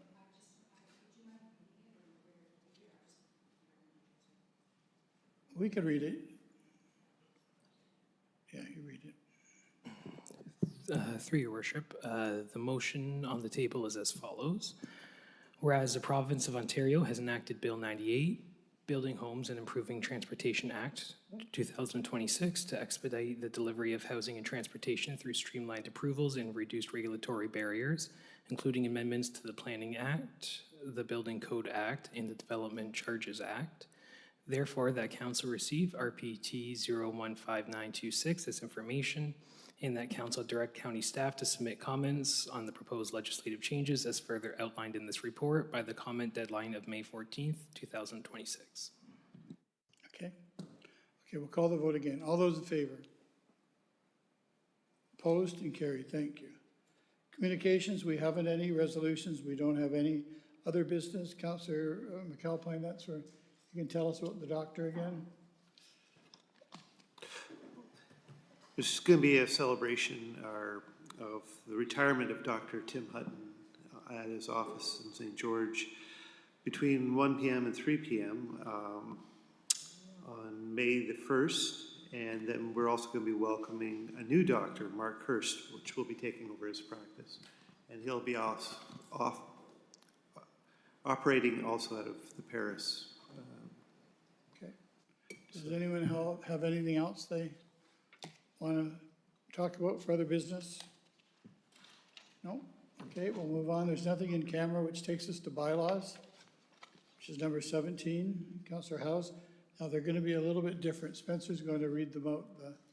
It's kind of confusing now.